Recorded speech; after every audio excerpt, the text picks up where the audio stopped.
a little over an hour. I've got a couple folks here, Manuel Loper and Mr. Michael Tubbs. Guys, I'm going to get to you in a second with what I think is a pretty important question as we move into today. But really quickly, I just want to set you up for what our plans are for today. I'm on getting you a little ready now. Then Steve Russell will come in 11:30, talk with you. Scott Stricklin again will speak roughly around 12 o'clock. He'll be introducing the interim head coach, Billy Gonzalez. 3 players are also scheduled to talk: DJ Lag, Jake Slaughter, Miles Graham. And so we'll hear from all of those folks. We'll have that live here on WRUF. But the question I want to ask you guys, what do you want to hear from Scott Stricklin in terms of the coaching search, in terms of what you want to hear him address Gator Nation about? This has been obviously what many would consider a failed tenure for Billy Napier. I do think there are good things that have been built during his time here. I think the infrastructure is better now than it was. Josh Pate, listening to him on my drive in this morning, mentioned that he completely revolutionized and changed the Florida football program in terms of getting it up to speed with the rest of the top programs in the country. So there are successes that we can take out of this. But Scott Stricklin will come on today. What do we want to hear from him today, Michael Tubbs, Manuel Loper? I guess I'm looking for first thing is really what is the goal moving forward? We know what the goal is in 10 years, right? To be a national title contender. What is the goal for the next 2? Is it to get it back to a winning program, easily making a bowl game, 8-win seasons? Is it to win a national title, bring in a big name from a guy from a big school, whether he's available now or you'd have to go get him, and turn it around in 2 years to go win a national title? You know, what does he see the Florida brand as? I think that's kind of changed nationally. I think it might have changed within the fan base, how he sees the brand and kind of what direction he wants it to go in as far as the imminent future.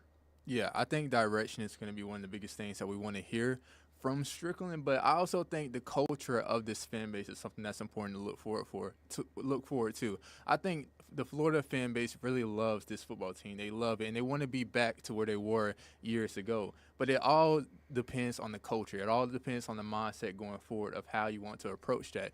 You want to go out there and you want to compete. That's what all the Florida fan base has been saying, that they want to be back on top. To get there, though, it all starts with the mindset and how you move forward. And I think presenting that mindset within this meeting that Stricklin has coming up is going to be one of the biggest things that the Florida fan base wants to hear. I think you both hit on a lot of good stuff there. Manuel, I think you're exactly right. You want to know that the coaching search is prioritizing this mindset, that we are shifting away from accepting, do we want to call it mediocrity? Or, I mean, that's sort of what the program has been for the last few years anyway. I mean, it's those 5-7 seasons, the 7-5 seasons.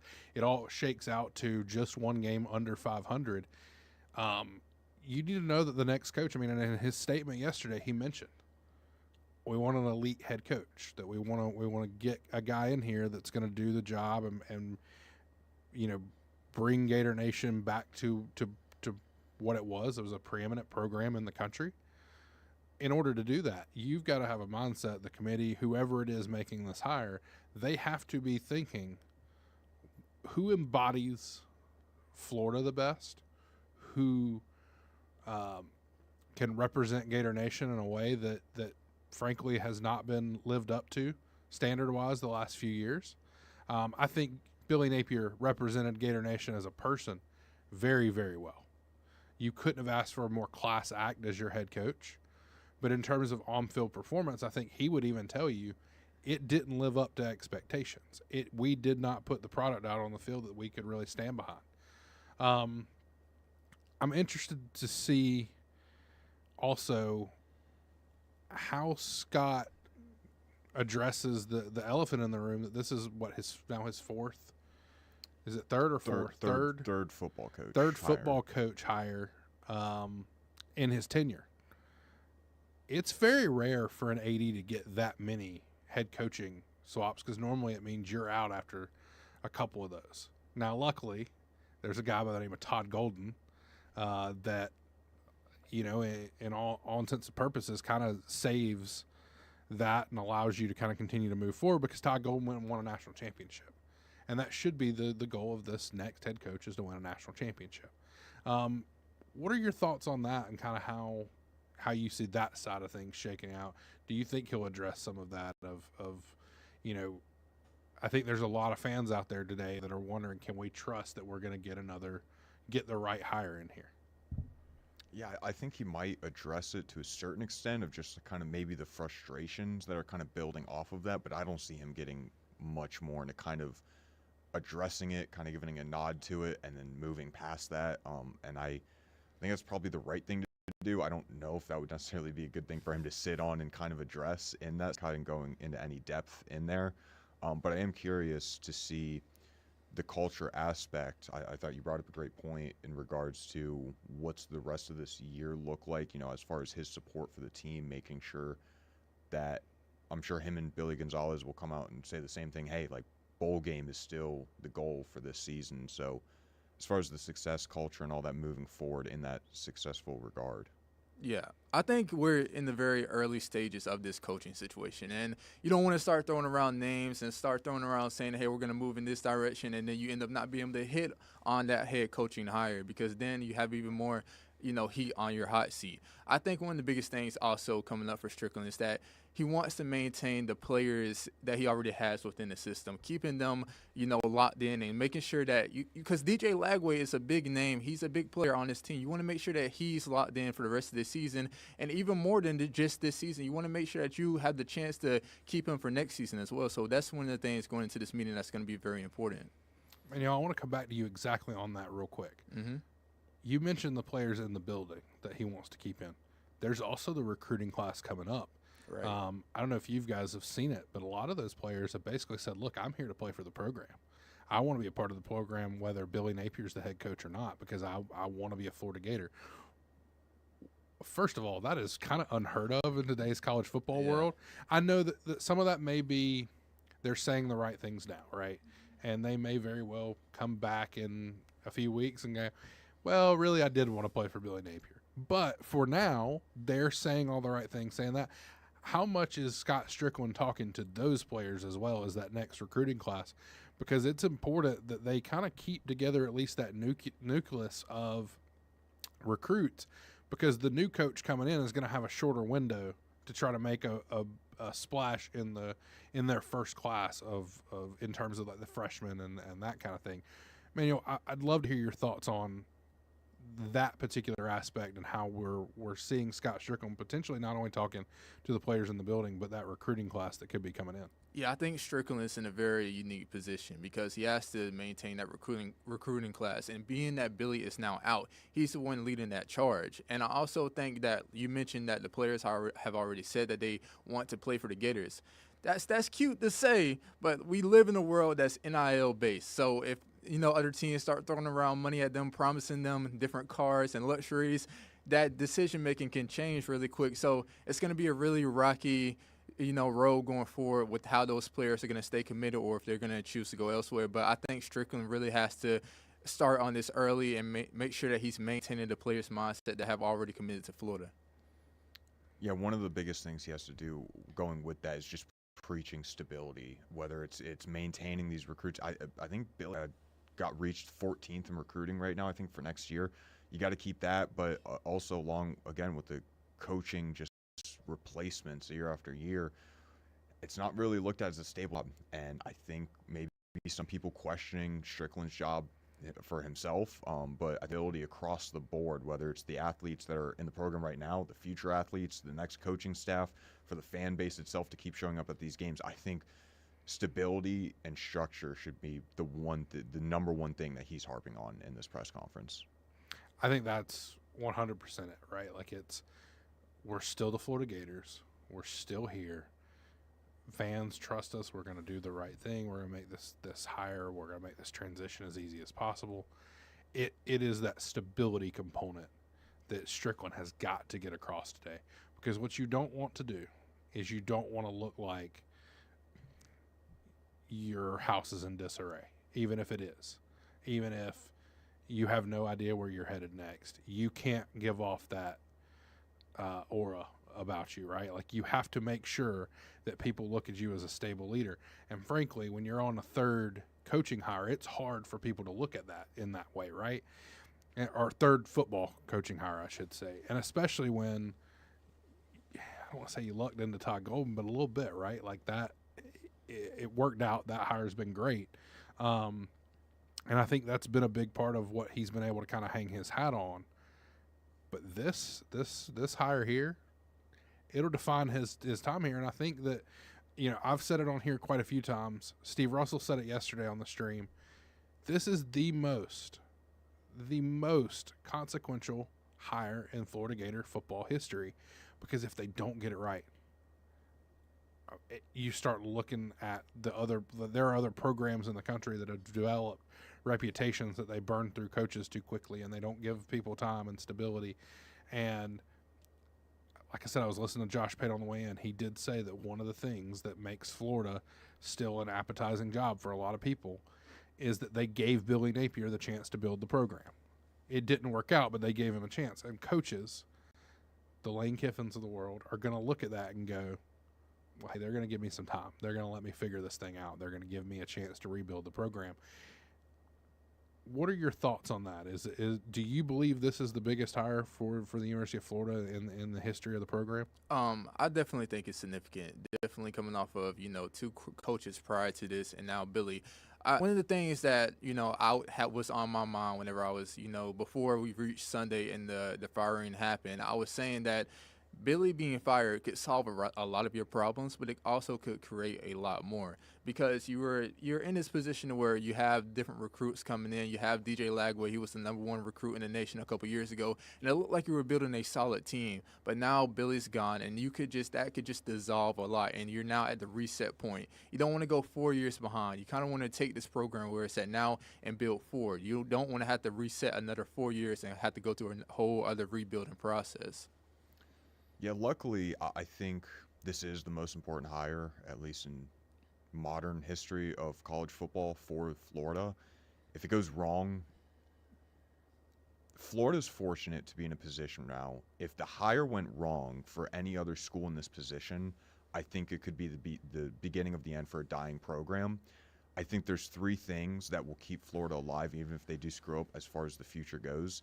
Is the alumni base and booster money, the facilities, and the in-state recruiting. I don't think, fortunately for Gator fans, I don't think that, especially with in-state recruiting, that this program would ever just fall flat on its face.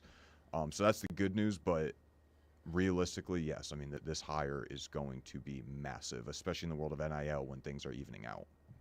Yeah, I mean, a lot of people are saying the blue bloods of the country, they're in crisis now because it is so, as Manuel brought up, they can offer the Lambeau at Missouri. They can offer the Lambeau at, you know, Michigan State, and the expectations aren't quite as high. You go out and put up 20 touchdowns and 10 interceptions at Michigan State, that might be okay for them. And you've got your NIL bag and you're good with it. At Florida, 20 touchdowns and 10 interceptions gets you a 6-6 record, and all of a sudden that Lambeau's getting taken down the road. Like, that's just how that works. And so it is evening out. But something you brought up is that the 4-year potentially being reset. The one good thing is that we are in a portal era where theoretically whoever they bring in, you would hope, could engineer a very quick rebuild, almost like a 1-year type thing, where maybe the first year they go, let's just say 7-5, 8-4. The schedule looks a lot easier next year. So let's just say they go 8-4 in year 1. They miss the playoffs by a game or 2. You can live with that. It shouldn't take a coach, especially if we're getting an elite head coach, it shouldn't take more than a couple years in the portal era, because you can bring in so many of your guys. You look at what Coach Prime did at Colorado. A lot of people will hate on that whole process, but the reality is that in year 1, he comes out and they beat TCU, right? Which is, they had just come off of a national championship appearance. They went like 4-8, but that was 4 more wins than they had the year before that. And then this past year, they went 9-3. So it took him 2 years. He brought in his Louis bags. He talked about that I'm bringing in Versace. Everybody else can go. I got my Louis Vuitton. Everybody kind of hated on him for it, but the reality is he was able to do what nobody else has done at Colorado. They were within one game of making the playoff last year. They win one more game, and then they go and potentially play for the Big 12 championship. Man, I'm curious as to what your thoughts are on how quickly a program can be turned around in the portal era. I know that you look at I think Miami is a great example, right? Mm-hmm. They keep going to the well at the quarterback position. You may not want to talk about your quarterback this morning, but the reality is they've been able to effectively use the portal to stay at the top of the ACC and continue to add depth and talent at the quarterback position that they haven't been able to necessarily do through the freshman recruiting route. I do still think you have to have the base of really good freshman recruiting, high school recruiting, but you can fill out a team and put in a leader at the quarterback position, or you can go get yourself a really good receiver or a really good running back, completely change an offense in a year or so. What are your thoughts there? Yeah, I definitely think with the portal era that things can be rebuilt in a very more speedy way. Whenever I look at Miami, you mentioned them, and I say, okay, yeah, they were able to rebuild very fast, and, they go back to the quarterbacks a lot. I think the team is built for Miami. The team each year is built on the offensive line and the defensive line. And that was the coach's plan. That was Mario's plan each year. He wanted to focus on the offensive line and the defensive line. That way, whoever he brings in at the quarterback position, they can have protection. They can be able to make the throws that they want to make. So it really depends on the coach's mindset and the plan that they have and their ability to establish that plan whenever they reach that program. Yeah, I 100% agree with you guys in regards to you can turn around a program in a very short period of time with transfers. You can win games. And then, again, what you guys have said, I'm of the belief that in order to win a national championship, it's got to start with high school recruiting of the base of the team. But like you said, you can easily fill in for a quarterback transfer, big time receiver, if you need a corner somewhere. Bring them up, a lot of experienced guys coming in. So it's not exactly like basketball where Todd Golden can just kind of go to the portal and change everything out of the gate and go win a title. But you give it 2 years. You bring in a power head coach. Going into next year might be a little shaky. He's kind of getting his feet wet. By year 2, he's started recruiting for that base. He's brought in those transfers to build that team. By year 3, you've got the Miles Grahams of the world filling in now as sophomores, top-end guys, filling in those holes. And at that point, 3-4 years in, you can build whatever team you want to have. Well, and whoever the next coach is also going to be lucky in that if they're able to retain even half the roster, if they're able to retain half this roster, they've already got that base of really good high school recruiting. You've got the Miles Grahams. You've got the Jaden Woods on defense. On offense, you've got Vernell Brown. You've got Dallas Wilson. You got Jaden Paul. You have DJ Lagway, but let's just say DJ Lagway decides he does want to go back Texas, somewhere in that over there. Tramel Jones is still one heck of a quarterback, I believe, at that level. And so they've got a really good base. But I look at teams, I know I mentioned Miami, but Indiana right now. You brought up that they built around an offensive line and defensive line, and they've got some good receivers and stuff for Carson Beck to basically just be inserted into Cam Ward's spot. But you look at what Indiana was last year. They were a playoff team, and they kept a lot of their core, but they lost their quarterback. So they went out and got the best portal quarterback outside of Beck, which was, for instance, Mendoza. That team is a top 3 team in the country right now, guys. Like, that's how quickly, if you build the right way, and you build all the infrastructure, the lines, you build up some skill position spots, and then you hit the portal hard and get the right quarterback in, gosh, it could be very quickly. And with Florida, the difference is the quarterback may already be on the roster, and you've already got the infrastructure of skill position players. And I would argue you've got the defensive side of the ball pretty well taken care of, specifically the defensive line, because they're having to go down to the absolute nuts and bolts of this thing because of so many injuries. I think the big question is going to be the offensive line, right? Like, was supposed to be the big position group of strength this year. It hasn't been. And you lose a lot of talent, if I'm not mistaken. Yeah, I think the offensive line is always important. And as you said, they haven't performed how they were supposed to. I mean, it was multiple All-Americans on the team, if I'm not mistaken, and they just haven't performed what they were supposed to. You go back to the Miami game, they got pushed around. The defensive line had their way in that game. And the run game hasn't been as big as a factor as it could have been this season with the offensive line. And DJ, with his injuries, hasn't been protected as much as you would like to see him protected. So the offensive line is definitely going to have to improve. And like you said, with the portal, this gives whoever comes in as the head coach to be able to make those improvements. Yeah, and regionally too, the SEC and just the southeastern region of the U.S.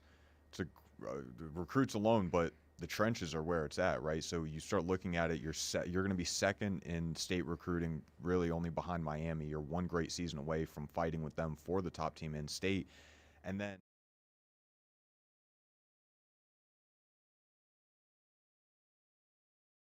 Director Scott Stricklin, and we assume Florida's interim coach Billy Gonzalez. I'm Steve Russell. We will have Sports Scene after those festivities are done.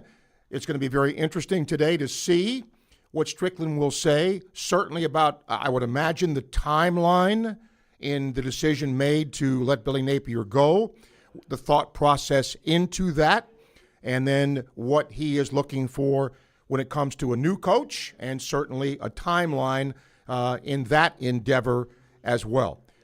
Certainly, what happened yesterday is not a surprise. With an open week, if you're going to do it, it was certainly the time to do it. It gives the coaching staff, with Billy Gonzalez now as the interim, a chance to regroup and maybe do some different assignments. The players to get their feet back on the ground, get a little time off, plus absorb and assess what has happened with their head coach, and then get ready to play a rival in Georgia in just a few days. We'll take a break. We'll come back, and then we'll get you ready for the press conference today as you listen on WRUF. Craving real Cuban flavor? Come to Mi Apa Latin Cafe, where every bite tastes like home. From juicy roast chicken with yellow rice and black beans to crispy empanadas, sweet plantains, hearty breakfasts, and our bold, iconic cafecito. Your taste buds will thank you. With 6 locations plus our mobile food truck, there's always a Mi Apa close by, ready to serve up warm hospitality for breakfast, lunch, or dinner. Planning an event? Let Mi Apa cater with real Latin flavor that everyone will love. Just head to miapalatincafe.com to get started. So what are you waiting for? Come taste real Cuban, real warmth, real flavor. Visit Mi Apa Latin Cafe or order online at miapalatincafe.com today. Buen provecho. Mi Apa Latin Cafe, best Cuban food north of Miami. All right, gentlemen, this is Emmett Smith on behalf of Depend, and I've got the perfect play. Run straight to your doctor's office for a life-changing catch. Because when prostate cancer is caught early, it's up to 99% treatable, and one blood test might be all it takes. And now through November, Depend is donating to the Prostate Cancer Foundation for select purchases. Talk about a great play. From September 1st to November 30th, Depend is donating 25 cents to the Prostate Cancer Foundation for Depend Shields Guards Real Fit products purchased in the U.S. up to a maximum of $300,000 or in Mississippi. While retinitis pigmentosa takes Mark's vision, his family gives him hope, whether at the family business or at home with his wife and sons. He knows he's not fighting alone. For 50 years, the Foundation Fighting Blindness has funded research into treatments and cures for blinding retinal diseases, providing hope to people with vision loss. And for Mark, winning the fight means being there for his family. The Foundation Fighting Blindness. Together, we're winning. Help us end blinding diseases at fightingblindness.org. From the UF Weather Center, here is your WRUF weather update. Temperatures starting to warm up nicely. Not too bad, though. Mostly sunny skies is what we're looking at for today. I'll do a high temperature of 82 degrees. Clear, comfy tonight. Cool, 62 the overnight low. Tomorrow, Tuesday, mostly sunny and a little warmer, 84. Wednesday, sunshine, 85. Humidity still held in check.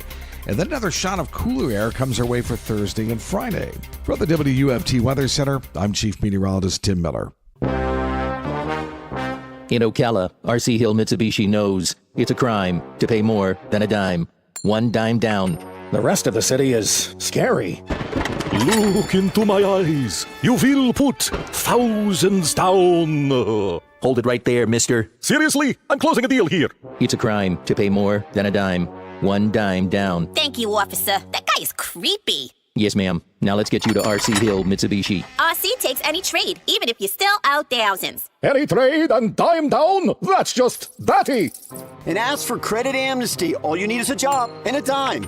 Acres of pre-owned plus new Mitsubishis with 0% financing for 60 months. New Outlander SUVs have all the toys and your engine's covered for life. It truly is a crime to pay more than a dime. RC Hill Mitsubishi. On 441 South Pine Avenue in Ocala. RCHillOcala.com. Dime down, $535 a month, 72 months at 6% APR, plus tax tag title to qualified buyers. It's that time again. The air is getting cooler. The skies are getting darker. The creatures, goblins, and goons are waiting for you to come out. Newberry Cornfield Maze.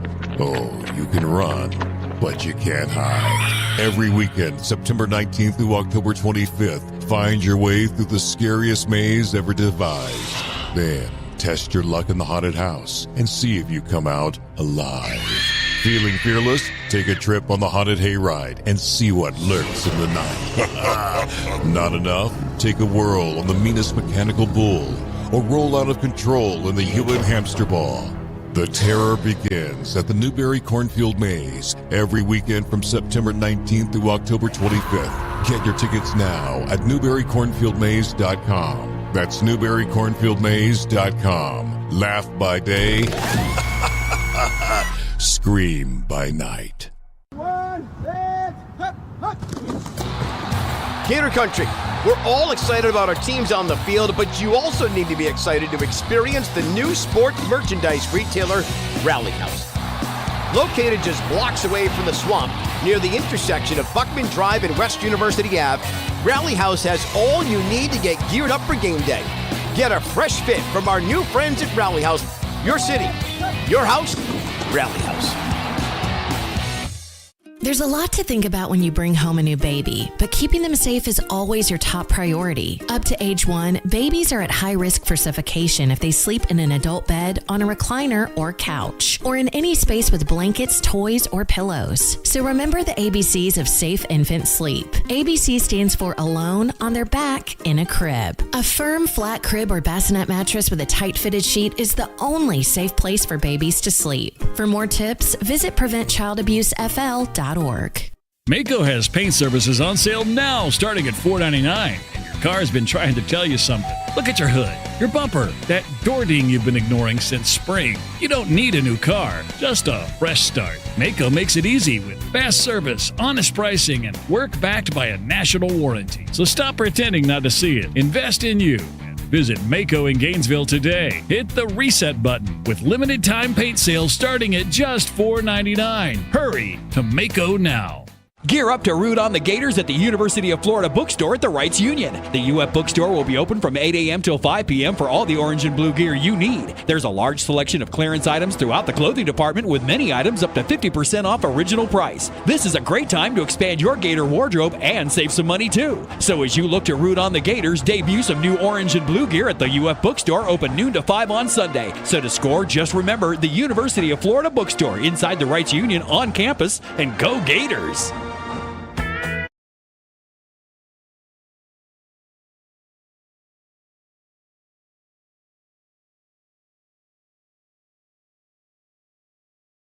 John, I'm Steve Russell. A little bit early today, but for good reason, because Sports Scene at 12 o'clock will not come your way. It will later, but at 12 o'clock, obviously today, the press conference for Florida Athletic Director Scott Stricklin. We also expect the Florida interim coach Billy Gonzalez to speak as well. Outside of Gainesville, you think, well, this is the big story, and certainly it is. But Coach Norvell was fired. Did you know that?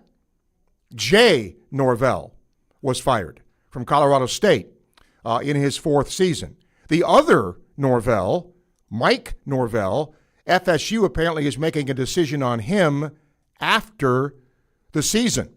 And they are coming off an embarrassing loss on the road to a Stanford team that is not very good. Remember, you talk about a roller coaster, 13-1 to 2-10 and then what's happened this year. And that victory against Alabama certainly looks like it happened 25 years ago. And then Coach Beamer at South Carolina's had to come out and squelch rumors about his interest in coaching the Hokies, where his father coached for a long time. And, of course, he was an assistant on the staff as well. He has called South Carolina his dream job, but they are struggling this year, 3-4 after being beaten Saturday. They got beat at home by Oklahoma, 26-7. So this is not the only place where, there are issues when it comes to coaches and their futures. We'll take a break. We'll come back, and then we'll get you set up, talk a little bit more as we bring you to noontime when you'll hear from Scott Stricklin and company on the Florida football job. You're listening to WRUF. Friends, if somebody's been in business for 45 plus years, doesn't that tell you something? Trust, longevity. Well, that is the case with my friends at Southeast Car Agency in Gainesville. The Cousins family has operated that business for the past 45 plus years, and they specialize in just one thing. They give you the best alternative you have to purchasing a new vehicle, the best in late model, low mileage vehicles. Great variety, great selection. I'm driving one now, have been for years. Go see them today, Southeast Car Agency, 310 Northeast 39th Avenue, Gainesville. It's football season, touchdowns and celebrations, and unfortunately, injuries. If you're injured, call Titan MRI and Imaging. No need to deal with long wait times and high costs to get your scans done. Titan MRI and Imaging will save you time and money. And the experience at Titan MRI and Imaging, much more personal than the sterile atmosphere of a hospital. Joe and his team are personally involved and will guide you through the entire process at any of their 3 convenient locations. So if you need a scan, call Titan MRI and Imaging. Learn more at TitanMRI.com. 90 years ago, 9 University of Florida faculty members started something big, Campus USA Credit Union, the first credit union on a U.S. college campus. Today, Campus USA is 160,000 members strong, proudly serving the community with auto loans, business loans, mortgages, and more. Whether you're just starting out or building your future, Campus is here to help you every step of the way. Stop by any campus location or join the team at campuscu.com. Campus USA Credit Union, celebrating 90 years of better banking. International Diamond Center's values are so compelling, it's not unusual to see people here that are not local. Every day, we have people that drive an hour and a half, even 2 hours. IDC owner Keith LeClaire. People are willing to drive because they've heard it's not a typical jewelry store. For example, did you know IDC has one of the largest selections of luxury pre-owned Rolexes in America? You're going to want to come to IDC. It's worth the drive. International Diamond Center in Celebration Point and online at shopidc.com. You have been transported to the future. You no longer need to climb into your attic and haul down your decorations or wrestle with holiday lighting strings. That's don't worry. That's not the future. It's now. At Gator Trim Light, you can have permanent year-round lighting that you can control effortlessly using your phone for the holidays, game day, or any other occasion. And the best news is there's still time to get yours installed for this holiday season. But hurry. Time is running out. Visit GatorTrimLight.com and imagine what your home can look like. That's GatorTrimLight.com. Gear up to root on the Gators at the University of Florida Bookstore at the Wrights Union. The UF Bookstore will be open from 8 a.m. till 5 p.m. for all the orange and blue gear you need. There's a large selection of clearance items throughout the clothing department with many items up to 50% off original price. This is a great time to expand your Gator wardrobe and save some money too. So as you look to root on the Gators, debut some new orange and blue gear at the UF Bookstore, open noon to 5 on Sunday. So to score, just remember the University of Florida Bookstore inside the Wrights Union on campus, and go Gators! Overheard. It's Thursday. New Hard Rock Bet rewards are dropping. Nice. Ed Reed, you in? The only thing I drop is receivers and mics. Ed, we're talking bonus bets, deposit matches, parlay insurance. Oh, okay. I'll do that kind of drop. Hard Rock Bet Sportsbook. Roll with us. New players bet $5, get $150 in bonus bets if you win. Payable in bonus bets, not a cash offer. Offered by the Seminole Tribe of Florida. Must be 21 and up and physically present in Florida to wager. Terms and conditions apply. Concerned about gambling? Please call 1-888-ADMIT-IT. This football season, Hurricane BTW was your game day getaway. Catch every play with an ice-cold Bud Light in hand. Pair it with fan favorites like our wings and apps, while you catch every touchdown, tackle, and highlight. Our Bud Light specials are here all season long on Hurricane BTW, so bring the crew and make it a game day tradition. Visit hurricanewings.com to find a restaurant near you. You're listening to Sports Scene with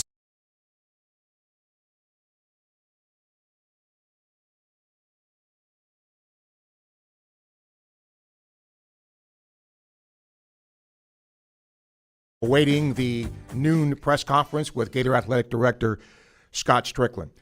You know, with all of the turmoil going on with Florida, it's interesting to me when you look at replacements or you look at short-term success, there is a guy who has a Florida tie who has performed a minor miracle in college football. You know who that person is? His name is Tim Skipper. Tim Skipper coached under Jim McElwain, and McElwain brought him to Florida. And he was a running backs coach and then got to be the linebackers coach here. So he has been on this campus. He has coached in this stadium as a member of the Florida coaching staff. Well, he is the guy who has totally flipped UCLA's season. He's the guy. So when you tell me that a coach doesn't matter, it does matter. Now, it's a small sample, right? They lost their first game, but then they beat Penn State, which certainly helped James Franklin's demise. Mike Loxley, another former Gator assistant, who is now the head coach at Maryland. They go to UCLA, and UCLA wins on a last-second field goal. I watched that. It was in stark contrast to what had happened before. The stands were empty. Nobody cared when Deshaun Foster was there. Well, guess what? The stands were full. Their fans were into it, and it's a short window. I get that. But he's done a remarkable job. And he's been a guy, I remember interviewing him, and a lot of times he would say, I'm a juice guy, man. I like juice. I like juice. I like juice. Well, he is, and he has given juice to UCLA. And the first thing he did, celebrate small success, and he did a complete enema with the locker room. He turned the entire thing around, and that's where this thing has started. Now, are they a good football team? You know, they're not going to probably go to a bowl game, but it's pretty remarkable. In one season where they were so bad, where he came in with the same people and turned their fortune around. All that said, what I'm trying to say is you get the right coach, things can turn around, and they can turn around in a hurry. Would it shock you, given Florida's talent, that we could see an improved Florida team? I think we could. I'm fascinated to see what Billy Gonzalez will do on the offensive side of the football. You know, he coaches the receivers, right? And it's a pretty good group of receivers. Do they change anything with DJ Lagway? Do they change the play calling? Do they change the type of play that's called? This is going to be kind of fun to watch. And there's absolutely no pressure on Billy Gonzalez. Now, I got asked this yesterday. If he wins out, would he be considered for the job? I mean, if you beat Ole Miss and you beat Tennessee and you beat Georgia, I would consider him for the job. But I don't think that's in the short-term plans here because of all the names that are out there. But I just wanted to say to you that, again, 0-4 at UCLA and terrible to 3 straight wins. And all of a sudden, football's fun again. And I'm taking nothing away. I love Billy. I wish he could have been successful. He did everything right that you could do off the field. He was hired in part to clean up the locker room and the culture. He did exactly what he was asked to do. And I'm telling you this, part of the reason he was hired was because of his ability to do that and what he had done at other places. He accomplished that. He with flying colors, right? But you got to win football games, and that's the issue. We'll take a break. When we do, we'll come back. We hope to have Scott Stricklin and company, and we'll carry that live for you here on WRUF. Your home for Sunday Night Football all season long. WRUF 98.1 FM, 850 AM, and 103.7 HD2. Every great team is built on a solid game plan, sharp execution, and total trust in the crew beside you. At Quality Plumbing, we bring that same championship mindset to every job we do. For over 40 years, we've been the starting lineup for homes and businesses across North Central Florida, delivering reliable service, expert craftsmanship, and big wins for our customers.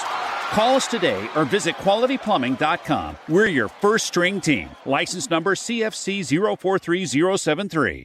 Craving real Cuban flavor? Come to Mi Apa Latin Cafe, where every bite brings you home. From our juicy roast chicken with yellow rice and black beans, our breakfast options to sweet plantains, empanadas, and our iconic Cuban cafecito, we've got what your taste buds are waiting for. And with 6 locations, there's sure to be one near you serving up warm hospitality and authentic breakfast, lunch, or dinner vibes whenever hunger strikes. So head over to Mi Apa Latin Cafe, the best Cuban food north of Miami. Visit miapalatincafe.com or stop by your nearest location today.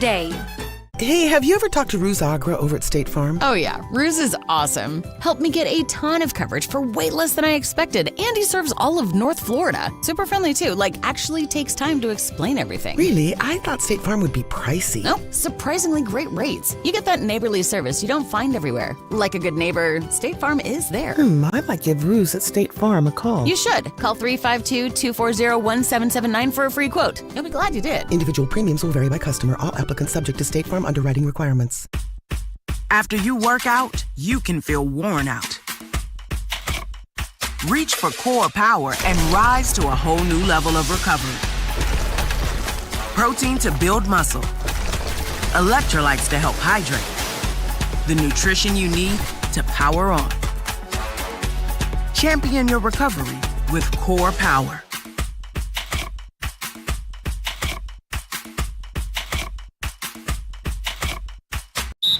He's got the 1966 Heisman Trophy, the 1996 National Championship Trophy, and 7 SEC trophies. Now he's got a new trophy, a can of beer. Steve Spurrier was the head ball coach. Now you can call him the head beer coach. Head Beer Coach 1966 Lager is available in 16-ounce cans at Gator games and stores all across Gainesville. You can also get it in the can or on draft at Spurrier's Gridiron Grill. Refreshing in all kinds of weather, Head Beer Coach 1966 Lager, a legend in a can. This holiday season, let Pomodoro Cafe bring the soul of Italy to your table. From cozy gatherings to company-wide celebrations, we cater it all. With rich, authentic Italian flavors your guests will remember long after dessert. Serving UF, Shands, HCA, and all of Alachua County, we make it easy, delicious, and unforgettable. Perfect food, seamless service, timeless flavor. Visit PomodoroCafe.com to start planning your holiday event today. Look at your hood, your bumper, that door ding you swore you'd fix last year. Mako sees it too, and we make it easy to take care of, from scratches to full makeovers. We've been trusted for over 50 years to get cars looking like new again. And we're not just for drivers like you and me. Mako is the largest fleet cosmetic repair provider in the country. So whether it's one car or 50, go with the brand you can trust. Better get Mako. Visit Mako.com or stop by Mako in Gainesville today on Main Street.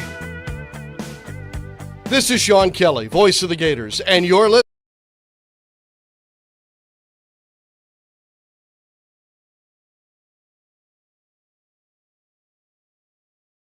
But again, we will break away from that when the Gator Athletic Director, Scott Stricklin, will get to the podium and talk about the Billy Napier situation and Florida moving forward. After that, the Gator QB, Shane Matthews, and I will have our show. We will hear from you, get your comments either on what happened yesterday or your thoughts on what Scott Stricklin says today at the press conference. You are listening to WRUF, Gainesville.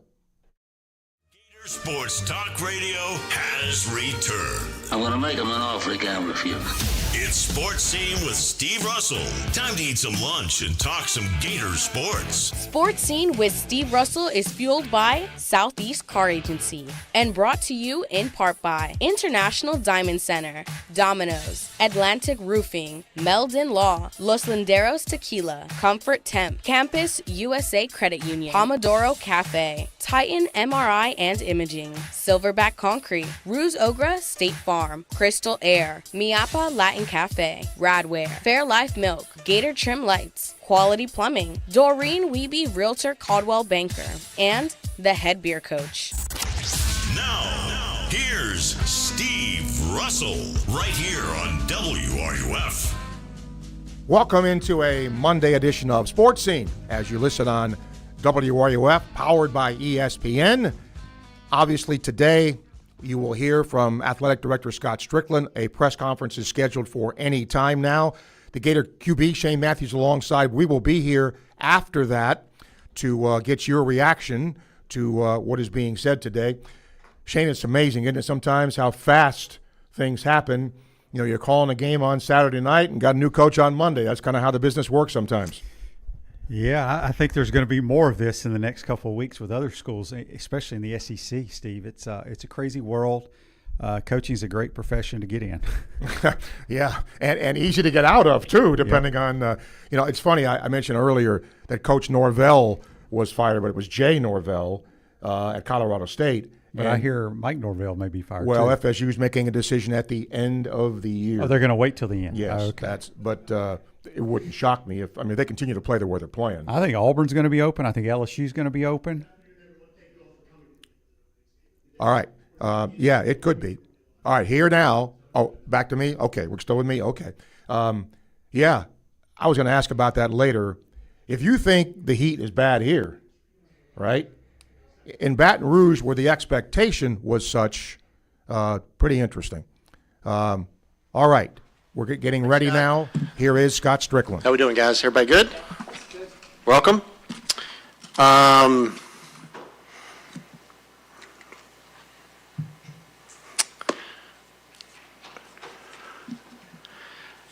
Thank you for being here. Wanted to just kind of touch base after the news yesterday, the decision to make a change in the head coaching position here at Florida, and felt like that was best interest for football program going forward. Not an easy decision. Anytime you make those kind of decisions that impact people personally, especially people that you care about, those are just tough, challenging decisions. Had a meeting with Coach Napier, and as you would expect, he handled it as graciously as anybody could. None of us will find a finer individual.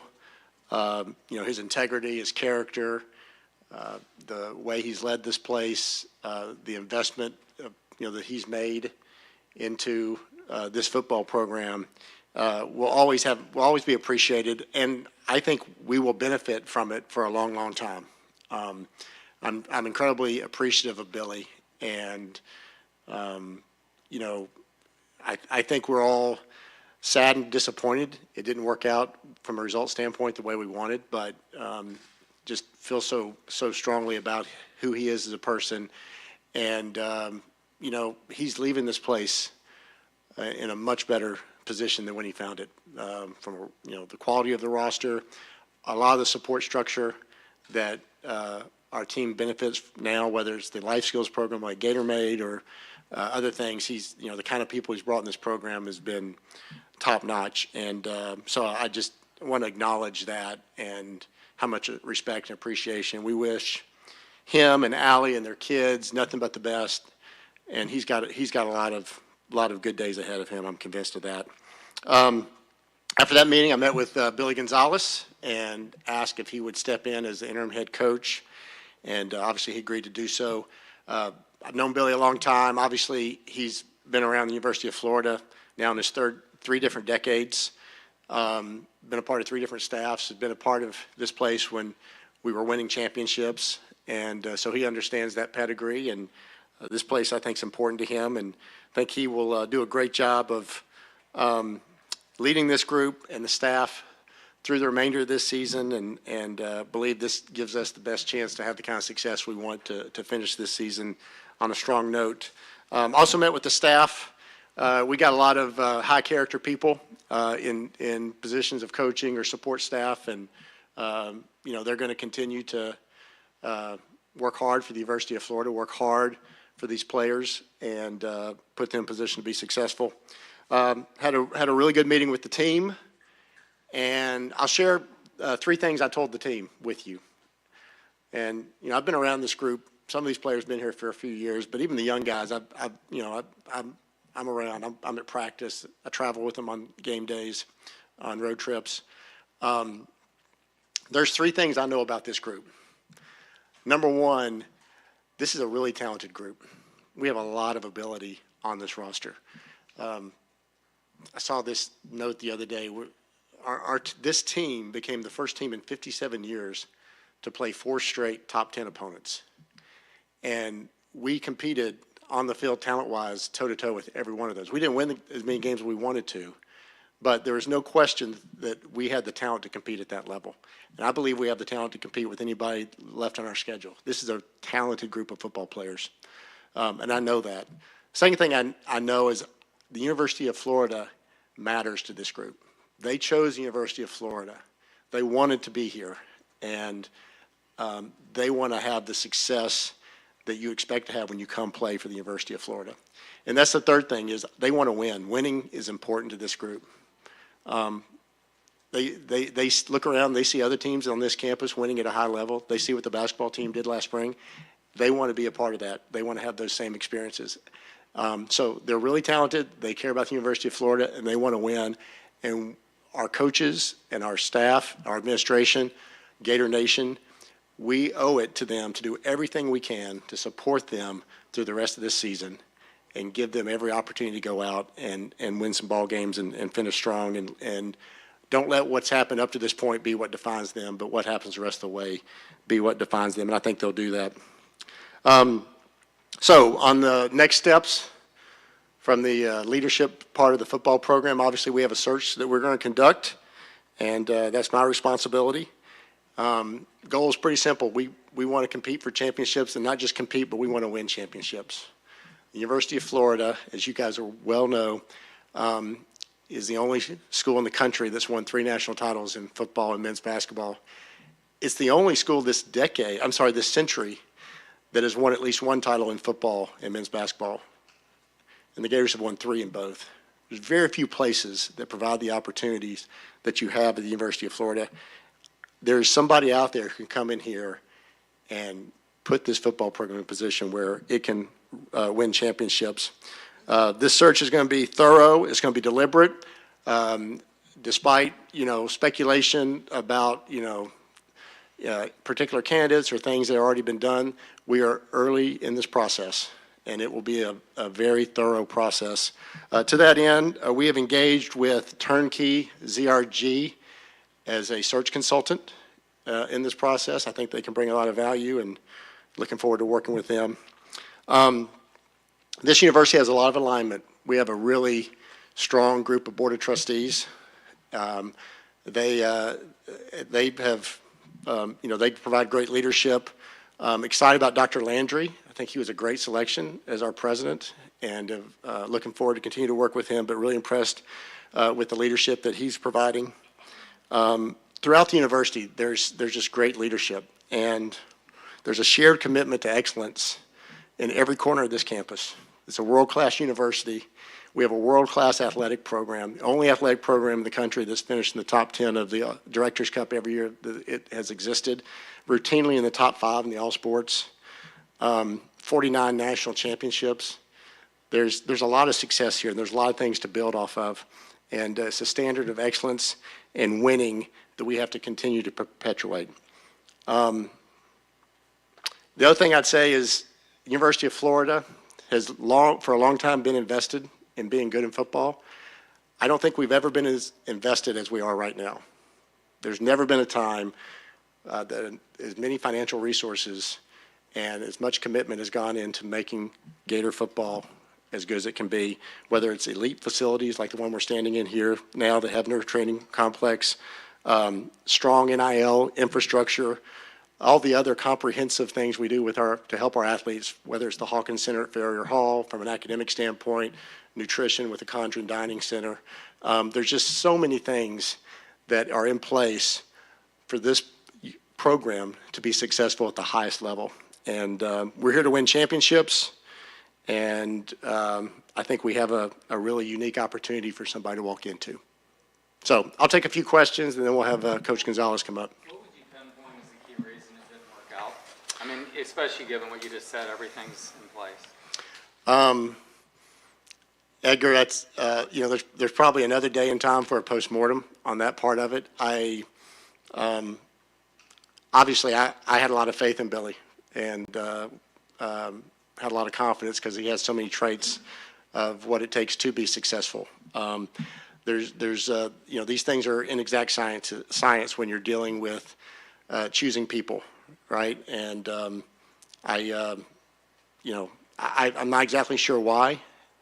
I have some thoughts, but he's obviously he did a lot of really good things, and just at the end of the day, we didn't win to the level we needed to. There was a lot made of just like the offensive side of the football. What were conversations with him, like during off seasons, to maybe calibrate what was going on there, because it just didn't seem to ever get traction? Yeah, we had a lot of conversations related to that. We spent probably hours in conversation. I shared with him that I thought that his strength may be in leading the program and overseeing the bigger picture. But at the end of the day, my philosophy is you hire head coaches. As athletic directors, you hire head coaches. You give them the authority to make decisions on how they want to run their program, and then you hold them accountable to that. And, that's probably a big part of the reason why we're here today. Scott, are you going to be solely responsible for hiring the next head football coach here? I am, yes. How much input will you get from the Board of Trustees, from Turnkey, from some of your maybe your direct reports? Yeah, well, I'll use every available resource, and we have 2 ears and one mouth for a reason. So I'll be listening to a lot and taking a lot of suggestions and advice, and we do have a lot of access to a lot of information, so we'll utilize all of that. I just want to clarify something about Billy with the play calling. When you decided to bring him back last year, was that part of the discussion and part of your decision to bring him back? Was the expectation that he would hire a play caller? And then when he decided not to do that, what was your reaction? I'm going to keep those conversations between the two of us private, but we had a lot of conversations related to that. It wasn't this or else. As I said, ADs hire head coaches. They don't hire assistant coaches. And, that was his decision. At what point was the decision made to dismiss Billy, and at what point was he told that he would no longer be? Well, I met with him yesterday morning, and, I just felt like that was the right time to going into the open date for us to move ahead here. There's really a type in what the fans want, but in terms of parameters, some people are saying group of five, offensive mind. I mean, what are you looking for in terms of the type of coach? My sense is we will have a wide variety of candidates. We want people who can win championships at the University of Florida. That's going to be our goal. We want somebody who can come in here, be a strong leader, and win championships. And like I said, there's probably people from a lot of different backgrounds that could have the potential to do that. It is tricky. There are 3 current coaches in college football who have won national championships. So unless one of those 3 decide that they want to come and we think they're the right fit, we're going to have to be making a projection somewhere along the line. And sometimes you find that person, and we've had instances here where we've brought people in, and my guess is most of the coaches who have won national titles at the University of Florida across various sports, I don't know this for a fact, but my guess is the first time they ever won one was at the University of Florida. So we need to find somebody who can come in here and join that list. The job market's already kind of pretty active this cycle and might get crazy. What are the advantages for you all in being, officially open at this juncture? Well, time is an asset, and you would, certainly I think that's going to be beneficial. The more time you have, the easier it is. One of the unique things about these high-profile positions searches like football, like maybe men's basketball, is usually those are the time to make those searches is compressed. And, I've been usually there, you have a week or two and you feel there's some kind of impending date that you want to get it to because it's a, portal opening up or signing day occurring or whatever. We have a little bit more time in this circumstance. Signing day isn't until the first week in December. Portal doesn't open until January. And, we have a chance to be very thorough. How advantageous are the new transfer portal rules, even compared to the first bye week? If this move was something you were deliberating at that time, how much does this change the picture? I think it makes a lot more sense, the new rules that got put in a couple weeks ago, on a lot of different levels. So I'm glad they've made those changes. So how much more confident are you in making the third hire as opposed to the first and second? Yeah, every time you go through these processes, you learn something, and you use that information and what went well, what didn't, and how can you improve upon it. And I'm confident that we've learned lessons, whether it's football or men's basketball. As I said, those two, all coaching searches have a unique rhythm to them, but those two are unique relative to the rest. And we certainly have been through enough of those. We'll keep learning through the process. What are some of the lessons that you've learned that you could share with us? Yeah, I think time, is always more valuable when you're in these processes, and the more time you have, I think you have a chance to be more thorough and talk to more people. A couple more questions. I'll get Coach Gonzalez up here. Scott, you kind of pitched the program and the benefits, but it's a very crowded job market. How do you stand out when you're up against other big programs? I think that logo stands out, right? That, the Gator head is pretty special. And, state of 22 million people, third largest state in the country, over 500,000 living alumni, top 5 public university. We've had, 14 to 16 straight sellouts. I've lost track of the number at the Swamp. And the results on the field haven't been what we are accustomed to, yet our fans, Gator Nation, keeps coming and supporting at such a high level. The facilities, there's just the access to talent. Young people want to be at the University of Florida, right? This is a place that just people are drawn to. Every coach that we have on this campus will tell you that kids will answer the phone when they see it's from the Gators. And so I just think we have a lot of advantages that we need to utilize. Sorry, there's a narrative out there that the boosters drug you to this reluctantly. Yeah. Can you just set the record straight in terms of what was there? How much of that did you listen to, and how much of that did affect your decision? Yeah, this is a really unique place because of our boosters are incredibly supportive, but they also take a lot of pride in the fact that of how they conduct themselves. And I have a lot of encouragement. I have a lot of support. But I don't have anybody reaching over trying to grab the steering wheel. And I think that's one of the things that makes this place really unique, and it's one of the reasons we've had as much success. The board of trustees hires a president. The president hires an athletic director. The athletic director is supported by the boosters and season ticket holders and everybody else who loves the Gators to go make the right decisions. How challenging is the financial hit? It's not insignificant. The market kind of dictates that. We're blessed that we have tremendous resources, but it's not unlimited. So we'll have to manage that, and we will. And the resources are not going to be a reason why we don't make the right decision going forward here. So. Market, you said, can these contracts continue the way they are? I mean, you're looking at what happened at Penn State. This is a drop in the bucket compared to that. Yeah, again, I go back to we all want to be competitive, whether it's NIL, whether it's coaching salaries.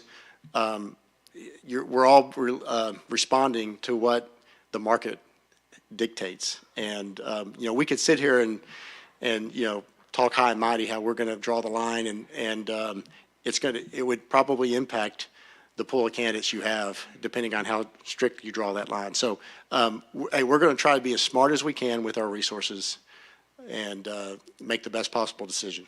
But we're also going to be very competitive. Last one. Will this be a negotiated buyout or the full amount? We're going to honor the contract as it's written. So we'll get Coach Gonzalez up here right now. Thank you, guys. Appreciate y'all being here. Billy?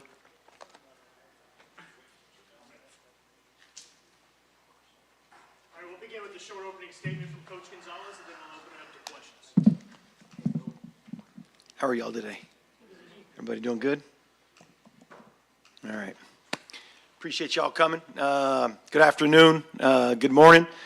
First of all, I'd like to thank Coach Napier for his 4 years of work and dedication and service to this program and the student athletes here at the University of Florida.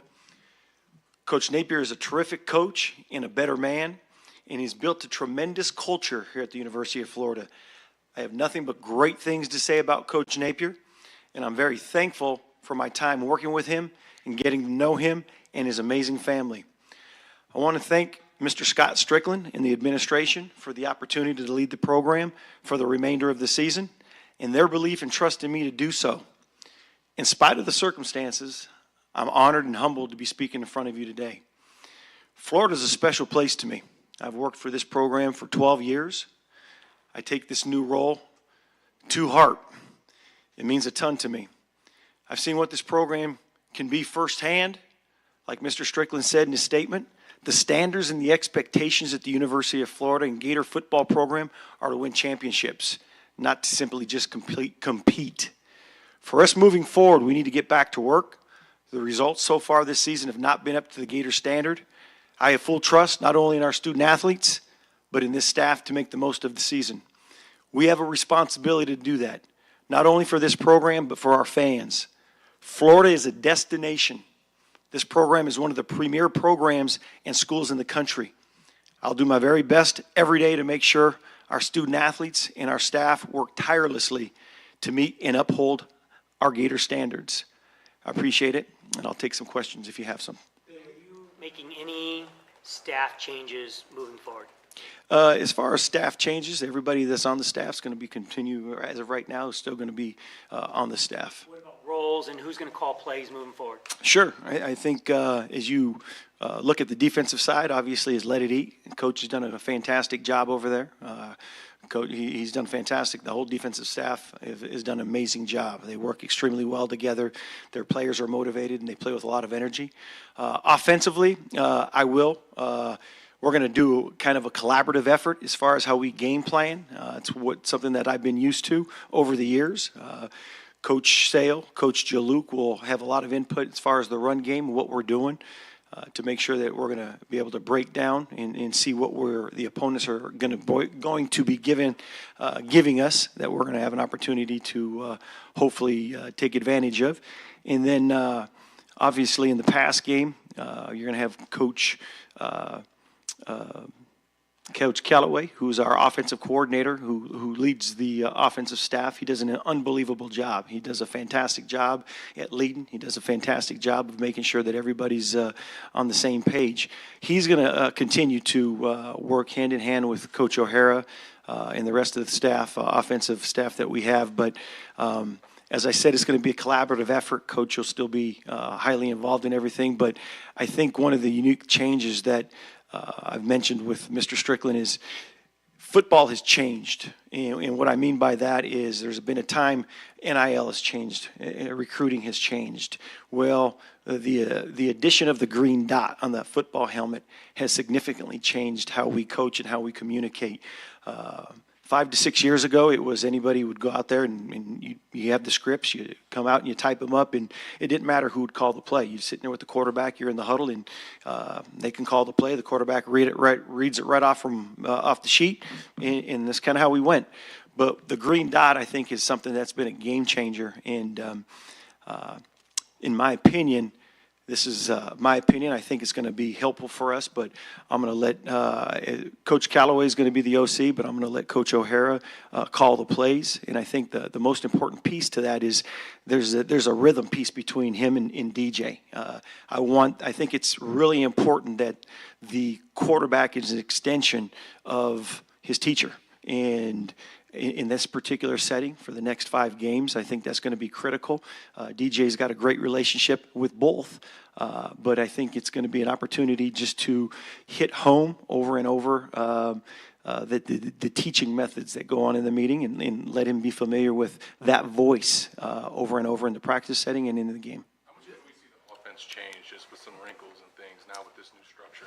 I think you'll see some things that are a little different. I think one thing that I want to hopefully continue to assert in the offense is I think we've got a lot of playmakers, and I'd like to be able to spread it out a little bit, hopefully, and get some of those players involved. Not necessarily change a lot. Here's the great thing about Coach Napier's offense. We actually have an arsenal of plays within the system. So it's kind of basically picking and choosing and allowing our quarterback to be in a position to do the things that he does best. And I think, that's the ultimate goal as our offensive staff. Again, Coach Callaway does an amazing job, and he's going to continue to keep us together as an offensive staff and put those plays together for us. Is he going to be more of the executive head coach and let somebody else coach the receivers, or will you continue to be hands-on receivers? I'll continue to be hands-on with them still, but at the same time, I think as we move forward into the situation, I'd like to be kind of more of a manager to make sure that we're moving in the right direction as a football program, making sure that the players are getting everything that they need. And again, obviously, we've got a good group of receivers in the meeting room right now, and we've got some good young coaches, and we've got some coaches on staff that have also coached that position that will have a chance to visit it. Who in particular would be taking over some of the receiving? Well, we haven't specifically talked yet as far as who will truly take over that position as we go forward, but I feel very, very confident in the guys that we have on staff right now. And the coaches, Coach Lucas and Coach Decker, do a fantastic job along the way with me as well. Coach Meyer first brought you here 20 years ago. Did you lean on him or any other mentors for advice in this role? I did. I spoke with Coach Meyer last night, so we had a chance to catch up a little bit, and I think he was my position coach in college. He was obviously had a chance to work with him at 3 different stops, and I did. I reached out to him, and I wanted to have a chance to just talk to him a little bit about the team concept. And I think one of the unique things he talked about, and we talked about, is you're walking into a situation where it's not the perfect situation for you, Billy, but at the same time, you got to make sure you're here for the players. We've got a bunch of seniors on this football team. We've got a bunch of underclassmen that are fighting, and they're going to do everything that they can to be successful. But when you look at it, we went back and we started talking about the 2 national championships. I was very fortunate to be a part of those teams, and we started talking a little bit. And you know what? We weren't perfect back then either. We had a fight. We had to change some things. The things that we wanted to work at, and possibly when we first got here, we thought we were going to be a spread, but we didn't have all the pieces. And we changed. We had to Billy Latsko. We had to Eric Rutledge. We utilized the personnel that allowed us to be successful. So, like I said, I know it's not a perfect situation, but nothing in life is. Again, the one thing that I do know for sure is that these players are resilient. They're tough. They're competitors, and they don't have quit anywhere in their DNA. So I'm excited for the opportunity to have a chance to work with them. And again, from my standpoint, I want to continue to help build them and grow them as men. We talked to this as our staff. Our staff's the same exact way. Our responsibility is to help these young men grow and continue to grow as young men. And if we can continue to help them grow as men, the athlete's always going to rise to the top. I was not in there for the time that Coach Napier had the opportunity to speak with them, but been through this before, obviously, and as a coach, as a player, anytime you lose a figurehead like Coach Napier was an incredible man, incredible leader. I look around and what he's done for this program.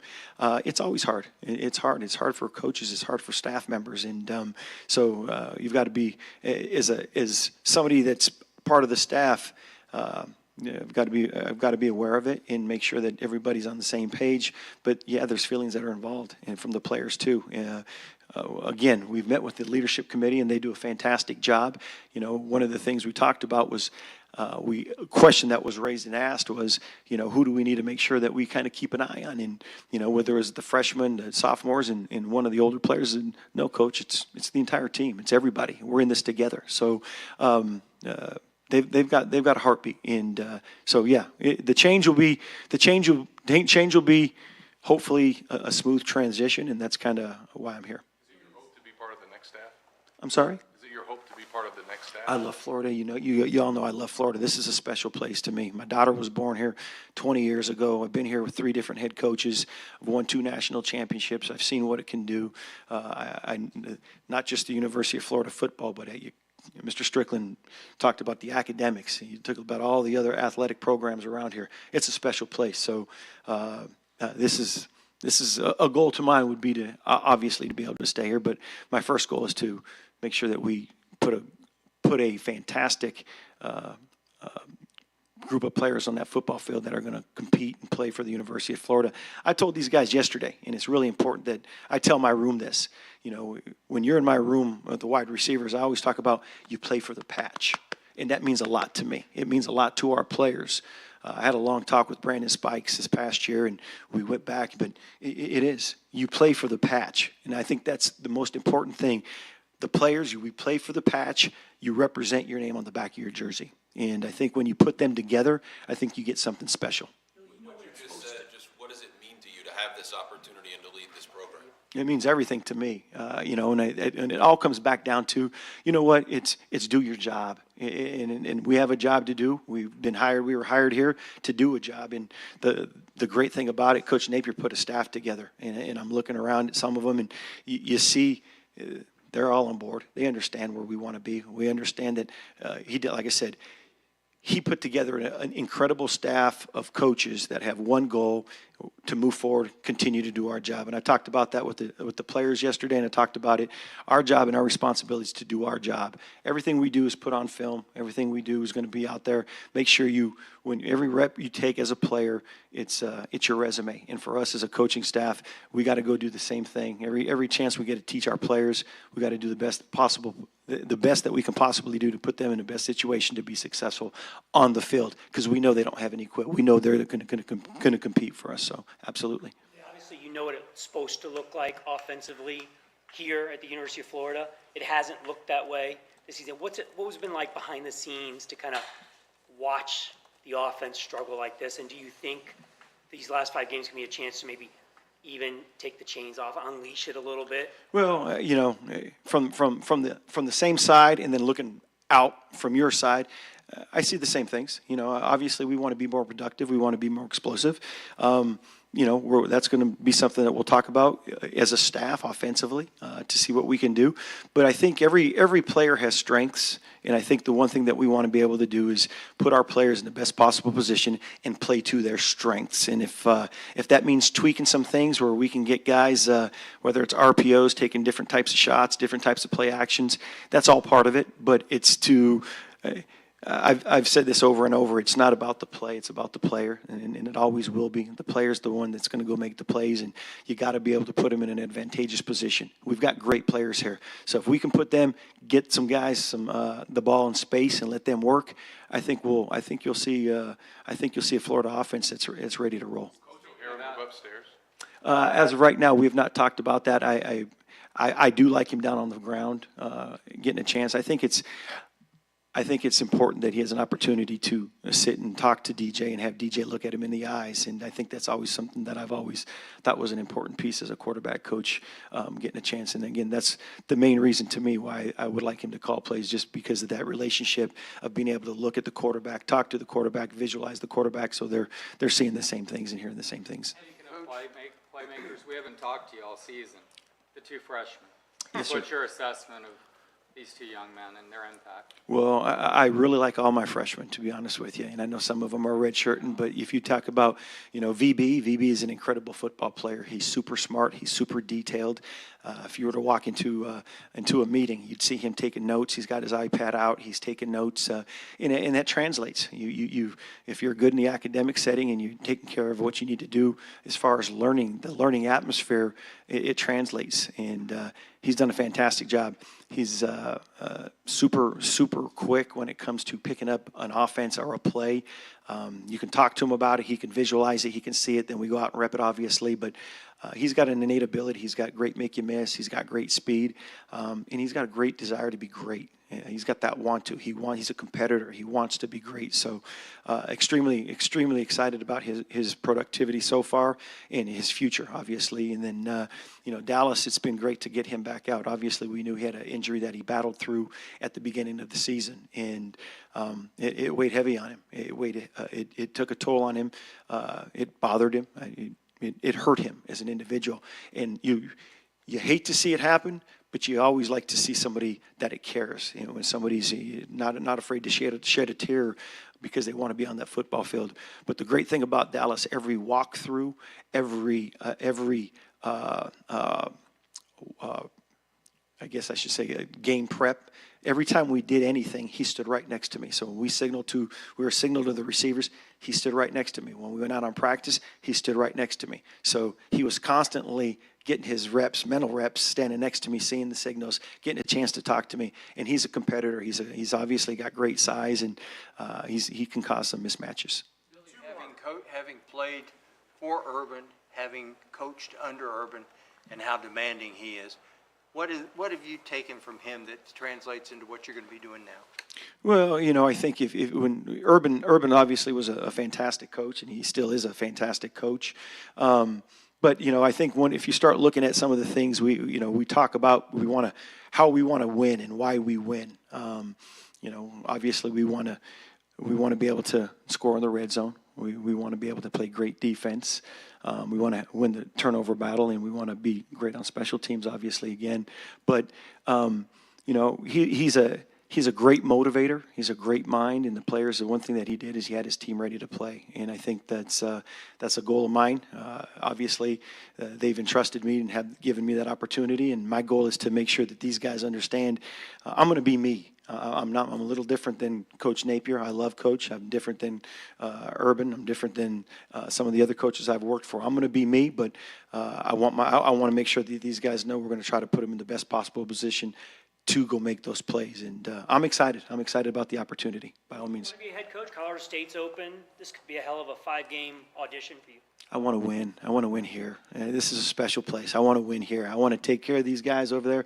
I'm looking at those 3 football players right there, what they've been through. Obviously, I've known Jake for quite a long time. He played football with my son in high school, so I've had a chance to follow his career. And these guys are competitors. So the one thing that I want to do, we want to win. We want to win the right way. We want to put these guys in a great position to go out a winner for some of these seniors. Absolutely. Thank you very much. I appreciate you. All right. That is Billy Gonzalez and earlier Scott Stricklin. So going forward, that's going to be the team, and we will see what happens. You are tuned to Sports Scene on WRUF. I'm Steve Russell, the Gator QB Shane Matthews alongside as we come to you from the Gator Trim Light Studio. Permanent holiday lighting for all occasions, locally owned and operated right here in Gainesville. And we are fueled by Southeast Car Agency 310 Northeast 39th Avenue, the best in late model, low mileage vehicles. Any reaction you may have, call us up. Titan MRI Imaging phone line, 392-8255. They've got 3 locations in Gainesville, one in Lake City to serve you better. Same-day scheduling always available, TitanMRI.com. The email is International Diamond Center email. Don't settle for a knockoff diamond. You can get the best diamonds at the best prices, quality, selection, and value. International Diamond Center, the official jeweler of the Florida Gators. S. Russell at WRUF.com. Jessica is our producer today. Let's get some emails here, Shaner. And again, please don't send me War and Peace. I can't read them that way. Brian says, I'd like to thank Napier. While the win column may have been lacking, this was the right decision. He's always handled everything with class. All the Gator fans could be proud of. Some coaching tenures end a whole lot worse than this one has. I think choosing a highly respected coach like Gonzalez was the right thing to do. Respected. What do you see over the next few weeks that could make the difference in how our season's gone thus far, or do you think we're going to limp through? Time will tell. I mean, I guess we'll find out against Georgia a little bit if they make some changes here and there. I think it's hard right now to even focus on the season. I know you got to, Steve, but I think too many people, including myself, are looking at the future. But I'm going to tell you, this is not a knock on Billy, but there's talent here, Shane. Agree. And if that talent is harnessed the right way, especially on the offensive side of the ball, defense has been pretty good all year long. But what I'm interested to see is what changes there are on that side of the ball. No doubt. Jim, is he saying Napier didn't use a helmet with DJ that allowed communication? That would be unbelievable. No, they did. I don't know what he's referring to. Yeah, I didn't hear that either. Let's see here. Rick says beat Georgia and St. Pete. Been guilty of wondering about Stricklin as our AD. Today he sounded strong and committed to putting who and what we need into place. Big relief. Touched on something I thought about over the weekend. Napier indeed made a foundational impact, I believe will last, and give the next coach a tremendous starting point. I do agree with that, but that foundation can erode based on a new coach and what that coach wants. But I do think if that blueprint for the foundation is followed, that can be a legacy of his. Yeah, he did so many good things off the field, changing culture, however people want to phrase it. I do think the next coach will have really good talent to choose from if they want to keep them or not. I think people need to realize, too, certain coaches see things differently from player-wise of what they want in their system. So time will tell to see who stays and who goes. Dean, and again, Shane and I were talking. We didn't listen, verbatim here. Is the green dot that was mentioned in the press conference on electronics on indicator light for helmet communication? Yeah, so the quarterback has the green dot, usually the middle linebacker. I think Miles Graham is the guy that has the green dot on defense. Todd, I like the interim head coach decision when Gonzalez, guy who's won here, knows what can be here, clearly demonstrated the ability to answer direct questions. Never heard anything like that of Billy. I heard his passion and his vision for the program. Why not Billy Gonzalez? Well, if Billy Gonzalez wins out, he wins out, and he may be the receiver coach for the new coach. Yeah. He's not going to be our coach. Yeah. I said, should he or would he get an opportunity if there's progress with the remaining games? Well, define progress, right? Winning is progress. Yeah. If the offense is better and they lose, no. I don't think, and again, I've known Billy a long time, really like him. But he's not going to be your head coach. It doesn't matter if you win every game. All right. In my opinion. Let's go to the phone line. Art, hello. Hey, Steve, if your boss told you that you had to have a co-host for your show and then you wrote him off and said, nah, I'm just going to do the show by myself, isn't that insubordination? No, it's not insubordination because if the boss acquiesces to that, it's not insubordinate. It just seems like he doesn't want to divulge any of the information because it sounds like he probably told him he had to do it and he didn't do it. It doesn't seem like there's transparency again. No, I thought he was very transparent. You may not like what he said, but he was transparent about it. He specifically answered the question. I just think that if he raised all the funds to keep the guy around, he should have divulged what the conversation was in regards to the start of the season. Okay. And lastly, I don't think he's the sole person that makes the decision.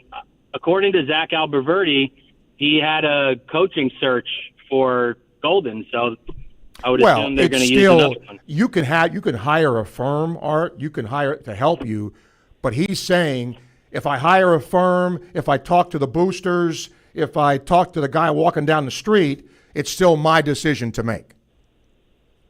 Cool. Good deal. Really excited to hear Billy Gonzalez. He had a lot of energy. And take care. Go Gators. Okay, thank you, Art. Appreciate it. We'll take a break, come back. We'll open the phone lines for you. Shane here, the Gator QB for the rest of the day as you listen to Sports Scene on WRUF. Concrete is tough, long-lasting, durable. And when it's done right, it's the foundation of everything that stands strong. At Silverback Concrete, we don't just pour concrete, we build trust one slab at a time. We're a family-led team of heavy concrete specialists who sweat every detail, from footers to elevated decks. We respect your budget, we build to last, and we care about the people on the job today and those who will walk these floors tomorrow. You stand on it, we stand by it. Silverback Concrete, we've got your back. Visit silverbackconcrete.co to get started. At Comfort Temp Heating and Air, we're proud to celebrate 40 years as your #1 local HVAC company. We offer energy-efficient solutions featuring quality products from Lennox. Whether it's new installation, system repairs, or routine maintenance, we promise to never sell you anything you don't need. Our professional and experienced technicians provide reliable service you can trust and will keep you informed throughout the entire process. At Comfort Temp, comfort is our business. Peace of mind is our promise. Spurrier's Gridiron Grill is a special type of place for Gator fans and fans of great food, which is why we made every day special. Join us on Martini Tuesdays for half off our handcrafted martinis and wine Wednesdays, where you can enjoy a bottle of wine for 50% off. On Old Fashioned Thursdays, indulge in our selection of 8 classic old-fashioned cocktails. And of course, don't forget Sunday brunch. And now you can look special in some of our great merchandise. Available at the restaurant or online at Spurriers.com. Spurrier's Gridiron Grill, the hottest restaurant in Florida in the heart of Gator Nation. When the unexpected happens, you need a legal team that's ready to fight for you, just like the Florida Gators. At Meldon Law, we're proud to partner with the Florida Gators to deliver winning results for those who have been injured at no fault of their own. With a strong record of success and a team that won't back down, Meldon Law is your trusted partner in tough times. Call Meldon Law at 352-373-8000 or visit us at meldonlaw.com. Want to get your brand noticed? At Radware, we help you stand out with custom corporate apparel, branded uniforms, and promotional swag that gets attention. From trade shows to team uniforms, we've got you covered. Radware even works with major names like the University of Florida. Boost your brand visibility today. Visit radware.com. That's radware.com and let your brand shine. For more than 50 years of quality service, Archer Electric Service Company has been Gainesville's choice for residential and commercial electrical work. Whether you need wiring, repairs, or backup generator installation, we treat every client like family with professional, clean, dependable service. Don't wait for the storm or the flicker to remind you. Visit ArcherElectricService.com today for a free consultation and see why we've been Gainesville and the surrounding area's most trusted electricians for decades. Looking for the perfect stay in Gainesville? Holiday Inn Gainesville University Center is just steps from the swamp, the closest hotel to UF. With 6 stylish floors of brand new everything, we've been completely renovated and fully remodeled for your comfort. Enjoy the best guest services in town, competitive rates, and a location you just can't beat. And don't forget about our rooftop pool. Whether it's game day, graduation, or a Gator getaway, make your stay extraordinary at Holiday Inn Gainesville University Center. Visit us online today for details and booking. Thankfully, we haven't had any strong rains or winds this storm season, but it's not over yet. Daughtry Tree Service reminds you that an ounce of prevention is worth a pound of cure, meaning fix it now before it's a problem. If you have broken, dead, or compromising limbs, shallow roots, or deceased trunks, call Daughtry Tree for a free risk assessment. Now that just makes sense. Local, trusted, and fully insured. Be safe and make your appointment today. Visit DaughtryTree.com. Daughtry Tree, your tree service people. From the UF Weather Center, here is your WRUF weather update. As we make our way through our Monday afternoon, it's really nice, a mix of sun and clouds. Temperatures really not bad this time of year, 82 degrees. Clear skies, 62 tonight, sort of comfy. Little warmer for Tuesday, mostly sunny, 84. Wednesday, 85. We'll have a reinforcing shot of cooler air coming our way by Thursday and Friday. That'll be nice. From the WUFT Weather Center, I'm Chief Meteorologist Tim Miller. Hey, it's Jeff Cardozo.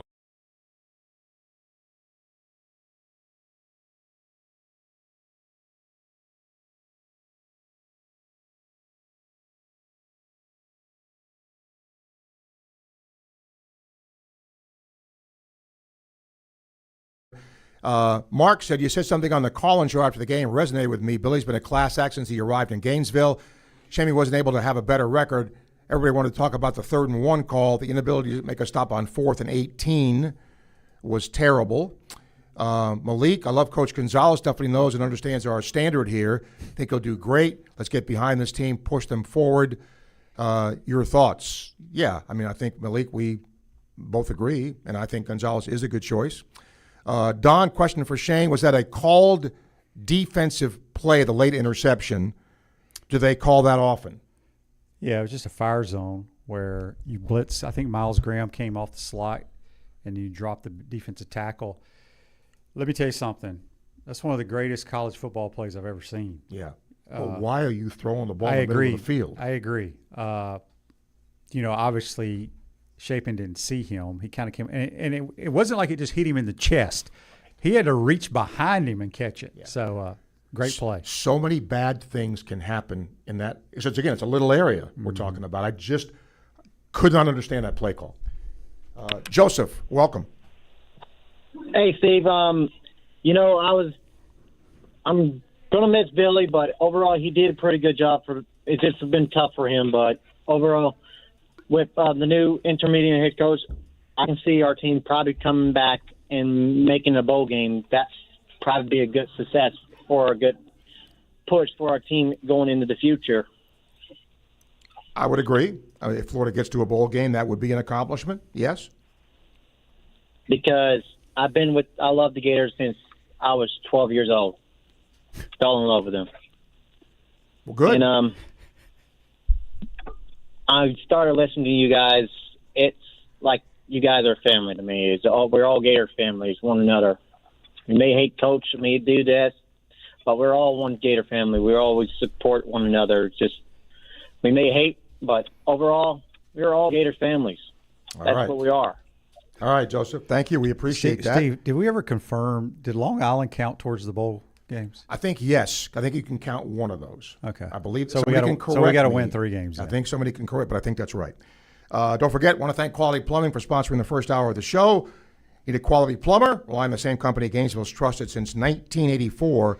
Quality Plumbing, their name says it all. If you have Facebook Live questions, Jessica gets them to us, courtesy of Ruse Ogre State Farm, your go-to agent in Gainesville, North Central Florida, for the service you deserve at the price you want. Any YouTube questions, Campus USA Credit Union takes care of that, the place where Coach Spurrier does his banking. Founded at the University of Florida, serving our Gator community for 90 years. Daryl, hello. How's it going, guys? Good. Just listen to that. I guess that guy, Art, is called, Scott Stricklin said something about whatever he's talking about. And the guy goes, well, Zach Aberverdi said, I'm like, he's going to take his word over the AD's word. I'm like, this is just going out of control. But what does that say for, say, Coach Gonzalez not naming one of the offensive coordinators as being paid as a coordinator on the staff, not naming that person as a play caller? That say that Coach Napier was actually helping with a payday for those guys, a pay raise with a title? Or is it something that maybe Coach Gonzalez is just seeing in them as coaches that maybe they're not ready to be it? I see what he's saying about the green dot and being in, DJ's ear. But you have 2 coaches that are supposed to be designing plays or calling plays or being able to call plays, not being selected as the offensive coordinator at this time with Coach Gonzalez at the helm. What I said to Shane, the title of offensive coordinator is probably the most misunderstood titles on this staff. Not just here, Steve. It's all across all of college football because when you do get an OC title, it gets you more money. Then you can be the associate head coach, get you more money.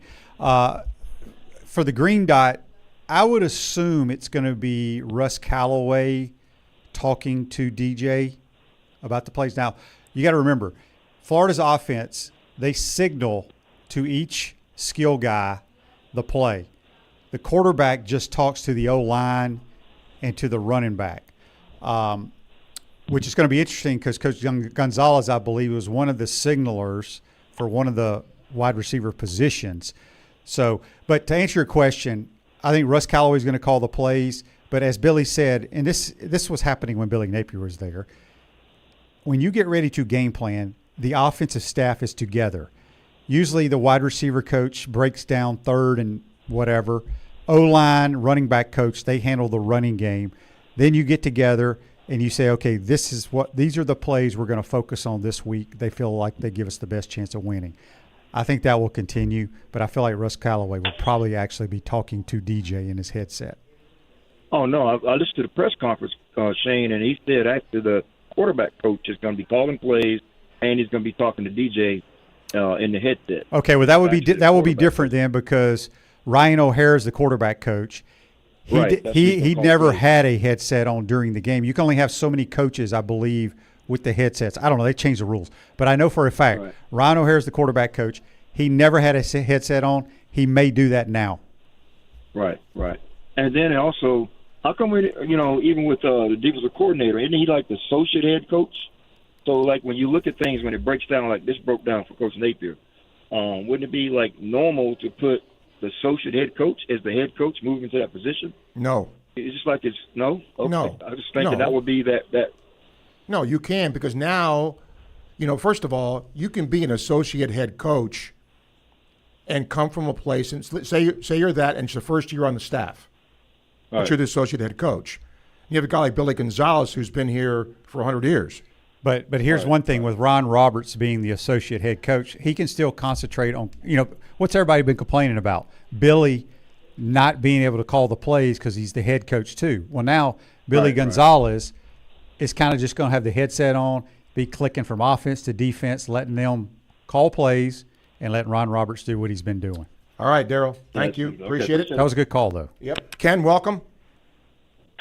Thank you very much. I was listening to the press conference, and one of your callers a few minutes ago was a little unhappy because Coach Scott Stricklin wouldn't divulge all of the conversations that took place between him and Billy Napier. And I think it was to protect Billy's dignity, because it's, no matter what kind of a buyout you get, when you get him fired, still hurts, because you learn to love the players and you get to you get to know them, and somehow your coaching plan doesn't come together and things don't work out and you get fired. So I think some of that was to protect Billy's dignity. Also, I had a comment, but it slipped. I got 30 seconds, so go. Okay. I guess the question slipped my mind, so I guess I'll have to let you go. But I appreciate you letting me. Okay, Ken. Thank you. We're just up against the top of the hour here. Jim, Strickland's under a lot of pressure to get this hire right. If I were him, I'd form an advisory panel. Well, he said he would talk to different people. But he said composed of the players in the Ring of Honor at a minimum, and perhaps a couple of others. I'd listen to what they think is best for the program. If the hire doesn't work, he can lay the blame at their feet. Seriously. Thought he should have done that before hiring Napier. The HBC likely would have had some advice on that. Everybody has a way to do it. Hour 2 coming up. Stay with us for Sports Scene on WRUF. WRUF, where Gator Nation comes alive. 98.1 FM, 850 AM, and 103.7 HD2. Powered by ESPN. WRUF, your home for Gator sports. Attention local and regional CDL-A drivers in the North Florida area. Pritchett Trucking is currently looking for local and regional drivers. Are you looking for a driver-friendly environment? Pritchett Trucking offers more home time, great pay, and great benefits, including health insurance and paid time off. And they also offer a quarterly performance and safety program, plus a sign-on bonus. Pritchett Trucking's regional drivers are home weekends and local drivers are home daily. If you're at least 23 years old and want a rewarding career with great pay, don't let the opportunity pass you by. Apply online at PritchettTrucking.com. Need a new AC and wondering who to call? I'm Kirk Smith, owner of Crystal Air and Water. Our team of professionals are strongly committed to responsiveness, problem resolution, customer satisfaction, and service excellence. We promise to meet the heating and cooling needs of your home with the most effective and energy-efficient products available. Maybe that's why we're the most liked AC company on Facebook. Follow us today. Crystal Air and Water, online at acpenguin.com. License number CMC 1249384. Yes, I'm calling Crystal Air and Water. Call Crystal. Are you ready to raise your game when it comes to your Gators gear? Head over to Alma Mater in Gainesville and you'll find just what you need to rep your team in style. From one-of-a-kind Gator tees and hats to NIL gear, they've got the perfect Gator swag for every fan in all kinds of weather. Whether it's game day or any day, you'll be winning with officially licensed apparel found nowhere else. Locally owned, locally produced. Alma Mater, in-store at the corner of 34th and University or online at almamaterdesign.com. There are plenty of realtors in town, but few work as hard, respond as quickly, or care as deeply as Doreen Wiebe of Caldwell Banker MM Parish. Community-driven and client-focused, Doreen will work with you to ensure your satisfaction. Whether you're buying or selling, she brings persistence, preparation, and heart to every deal. With Doreen, you're not just another transaction. You're a priority. Call 352-562-1411. That's 352-562-1411.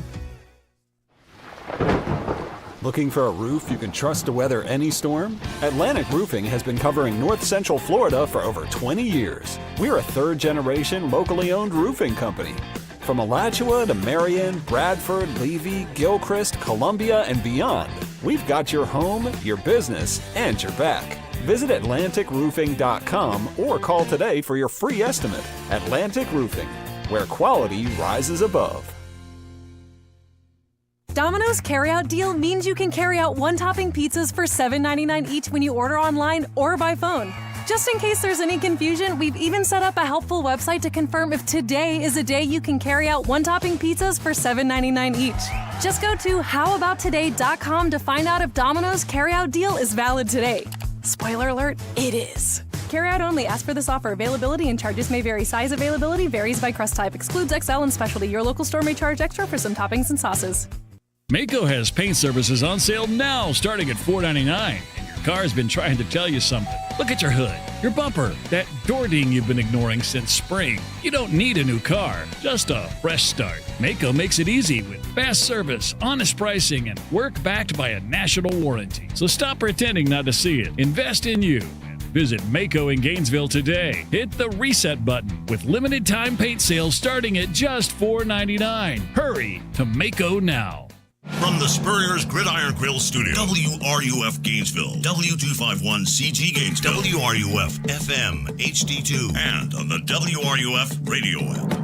The godfather of Gator Sports Talk Radio has returned. I'm going to make him an offer he can't refuse.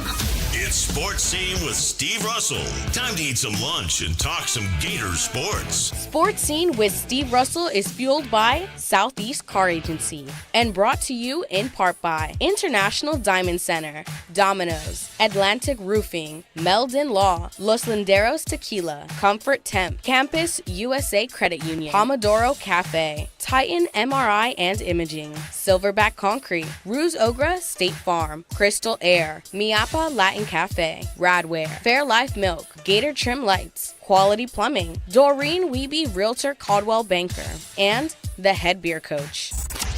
Now, here's Steve Russell, right here on WRUF. Hey, how are you? Welcome into Hour 2 of Sports Scene for this Monday. Thank you for making time out of your busy day to join us. Jessica, our producer, the Gator QB, Shane Matthews, alongside. You heard Scott Stricklin today. You heard Billy Gonzalez, the interim head coach. Let me just tell you, folks, we are jammed. Phone lines are filled, tons of emails. So when I get you on the phone or your email, just kind of get to your questions, because I want to get to as many people as I possibly can as we come to you from the Gator Trim Light Studio here in Gainesville. And we are fueled by our friends at Southeast Car Agency in Gainesville, 310 Northeast 39th Avenue, the best in late model, low mileage vehicles. A big thank you to Quality Plumbing for sponsoring Hour 1, and a shout out to Crystal Air and Water for being our second hour sponsor. Family owned and operated Crystal Air and Water services air conditioners, furnaces, boilers, and more for Gainesville, Alachua, and nearby areas. We're not comfortable until you are. Meldon Law is giving you all of our guests, the only injury law firm partner of the Florida Gators. Meldon Law won't back down. All right. Titan MRI Imaging phone line, 392-8255. International Diamond Center email, srussell@wruf.com. John is first. Hi, John. Yeah, thanks for taking my call, Steve. I tell you what, I'm excited as hell about them getting Billy Gonzalez as an interim head coach. I think it was a very wise decision. He has a long history of coaching at Florida, especially under Urban Meyer for 5 years. They used to call him, I think, Billy the Kid back then. Had another guy they called Doc Holliday. He knows how to talk them players up to get them ready for a game. I know he does. I'm excited. I can't wait to see what he's going to do. We might be able to keep the coaching head job right in the own family here. That's all I got to say. Thanks for taking my call, Steve. John, thank you. Tampa Mike says, in my humble opinion, what got Napier fired is prize recruit. Biggest disappointment in this team has been the quarterback play. Probably many reasons as to why, but ultimately that's what held this team back. You agree? Well, I think it's more than just the quarterback. I do not think DJ's played at the level that people thought he would play at this year, regardless whether it's injuries or whatever. But, you know, the old saying, Steve, the quarterback gets way too much blame and gets way too much credit. JR trusted Stricklin to get us a new coach without bankrupting the program. Concerned about two names, Franklin because of his record against good teams, Drinkwitz because of the easy schedule. He says, go Gators. Well, we will see. Let's see who is next. Chris, hello. Yes, good morning, gentlemen. I wanted to get to a couple things. First, I wanted to thank Napier. He was a great guy, solid, honest, no scandals. You never really had a negative thing to say about him personally or professionally, except for his decision-making in regards to the offense. I think Stricklin was very clear. that he had the conversation with him, told him to hire an OC. He did it, and his last words about the topic was, you have to live with your decisions and the consequences. So I think it was clear he did that, have that conversation with him. But as far as and I know Shane addressed some of the chain of command for the play calling, I don't understand, and maybe this will change, but why it wouldn't be given straight to Callaway to make the call, because, I mean, the guy ran the air raid offense, and he was an OC before. I mean, he actually has experience in that. I don't know whether it's just a title or whether it's actually going to happen. I think he just had the title as well at Sanford. Somebody can correct me, but Chris Hatcher's the head coach at Sanford. He played under Hal Mumme, Leach, that whole crew. I'm pretty sure he called them. But the way offense play call, it doesn't matter if it's the Florida Gators. Let me just go back. Even when Steve Spurrier coached, he called the plays, but he had offensive meetings with the offensive line coach, the receiver coach, and the running back coach. Right. They all discussed what the plan was going to be. He made the decision of what to call, but it's not like he just drew up a running play without asking the offensive line coach if he thought it would work. No, but I think, Shane, you're right. But I think there is confusion with fans because Billy Napier was the play caller. Correct. So now I think they're asking who's going to be the play caller. Well, the only person that can call the plays, because Billy Gonzalez is not going to call the plays, it's going to be Russ Callaway. Okay. But Russ Callaway is going to sit in the meeting with Billy Gonzalez and with Sale and the other offensive and coaches. Jaluk, Yep. and they're going to put the plan together just like they've been doing under Billy Napier. Yes. But Billy Napier will not be talking to DJ.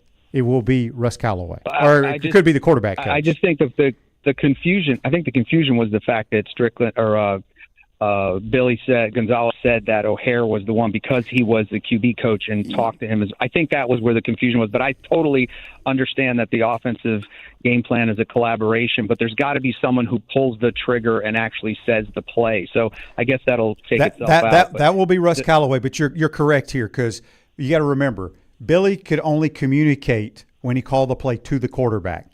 So who's the other person in the quarterback meeting room? Ryan O'Hara. So it makes perfect sense. So Ryan's going to have a headset on like me. Steve Russell, you're going to be Callaway. You're going to tell me stem to east, right, zine, close A, Z, fly, scat 322, Y, stick.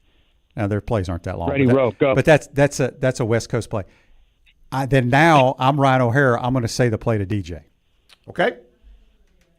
All right. Thank you. AT, hello. Hey. I was just saying I'm a little sad and a little anxious to see what's going to happen. Sad because I feel like the last time our roster has been complete on both sides as far as talent and ability to me. And I mean, I want y'all to give y'all opinion. And the last time also was the first year McElwain with Will Greer, if I'm not mistaken. That was the first year with McElwain. We had a complete team. That's the last time in my, that I can bring up. I mean, we had successful seasons with Dan Mullen, but I just feel like defensively we didn't have a great defense, right? Because I feel like we would have won a championship if we did. Also, the one thing I heard from the press conference, if I'm not mistaken, he said Ryan O'Hara would call the plays and he would communicate to DJ. And then a reporter asked him, will he be in the booth? And he said, no, I want him on the sideline talking to him to face. Right. But I feel like we still would be at a disadvantage if we don't have anybody actually looking from the top and make adjustments. Because if I got that green dot, I want to be in the booth to be able to make adjustments and talk to him. Even if I think one of the best things, the best strategies I think Peyton Manning showed us is lining up early, seeing what the defense is showing you based off your alignment, and making adjustments from time to time. And I go off there with that. All right, thank you. What y'all got to say. All right, thank you. Well, does that preclude anybody from being in the box? No. So again, let's make this very clear. Because I'm gonna make this very clear. This is minutia. We are make this very simple with the headset. Billy Napier will not be wearing a headset. Billy Napier is no longer wearing a headset Saturday. Okay. Ryan O'Hara is going to take his headset that says Coach Napier. He's going to put it on the sideline. They're still going to have Rob Sale doing what he does. They're still going to have tight end coach Russ Callaway doing his thing. And they do have people in the box, okay? The only thing that's changing is Ryan O'Hare, the quarterback coach, when he is told what the play is, he's going to tell DJ in the headset, bandit right, blue slide steamers. Nothing else is going to change. Yeah.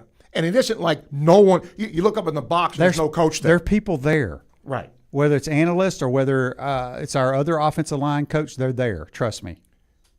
Adam, welcome. Hey, Steve, Shane, pleasure to speak with both of you guys, man. I think it's extremely clear. Thank you for clearing that up for these folks. Hey, Shane, I got a question for you. At the post-game press conference, so I can flush this Mississippi State game, great win, whatever, we won. It's a W. I'm not going to hate on that, especially on homecoming. Okay, Adam, I got a lot going on. Get to it, please. Yeah. So Napier mentioned that when he called that play in, it was a surrender play. I've never heard that in life, and I've been listening and watching football since I was 5 years old. What is a surrender play in that play call where DJ rolled out and instead of handing it off for 3rd and 1 and into the game? What is that, Shane? Have you ever heard that in your headset? No, I don't know anything about that. Here's what happened. We had 3rd and 1. Billy, we could have handed the ball to Jaden Ball, get the first down, maybe not. He thought because the previous play we ran it, they pinched everybody. So he's like, okay, we're going to run one of our staples that we had run 3 or 4 times in the game already. We're going to fake to Jaden Ball, and we're going to roll out. We got a guy in the flat, and we got a crosser. How many times do we hit the guy in the flat and the crosser in the game? Multiple times. Mississippi State covered it.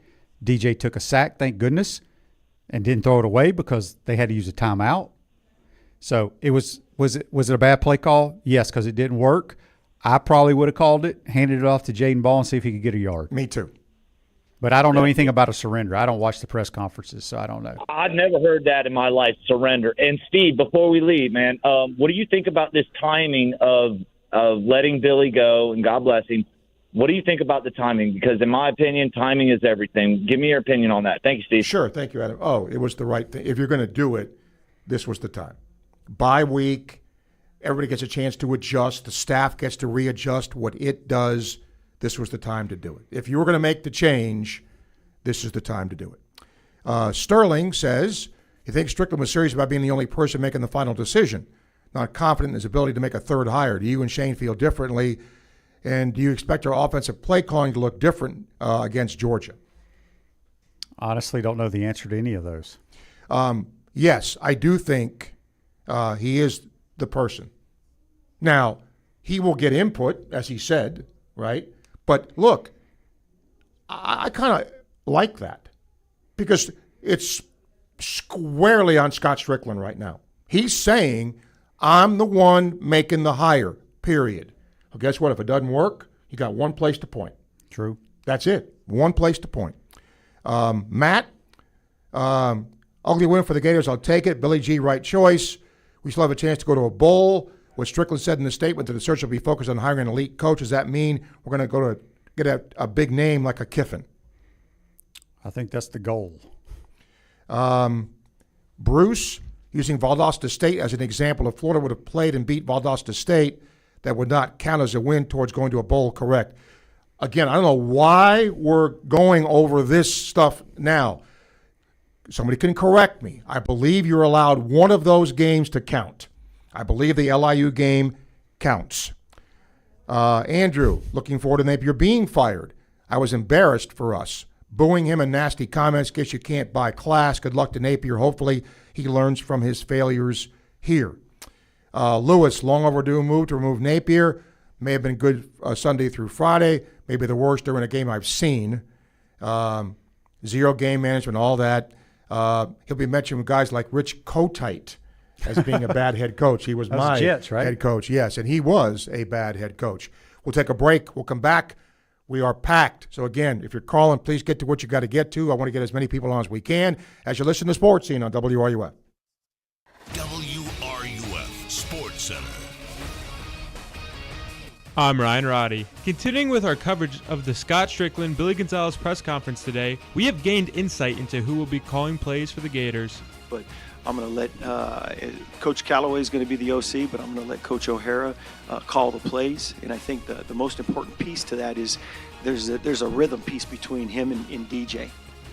Ryan O'Hara is the quarterback's coach for Florida. He was on Napier's staff at Louisiana as well. Will O'Hara's play calling be what the struggling Gators offense needs to flip the script? Speaking of Florida coaching, Ole Miss Rebels coach Lane Kiffin has opened as the early favorite to be the next head coach of the Gators, according to odds by BetOnline at +200.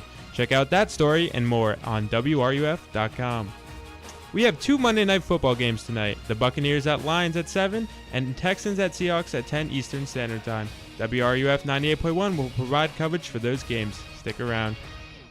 You have been transported to the future. You no longer need to climb into your attic and haul down your decorations or wrestle with holiday lighting strings. That's don't work. That's not the future. It's now. At Gator Trim Light, you can have permanent year-round lighting that you can control effortlessly using your phone for the holidays, game day, or any other occasion. And the best news is there's still time to get yours installed for this holiday season. But hurry. Time is running out. Visit GatorTrimLight.com and imagine what your home can look like. That's GatorTrimLight.com. Hey folks, it's Steve Russell for my friends at Southeast Car Agency in Gainesville, 310 Northeast 39th Avenue. They've been in business for over 45 years. That in itself says a whole lot. Take a look around you when you drive. Take a look at the car in front of you, alongside of you. There's a really good chance it'll have a Southeast Car Agency tag, just like my vehicle does, and many vehicles before that have as well. When you go see them in person, make sure and tell them Sports Scene sent you to the good people at Southeast Car Agency, 310 Northeast 39th Avenue, Gainesville. The best conversations happen with Los Landeros tequila, like this recent conversation between 2 Gator legends. Coach, you know, it always impressed me how you beat Florida State to win the 1996 national championship. And I was really impressed with your 06, 08, and 09 Gator teams. And the way you coached Danny to the Heisman Trophy. A lot like what you did with Tim Tebow. To the Swamp and the Gators, with the best beverage served at Spur's Gridiron Grill. 100% agave, Los Landeros tequila. Aged in bourbon barrels for a smoother taste. It's no fun being injured. The last thing you want to deal with is long wait times or high costs. Well, guess what? You don't have to, thanks to Titan MRI and Imaging. The experience at Titan MRI and Imaging is much more personal than the sterile atmosphere of a hospital. Joe and his team are personally involved and will guide you through the entire process at any of their 3 convenient locations. And they accept insurance. So if you need a scan, save time and money and call Titan MRI and Imaging. Learn more at TitanMRI.com. When the unexpected happens, you need a legal team that's ready to fight for you, just like the Florida Gators. At Meldon Law, we're proud to partner with the Florida Gators to deliver winning results for those who have been injured at no fault of their own. With a strong record of success and a team that won't back down, Meldon Law is your trusted partner in tough times. Call Meldon Law at 352-373-8000 or visit us at meldonlaw.com. 90 years ago, 9 University of Florida faculty members started something big, Campus USA Credit Union, the first credit union on a U.S. college campus. Today, Campus USA is 160,000 members strong, proudly serving the community with auto loans, business loans, mortgages, and more. Whether you're just starting out or building your future, Campus is here to help you every step of the way. Stop by any campus location or join the team at campuscu.com. Campus USA Credit Union, celebrating 90 years of better banking. Attention Gator students, alumni, and fans. You need to get out to Rally House Gainesville. Rally House is new in town and located just blocks away from Ben Hill Griffin Stadium near the intersection of Buckman Drive and West University Ave. The only way to describe their product selection is outrageous. Jerseys, hats, tees, sunglasses, tumblers, and so much more are waiting for you at Rally House. Rally House Gainesville, 1680 West University Avenue, your one-stop shop for all your Gator gear. This is Jeff Cardozo, today at 4. Tune in.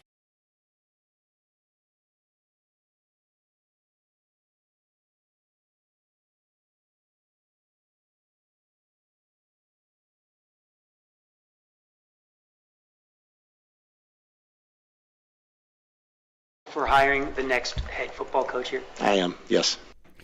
Leonardo's Pizza and Mill Hopper is Gainesville's iconic restaurant, still tossing the same sauce and dough since 1976. Go check them out, Leonardo's Pizza and Mill Hopper. All right, so again, it is his deal.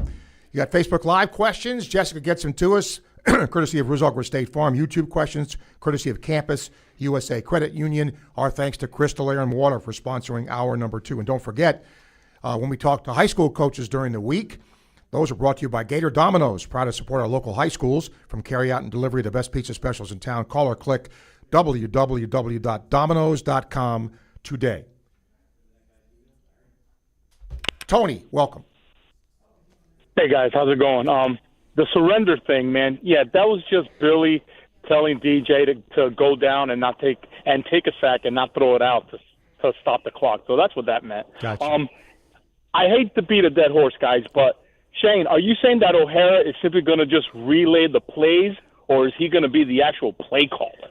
Because that's what it sounded like in that. Well, maybe he is going to be the play caller. I like I said, I was not listening to it. I'm just going by just the process. O'Hara, he will call the plays. O'Hara is? Period. Okay, there you have it. Okay, so do you know if he's ever done that before, and what type of offenses has he worked in prior? I don't know if he's ever been a play caller.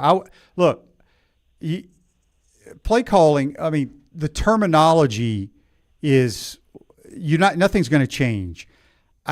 You may see more passes than more runs. I don't know, but you're not going to be able to implement some new offense in 6 or 7 days. That's not impossible. That's impossible. I got to put a thank you, Tony. I got to put a bow on this here.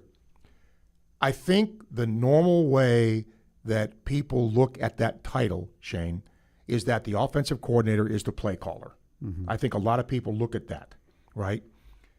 But the offensive coordinator at times is not the play caller. They are the coordinator of the offense. And another person is calling plays, which I believe is what Callaway is going to do. Well, you just said Ryan O'Hara. No, Callaway will be the OC in terms of the overall offense, and O'Hara is going to be the play caller. I'm going to get clarification of this because I'm under the impression is that Russ Callaway is going to call the play, but Ryan O'Hara is going to talk to the quarterback and say what the play is. And my thought was the opposite. But okay, with O'Hara calling the plays and Callaway organizing and being the offensive coordinator. Okay. Okay. Dr. J, hello. Hey, Steve. Hey, Shane. Shane, you are a Gator stud. I enjoy listening to you on the radio from time to time, if not watching on TV. So thank you for that. The fact that we're talking about this play calling so much and it's so convoluted, I mean, it speaks volumes about kind of the program, right? And my question for you guys is: did Scott Stricklin, did he ever play football or coach football? I'm not trying to be rude. I'm just wondering, did he? Not that I'm aware of. I don't think so either. Okay. I think that's interesting. And the fact that Billy Napier didn't give up the reins, I mean, his origins are offensive coordinator and play calling. I mean, he won the national championship as an offensive coordinator analyst with Alabama, and then he went and worked, I guess, or before that he worked for Dabo. And so, he's got pride. He's not going to give up the reins as a head coach. I mean, why coach a team if you can't run the team the way you want to run the team? Okay, so, I mean, I know we're looking in the rearview mirror, but, I just wanted to say that. But going forward, look, the elephant in the room is we've got it. This is like Groundhog Day. I've been calling this radio show for 10 years plus, as Steve knows. We've got to pick the right coach going forward for the time. And for the time right now, I think it's Lane Kiffin, okay? And I think we should, all chip in as much money as possible and get Lane, okay? And I'll end with a little poem. If they pick Lane, people will continue to listen to Shane, okay? So that's all I got to say. Go Gators. All right, thank you. Elijah, hello. Hey, I had a quick question about the defense. I've noticed that we've kind of struggled with defending some of the comeback routes. Is that because of inexperienced players playing because of injury, or how can you kind of adjust that and kind of get better protection on those plays? Thank you. Okay. Well, it's hard to play defensive back, and we got a lot of young guys. I mean, we were depleted in the secondary in this last game. The key is what I think Florida has done a pretty good job majority of the time this year is don't get beat deep. And so that's on the comeback or stop routes on the outside. Those receivers are pushing them like they're going deep, and then just put on the brakes, and you get a lot of separation. That's just good offense. Dick, welcome. Hey guys, how you doing? Hey Shane, how are you? Great. I was listening to your show this morning, and I don't know. I listened to this national media, and I'm not saying it's going to happen. It may not happen, but when you listen to national media, it's a foregone conclusion. There is no way Lane Kiffin's coming to Florida because it's not a better program. I just think these guys get paid for a living to analyze this stuff, to look at it, to study it. How can anybody in their right mind say Florida's not a better program? Now, we might not be winning as much, but if you look at Jaden Ball, a recruit, Dallas Wilson, recruit, Vernell Brown, recruit, our whole secondary was true freshmen, Miles, Graham, a recruit. I guarantee you Ole Miss didn't put in freshmen and stuff like that. There is no way Ole Miss gets the same player that Florida does. And people are going, oh, they've got a better situation. Billy Napier, Kiffin is like Spurrier, like Urban Meyer. It's in a coach's DNA. He's not going to be a maintenance coach. Yeah, maybe he could have it easier winning 8 games, 9 games. But when you have a guy like Kiffin's mindset, they want to be the best.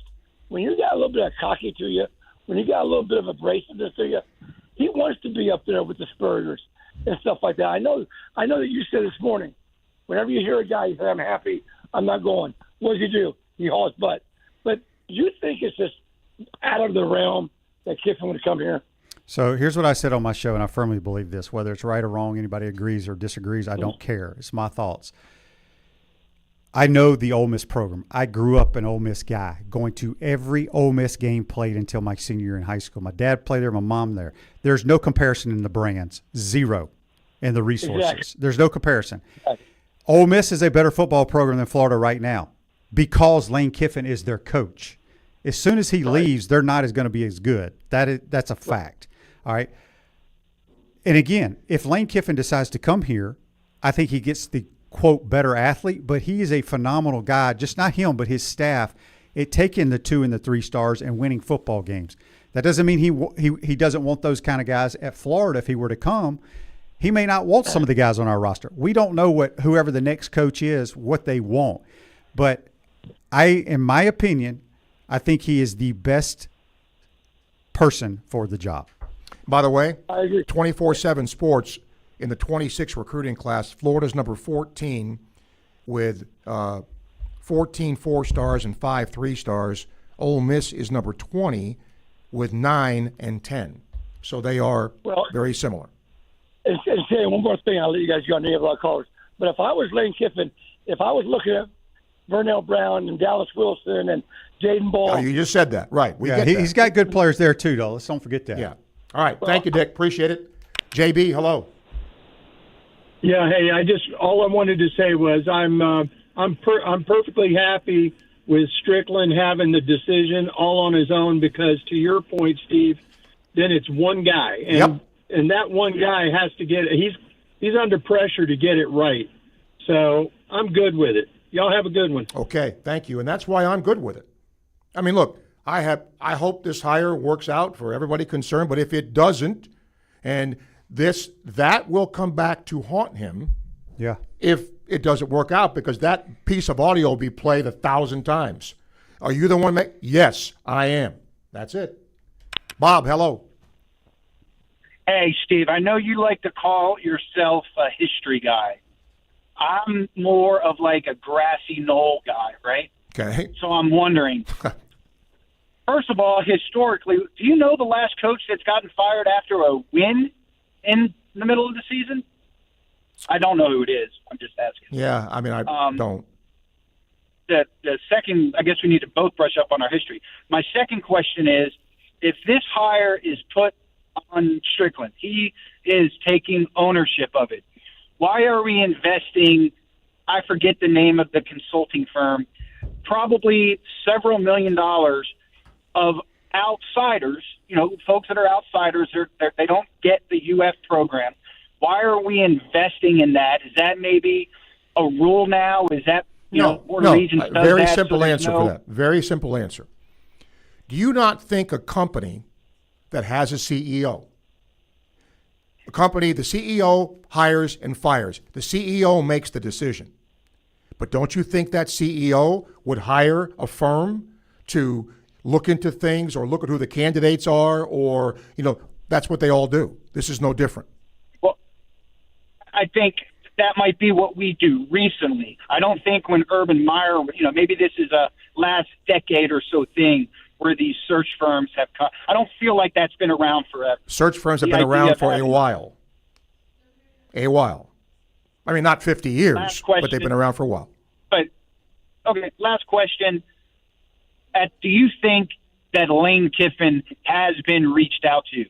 Back to my grassy knoll theory. Do you think that someone somewhere has gauged the interest Yes. he has? Answer's in yes.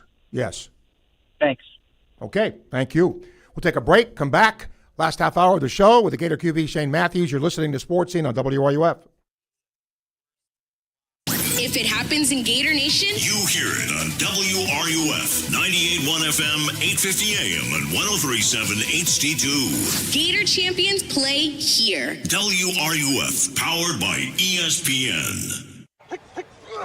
Every great team is built on a solid game plan, sharp execution, and total trust in the crew beside you. At Quality Plumbing, we bring that same championship mindset to every job we do. For over 40 years, we've been the starting lineup for homes and businesses across North Central Florida, delivering reliable service, expert craftsmanship, and big wins for our customers.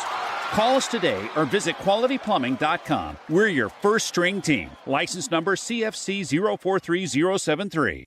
Need a new AC and wondering who to call? I'm Kirk Smith, owner of Crystal Air and Water. Our team of professionals are strongly committed to responsiveness, problem resolution, customer satisfaction, and service excellence. We promise to meet the heating and cooling needs of your home with the most effective and energy-efficient products available. Maybe that's why we're the most liked AC company on Facebook. Follow us today.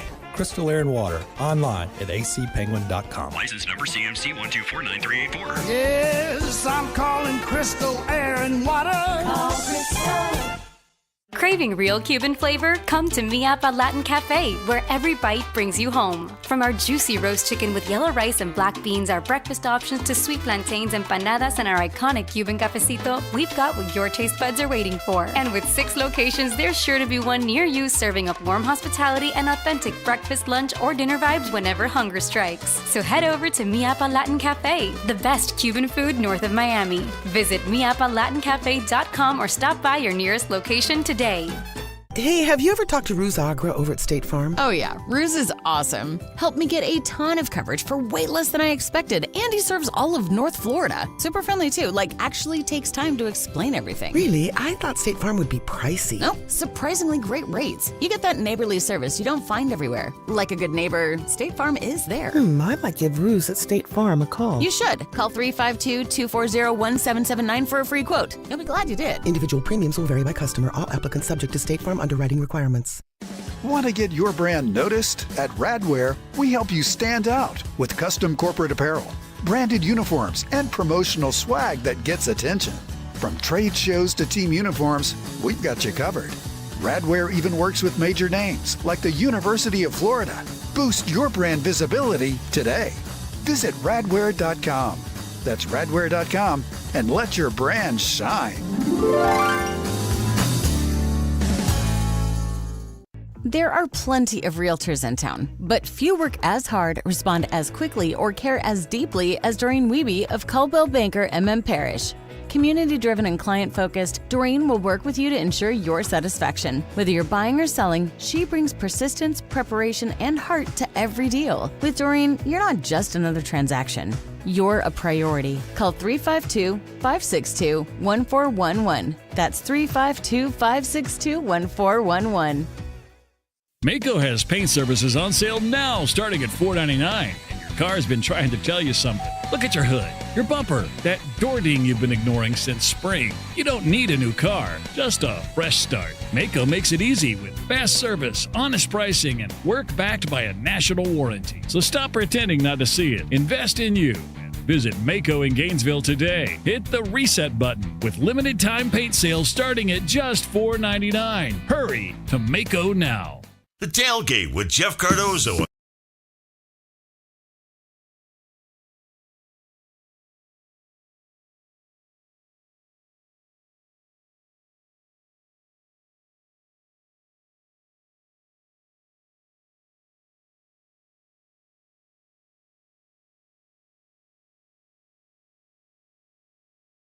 for making us part of your day as you listen on WRUF. We're going to get Jay's call, and then I'm going to get some emails here. Jay, welcome. Hey, Steve, how's it going? Good, sir. Hey, so I was just calling today everybody's talking about the Lane Kiffin thing. My thing is about the Lane Kiffin thing is he reminds me much of Dan Mullen. I mean, his offense is always great, yes. But when he plays against other teams, big teams, it seems like whenever I see Ole Miss against another top-ranked team, it's like they're not going to win. Well, he's lost 6 consecutive offense, but when it comes down to it, I just don't see him winning any of the big games. And I'm going to get off with this one. The coach that I will be looking for, he's not coaching right now, and he won a national championship with a big quarterback that can throw the football, a hard-nosed running back in James Wilder, an athletic, tall wide receiver in Kelvin Benjamin, and a small wide receiver just like Vernell Brown and Rashad Green. He doesn't have to change anything when he gets there. I'll go try to talk to Jimbo Fisher.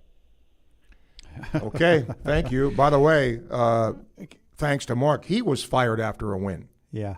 So people talk about what has this guy won or can he win the big games. I did some research, Steve, because of my show.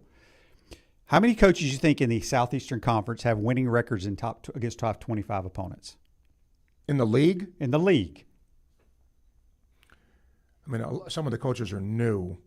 Right. I'll help you out here. Okay. Kalen DeBoer, going into this year was 15-3, and Kirby Smart at 37-15. Those are the only ones over 500. Okay. Let's go to the mighty Big Ten. How many do you think coaches in that league have a winning record or over 500 against top 25 opponents? 2. It's 3. Lincoln Riley's 18-15. Dan Lanning was 10-6. Ryan Day 24-9. Okay, real quick. ACC, the great ACC. I'll save you. 1. Dabo Swinney. Yeah, that's who I was going to say. And then in the Big 12, you have 0. So my point is, people talk. The only coaches that are winning against top 10 teams are Dabo, Kirby, and Ryan Day. They ain't going anywhere. They're national championship coaches. I think, though, when you look at if you hire a coach like Lane Kiffin, okay, and you don't win those matchups. That's a different story. I agree. But, again, I am comparing the brands, okay? All the Florida people talk about how great our program is, right? Which I think it's one of the upper echelon programs in America when you have the right coach. He doesn't have as much chance to win those. I mean, he beat Georgia last year, but he doesn't have, and he beat LSU this year. But it's the roster or the resources, if you want to call that from the whole roster. It's like night and day to me. That's just my gut feeling. So we'll see. Okay. Emails. Jonesy. As I listen to the show, a lot of Gator fans talking about getting somebody who's connected to the program from the past. What about Jed Fish? I love Jed, but I'd rather have Kerwin if you're going to go that route. Scott in California, too long. Glad Napier got fired. Hoping Lane finds his way to games. Bring excitement to the fan base, along with some of his own players to compliment the players who stay. Hopefully bring the Gator football program back to respectability. Lewis, long overdue to remove Napier. May have been good Sunday through Friday. Maybe the worst during a game. Matt, ugly win for the Gators. I'll take it. Billy G, right choice for the interim. Do we still have a chance to go to a bowl game? Got to win 3 games. Yep. Okay, let's see. We got more. And that just, I shouldn't say it, but I was going to say pathetic. I mean, all we've been talking about is what do we got to do to get to a bowl? Well, that's where it is. No, I know that, but I'm talking about for years. Yeah. Tony, happen not to worry about us having a shot late in the game to beat Georgia, and Napier does something to blow it. Excited for the rest of the season and for the future of the program. Let's see here. Scott Stricklin doesn't like Kiffin because of his attitude in social media annex. This is accurate, and Stricklin is, in fact, making the decision. Seems the odds for Kiffin are a bit longer. Do you think Stricklin can afford to make this hire with his personal feelings about a candidate's personality playing a factor? Well, that's, again, if you're going to have boosters be part of this, if you're going to have whoever be part of this, then that is part of the conversation, Scott. You may not like what he does on social media, right? But what you personally don't like may not be a factor here. Is it going to hurt the program? If Lane Kiffin, as Florida's coach, posts something on X or wherever about, what last week, right? Is that going to hurt Florida? Is that going to hurt Florida's image? I follow him, and I think he's hilarious on Twitter. And maybe it's because my coach would have been like that if he knew how to work Twitter back in the day. But he did it verbally. I think it's great. I love it. Todd, sustaining drives when we need to is what I'll be watching for, along with the offensive rhythm as we move forward with Billy Gonzalez. On a separate note, with 49 total national championships, Florida's head and shoulders above Ole Miss, unless you consider one of the 3 national titles at Mississippi is cheerleading. Oh, I don't think anybody No, they got a baseball title. questions that. I mean, if you're comparing Florida's program to Ole Miss's program and overall championship's not even close. No. So you're absolutely right. Steve, Gator Steve, do you think with all the talk of Kiffin, wouldn't you think Mississippi sweetens his pay to make it hard to leave? There could be a money war and possibly put him out of reach. I don't think anything will put him out of reach if that's who we want. Drew, if they pick Lane, they might listen to Shane, still going to complain. You both should be given doctorates from the psych department, especially after your extra point show. Glad we're moving on. Always hope for the best for the Gators. Lucky to have you both on the air. Thank you for that. Warren joins us on the Titan and Modern Imaging phone line. Hello, Warren. Hey, how are you? I called yesterday. I'm in the corner of Lane Kiffin, but there's another guy I'm thinking about, and just a Notre Dame fan my entire life. And there was a guy that was a really bad coach too. His name was Jerry Faust. You can put that in the list with Kotite. But anyhow, I think Marcus Freeman would be an awesome fit down here. Just saying that. And I don't know. I think he's a good coach. But, Yeah. I mean, I think when fans do this, Warren, and I understand, right? Sometimes it isn't reality. It's who you would like to see here. Money talks. Everybody, I don't care what anybody says, everybody has a price. Everybody does. Correct. Okay? Correct. So, again, what is Florida, if that's who they are looking at, what are they willing to spend to get him? His roots are in the Midwest, Ohio State guy. Could you pry him to come to this league? Is it worth a phone call? Is it worth a call to his agent and say, would he be interested? Of course it is. Well, yesterday I did talk about just rebuilding the foundation and what the University of Florida is all about, in my opinion, as an alum. And I think Billy did a hell of a job. He just didn't win games. And I think this guy, along with maybe Lane Kiffin, could continue that tradition and start getting some wins, because it's not easy being a coach at Notre Dame because of the academic standards. True. So he's got guys that coming in there, and he can relate to a lot of people, and he's a really good guy. He's a really good guy. All right, appreciate you, Warren. Thank you, sir. Thank you for your call. You got it. Let's see. Chris says, as we come to you from the Gator Trim Light Studio here, your opinion on Rhett Lashley. I think he's done a good job, but I let him go to Arkansas if that's where he wants to go. I mean, you got to remember, he was a backup quarterback at Arkansas too. Peyton says if Gonzalez wins just one game as interim, there'll be some calling to keep him as the permanent coach. Yeah, even if he wins all 6. Is that how many we got left? We got 5 or 6. 5 left. Yeah. 5 left. That's not going to happen. All right, we'll take a break. We'll come back one last segment with the Gator QB Shane Matthews. You are tuned to Sports Scene on WRUF. WRUF Sports Center. I'm Taryn Friend. Florida's football interim head coach Billy Gonzalez spoke in a press conference this afternoon for the first time since taking the job after Billy Napier's dismissal on Sunday. Gonzalez spoke about the team's resilience and their goal moving forward this season for the next 5 games. The thing that I do know for sure is that these players are resilient. They're tough, they're competitors, and they don't have quit anywhere in their DNA. Sophomore linebacker Miles Graham also spoke today in the press conference, highlighting that he is not looking to transfer following the coaching change and is ready to grow with the program. No, man, I'm a Gator, and I'm just focused on rallying these guys for these last 5 games and just keep rolling. The Gators look to a bye week before facing their rival, the Georgia Bulldogs, in Jacksonville on November 1st.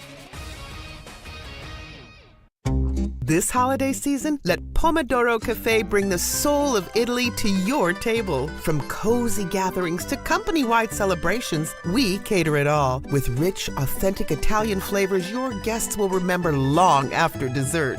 Serving UF, Shands, HCA, and all of Alachua County, we make it easy, delicious, and unforgettable. Perfect food, seamless service, timeless flavor. Visit PomodoroCafe.com to start planning your holiday event today. At Comfort Temp Heating and Air, we're proud to celebrate 40 years as your #1 local HVAC company. We offer energy-efficient solutions featuring quality products from Lennox. Whether it's new installation, system repairs, or routine maintenance, we promise to never sell you anything you don't need. Our professional and experienced technicians provide reliable service you can trust and will keep you informed throughout the entire process. At Comfort Temp, comfort is our business. Peace of mind is our promise. The commitment from IDC to first responders is really extraordinary. Veteran firefighter Johnny Hinton talks about International Diamond Center's ongoing support for our heroes in uniform. IDC has helped us raise just massive amounts of money. Johnny says in addition to corporate gifts to support charity fundraisers, IDC is there every day, helping first responders with an extra 15% discount on any purchase. Again, thank you guys so much. International Diamond Center at Celebration Point. Naysayers, setbacks, injuries. Life throws a lot of hurdles your way. The key is just keep jumping them. UF Health and Orthopedic and Sports Medicine Institute. Our team treats more than 100,000 patients each year. Find us online to see how we can help you.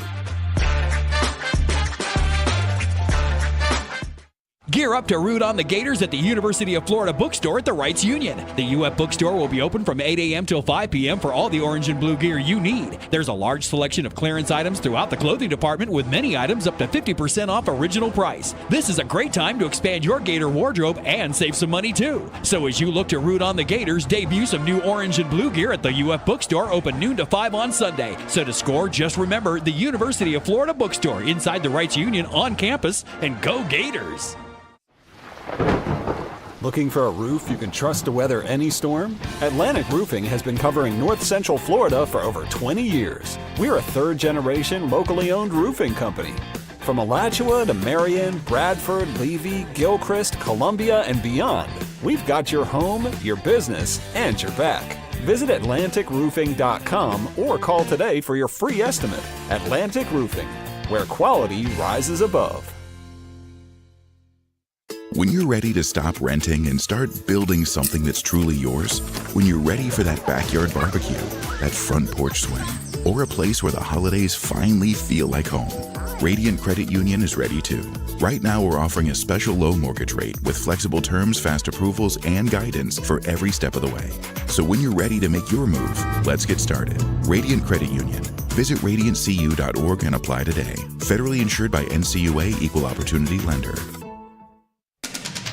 From the UF Weather Center, here is your WRUF weather update. As we make our way through our Monday afternoon, it's really nice. A mix of sun and clouds. Temperatures really not bad this time of year. 82 degrees. Clear skies, 62 tonight. Sort of comfy. Little warmer for Tuesday. Mostly sunny, 84. Wednesday, 85. We'll have a reinforcing shot of cooler air coming your way by Thursday and Friday. That'll be nice. From the WFT Weather Center, I'm Chief Meteorologist Tim Miller. Every Gator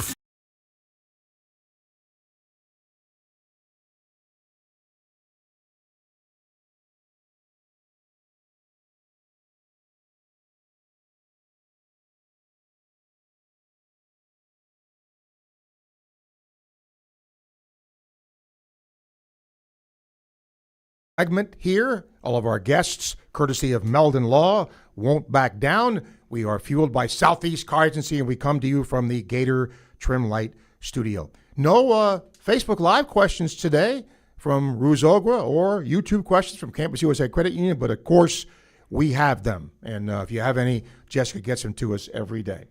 Let's go to our Titan MRI imaging phone line. That's Big Al. Hello.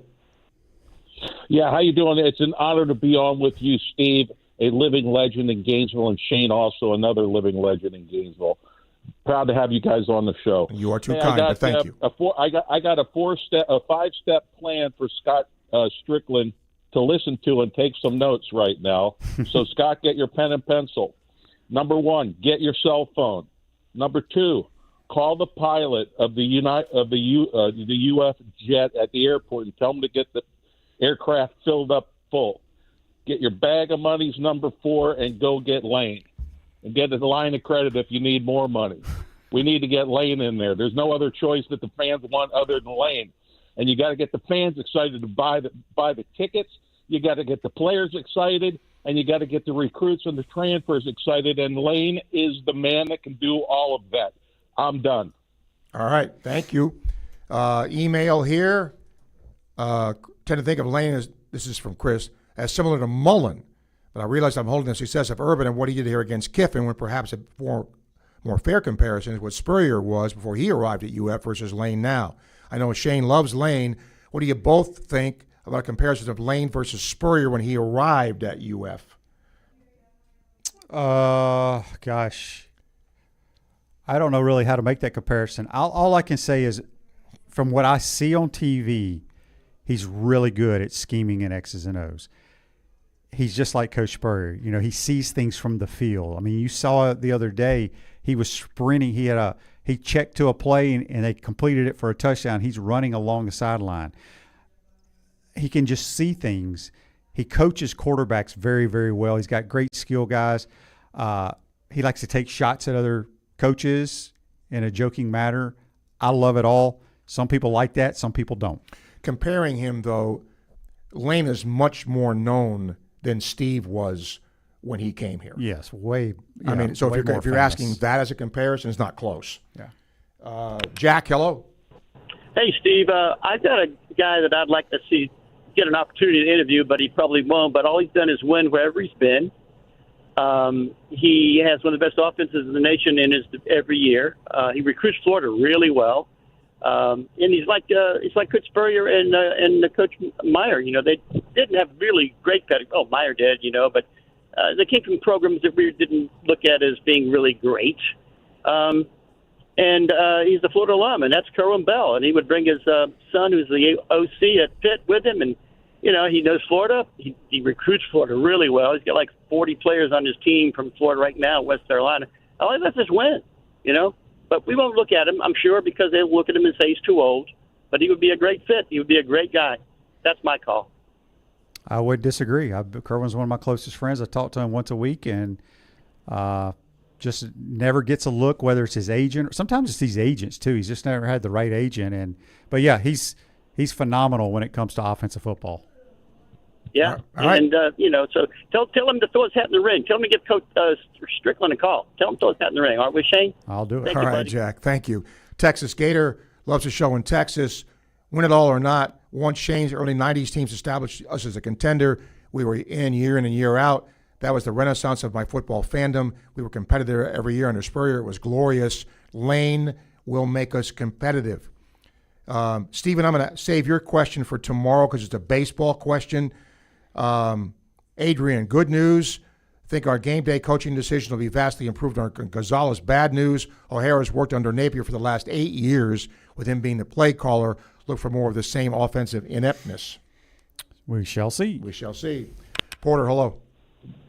Hey, guys, thanks for taking my call. The statistics you were talking about, the winning records against coaches. Hey, the statistics, you can always find something that illustrates your point when you want. But with Mississippi State victory on Saturday, Mississippi State became only the second team joining South Carolina that Billy Napier had beaten twice in his tenure at Florida. That's not good. But I do like the Kerwin Bell idea. I think that would be certainly motivate the and excite the fan base. And like they say, he has won everywhere. One thing that I thought was kind of odd for the national pundits, somebody kept talking about going to ask Tebow. And I don't think Tebow has coached anywhere. It kind of reminds me of all those guys that said, oh, he needs to just be a tight end. Like, that's easy to do. Please let me know who said that. Yeah, he's never coached It anywhere. was one of the ESPN national guys. They said that would be the first call. All right. Okay. Go on the show. Go get Porter. They obviously know nothing. Correct. A lot of those people on ESPN don't know much. Wow. Well, Shane, this is done. A lot of the fan base wanted this to happen, and there are two things afoot here. Number one, obviously, Stricklin goes to work to find a successor, but I'm anxious to see how the players respond here to the rest of the season. Got a little time to absorb all this with the open week and then see how they play down the stretch here. Yeah, I think they're going to be okay from a team standpoint. I think they'll continue to play hard. I just think, Billy's really built the roster very well, and we've seen them play hard week in and week out. I don't think that changes at all. All right. Don't forget, we'll do this again tomorrow, but first, Inside the Huddle, Shane and the coach here at noon, and Sports Scene comes your way at 1 o'clock tomorrow. I want to thank all of our sponsors, Quality Plumbing for being in the first hour sponsor here, and Crystal Air and Water for sponsoring hour number 2. And make sure to check out our daily clip of the day on WRUF, Facebook, and YouTube at WRUF Home of the Gators, brought to you by our friends at Fairlife Milk. Thank you for tuning in today. We appreciate you when you do.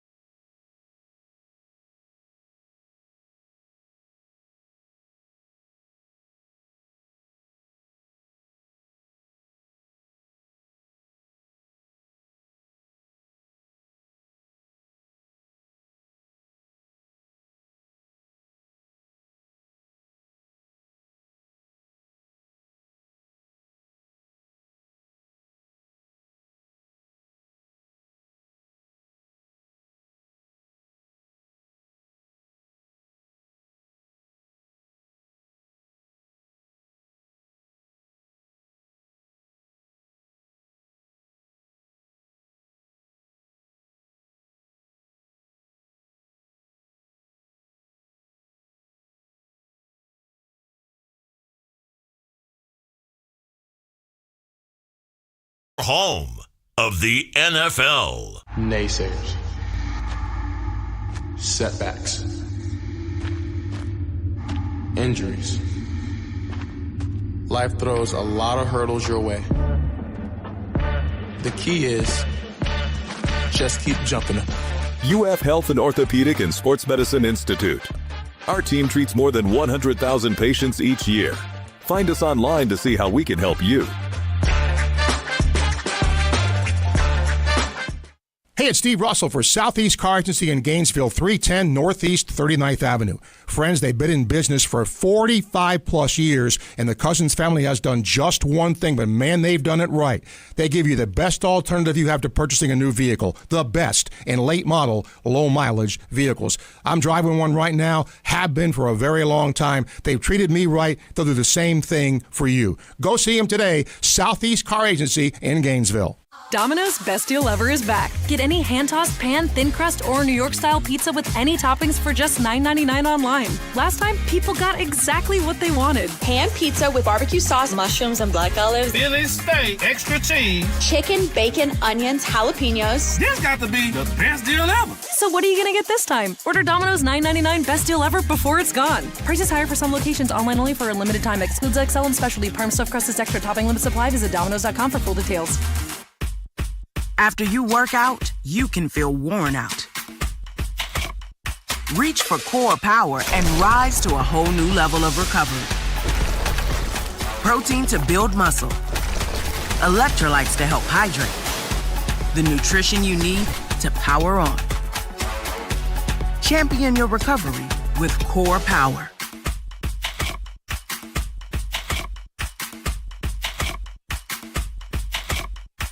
Are you ready to raise your game when it comes to your Gators gear? Head over to Alma Mater in Gainesville. You'll find just what you need to rep your team in style. From one-of-a-kind Gator tees and hats to NIL gear, they've got the perfect Gator swag for every fan. in all kinds of weather. Whether it's game day or any day, you'll be winning with officially licensed apparel found nowhere else. Locally owned, locally produced.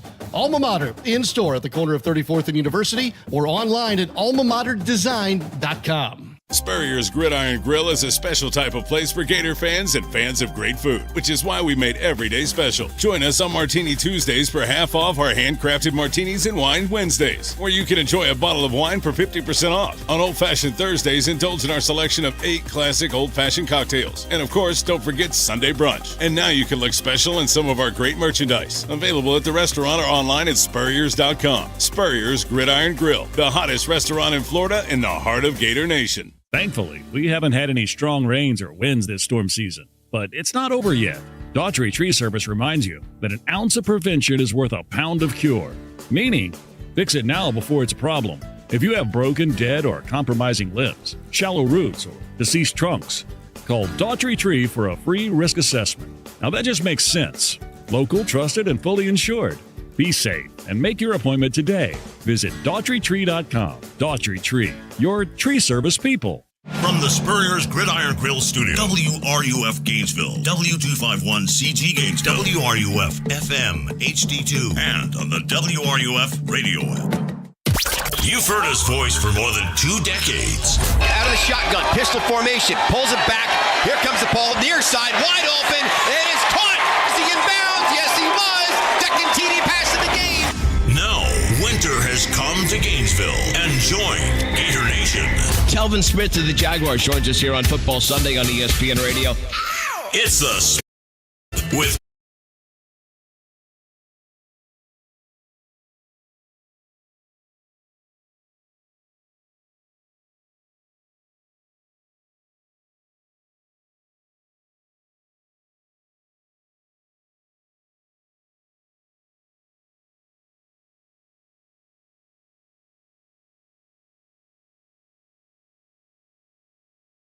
Welcome into the Sports Lab presented by Rally House here on WRUF 98.1 FM, 850 AM, anywhere in the world on the WRUF mobile app. What a weekend it has been. What a weekend it was. Homecoming weekend, the homecoming game in which I kind of sat there and I was having flashbacks of USF, and then those of us and those of you, a lot of you who were with us yesterday afternoon, and we went live and local. In fact, we were one of the very first to pop on. In fact, we were the first here in Gainesville and across Gator Nation to pop on with the breaking news that Billy Napier had been fired as the coach of the Gators. We got your reaction. Steve Russell was in here, myself, Jeremy St. Louis. I cannot thank a couple of individuals enough for joining us right away. Graham Hall from @247 Sports. He was one of the first to jump on with us. Graham Hall was parked outside pretty much all afternoon long and all morning long at the Hefner Football Training Complex right down the road. He was there all morning long kind of scouting and getting the pulse, and he was keeping you all updated on Twitter and on social media what was happening. You had me, Steve, and Jeremy St. Louis, our sports director, the former sports director and the current sports director.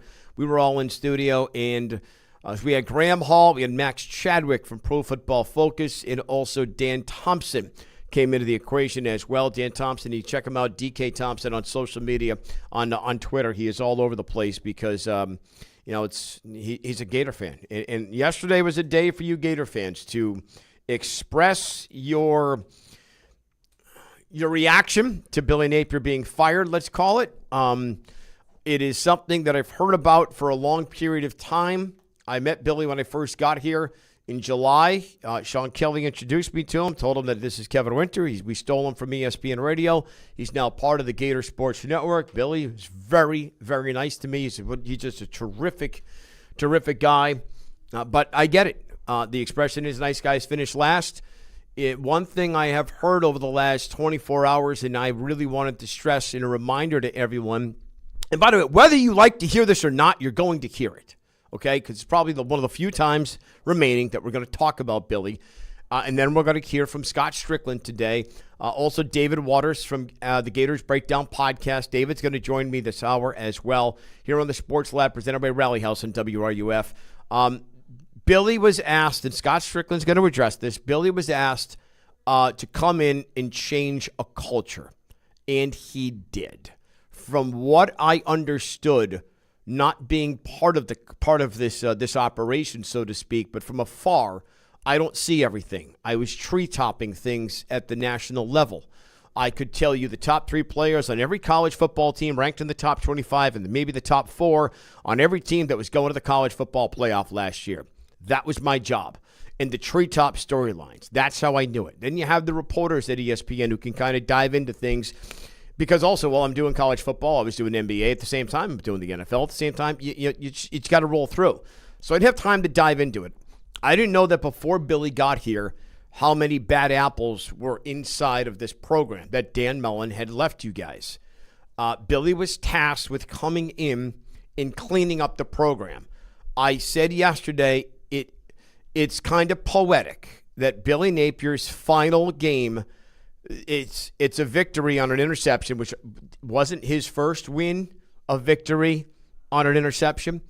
Billy's final game is a victory on an interception by a player who on virtually every other top college football program in the country, and by the way, this is one, but virtually on every other top college football program in the country, Mekhi Barrow would have had his scholarship yanked and pulled after what happened to him in May of his senior season back in 2024. I spoke with Mekhi 2 weeks ago.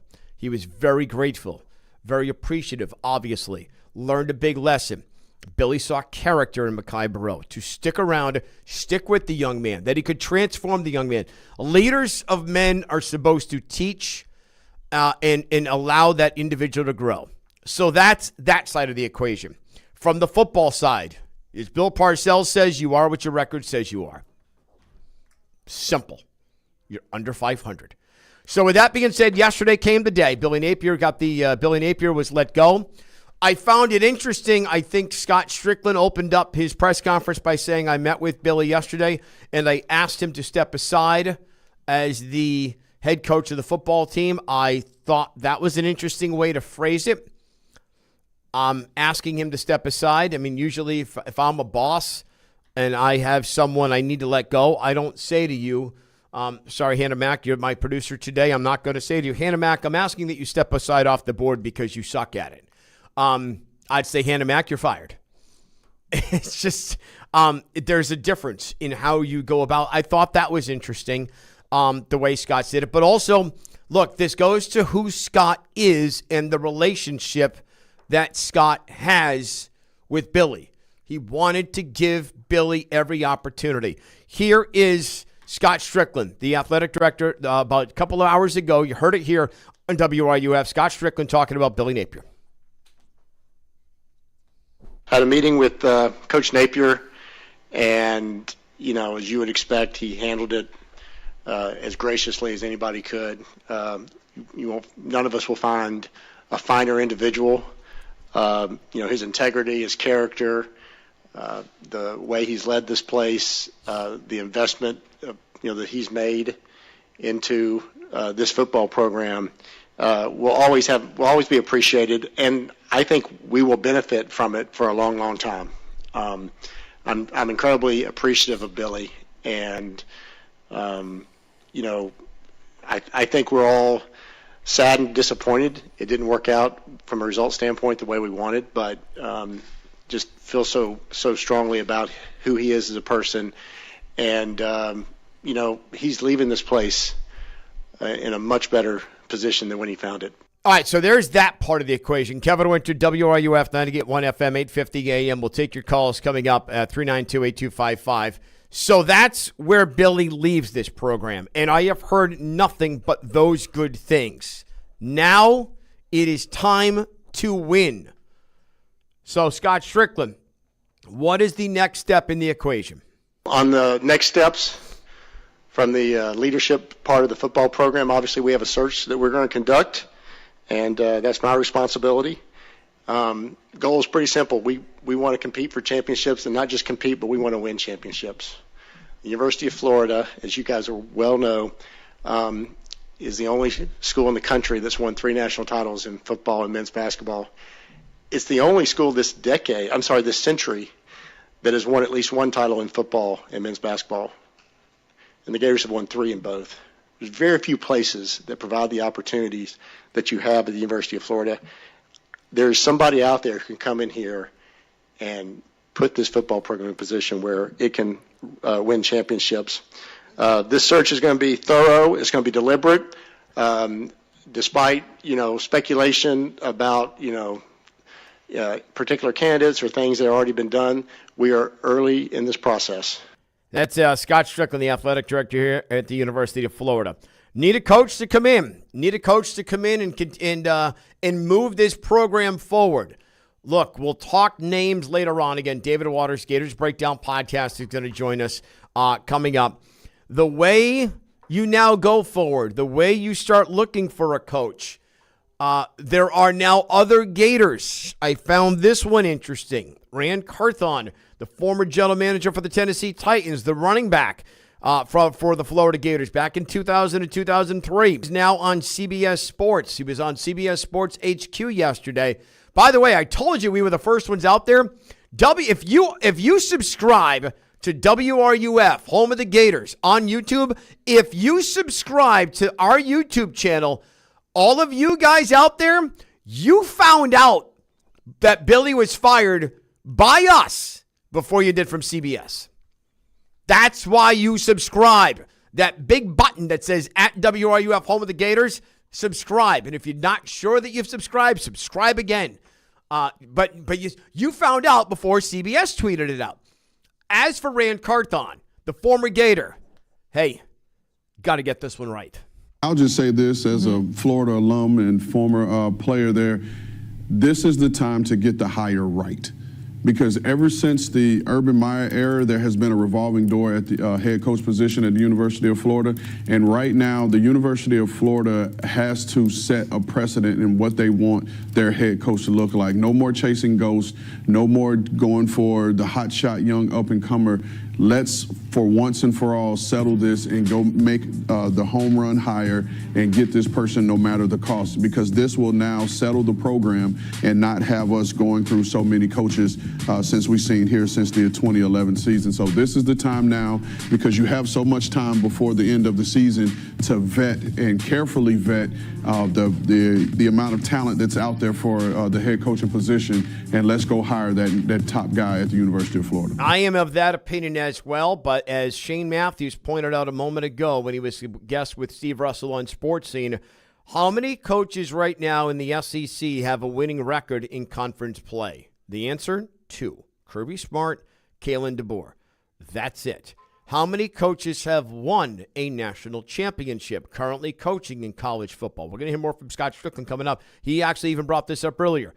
3 coaches have won a national championship coaching currently in college football. Dabo, Kirby, Ryan Day. That is the list. Obviously, there are names out there, but you need the guy who's going to move this program forward. David Waters is coming up, 392-8255, 392-8255. I'm going to take your phone calls coming up. I'm going to address Gator Art, why I look like a strawberry, as you just so eloquently put it on social media. Sunscreen. Yes, I know, sunscreen. If my mom were still alive today, she'd be killing me. My friends have told me the moment I came down here, all of you needed to invest in Banana Boat. All of you needed to invest in Banana Boat or whatever the sunblock factor is, because you needed to invest in it because I was supposed to buy stock in it, or I was supposed to buy gallons of it. I didn't. We'll talk about that later on. Byron is up right there first this afternoon here on the Sports Lab at WRUF Sports Lab, presented by Rally House. Hi, Byron. Hey, Brother Winter, how you doing, man? Real quick, I shout out to Rand, man. I'm not going to even get into that coaching thing, but I just hope we get it right. But let me say this real quick about I'm not going to get on Coach Billy. I was fortunate to go to the Seahawks game, and I got the, one of the guys that I was a guest was Frazier, Leslie Frazier. He's assistant head coach there. I never knew who Mike McDonald is, but it's 20 guys on there. It's guys to run game coordinator to all kind of things. And when I was in basketball, I was part of the scout team coaching. I would go and watch the team before, so I set up the defenses, like maybe telling you Lamar Jackson is a heck of a runner. So a lot of this offense and defense is structured. It's not just Billy. And I'm not taking up for Coach Napier, but the same staff is going to be doing it still, but they might do it differently. But let me say something about sports. It's about scouting, drawing up a game plan, and knowing how to beat a team. And I hope that staff changes some of the plans, but that's all it's about. And that's what and it got 20. Go ahead. No, well, and Byron, I got to let you go because they got a guest coming up. But he brings up a point. NFL, everyone's got Jimmys and Joes, so it's about the X's and O's. In college, it's not just about X's and O's, it's about the Jimmy and Joes. The University of Florida is one of those programs that has the ability to go out and get the Jimmys and Joes. By the way, Double D, thanks very much. Shane said winning record against ranked teams, not winning a record against teams in conference play. My bad, Double D, thank you very much. That's the way it goes. You know, sometimes Double D's right. Sometimes you got to give Double D the credit. I want to talk more about the ability for Florida to retain and to go out and get the Jimmys and Joes, because in college football, it's about it. David Waters at Gators Breakdown Podcast. He's going to join us next. We're off and running on a Monday. Sports Lab presented by Rally House, 392-8255. We talk more about where this Florida Gator football program goes from here on the Sports Lab presented by Rally House on a Monday on WRUF. WRUF Sports Center. I'm Taryn Front. Interim head coach Billy Gonzalez spoke today in his first press conference since accepting the position, as the search for the new Florida football head coach has begun. Gonzalez talked about the offensive staff and their plans moving forward. In allowing our quarterback to be in a position to do the things that he does best. And I think, that's the ultimate goal is our offensive staff. Again, Coach Callaway does an amazing job. He's going to continue to keep us together as an offensive staff and put those plays together for us. Florida football is on a bye week as they prepare to head to Jacksonville to face the Georgia Bulldogs November 1st. And one step closer to the SEC tournament for Florida soccer after a scoreless draw against Ole Miss on Sunday. Florida still looks on their way to Pensacola as they only need a draw in their final regular season game against LSU to qualify. The Gators are currently 11th in the conference, with the SEC tournament featuring the top 12 teams in the standings. When the Billy Napier news broke, you heard it here first on WRUF. Billy Napier is out as the head coach of the Florida Gators. The timing is right. We've seen this before with other coaches here. Bye week, a chance to get the staff, get their workloads, what they're going to do, let the kids adjust. Not surprising. This has been building for not just several days, but you could make the case that dating back to last year, Billy Napier was, in a sense, on borrowed time. Right here on WRUF. 98.1 FM, 850 AM. Dave Mays Automotive, we get the bugs out of your car. It's October, and with Halloween coming, you're going to hear lots of spooky sounds this month. Hopefully those scary sounds aren't coming from under the hood of your vehicle. Hey, it's Steve Russell. If you want to limit your screams of terror to when your trick-or-treaters show up, then do what I and so many others do and take your vehicle to Dave Mays Automotive. Dave Mays Automotive will take care of your whole car. Oil changes, AC, brakes, tires, transmission, and more. And of course, their famous bug check, where they go over your entire vehicle to ensure there's no hidden surprises. Celebrating 50 years in business, so you know they do the job right. Visit Dave Mays Automotive today at 2905 Northeast 19th Drive in the Industrial Complex behind the Sunnies on Waldo Road. And go online at DaveMaysAutomotive.com. Dave Mays Automotive. We get the bugs, all of them bugs, out of your car. On the battlefield, there's a saying America's military men and women live by. Never leave a fallen warrior behind, ever. Off the battlefield, Wounded Warrior Project operates with the same goal. Wounded Warrior Project was created to help our men and women returning home with the scars of war, whether those scars are physical or mental. Wounded Warrior Project. We never leave a fallen warrior behind, ever. Learn more about what we do at woundedwarriorproject.org.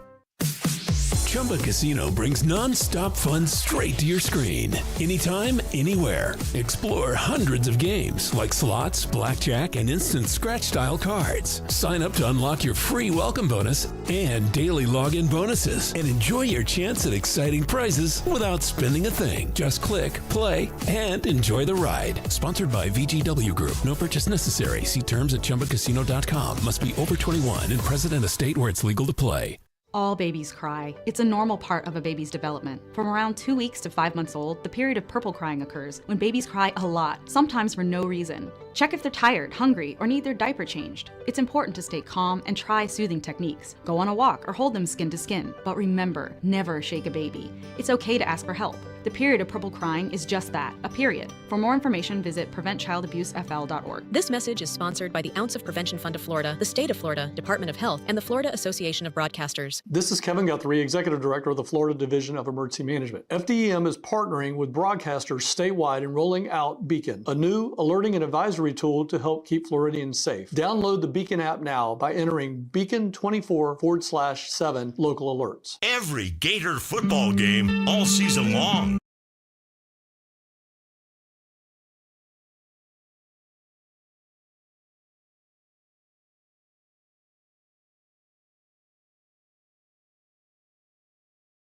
Up Saturday, November 1st, Gators and the Georgia Bulldogs. Kevin Winter with you. David Waters from Gators Breakdown in a moment. Check out the new poll question up and available on our YouTube page at WRUF, home of the Gators. What shade of red is Kevin? Strawberry, fire engine, candy apple, or cardinal? My assistant Jessica is going to be real ticked that lobster didn't make the equation. David Waters, Gators Breakdown podcast. Feel free to vote in the poll, pal. This might have been this might have been a result of Saturday afternoon sitting outside at the BMW Broadcast Plaza on the Gator Sports Network from Learfield. This is probably a stronger result of me being on the golf course for 18 holes yesterday morning and then having to sprint back to Weimer Hall when the news started to come down. Your reaction before we hear from Scott Stricklin and before I get your reaction to what Scott Stricklin said today, just your reaction as to the how this all played out over the last week and a half. There was so much smoke. Billy's out. Yeah. Your reaction, especially coming off a victory. A win's a win, but coming off a victory. Yeah, Kevin, that's probably the biggest part of it. You know, it comes off a win, but since there was so much smoke, it wasn't a surprise that it came after a win because of everything that you heard last week and the days leading up to Saturday. And on the surface of it making sense because Florida had a bye week, you know, to bring an interim in and use these 2 weeks to get ready for Georgia and the rest of the season, make the changes that they need to make on staff with Billy Gonzalez getting elevated to the interim.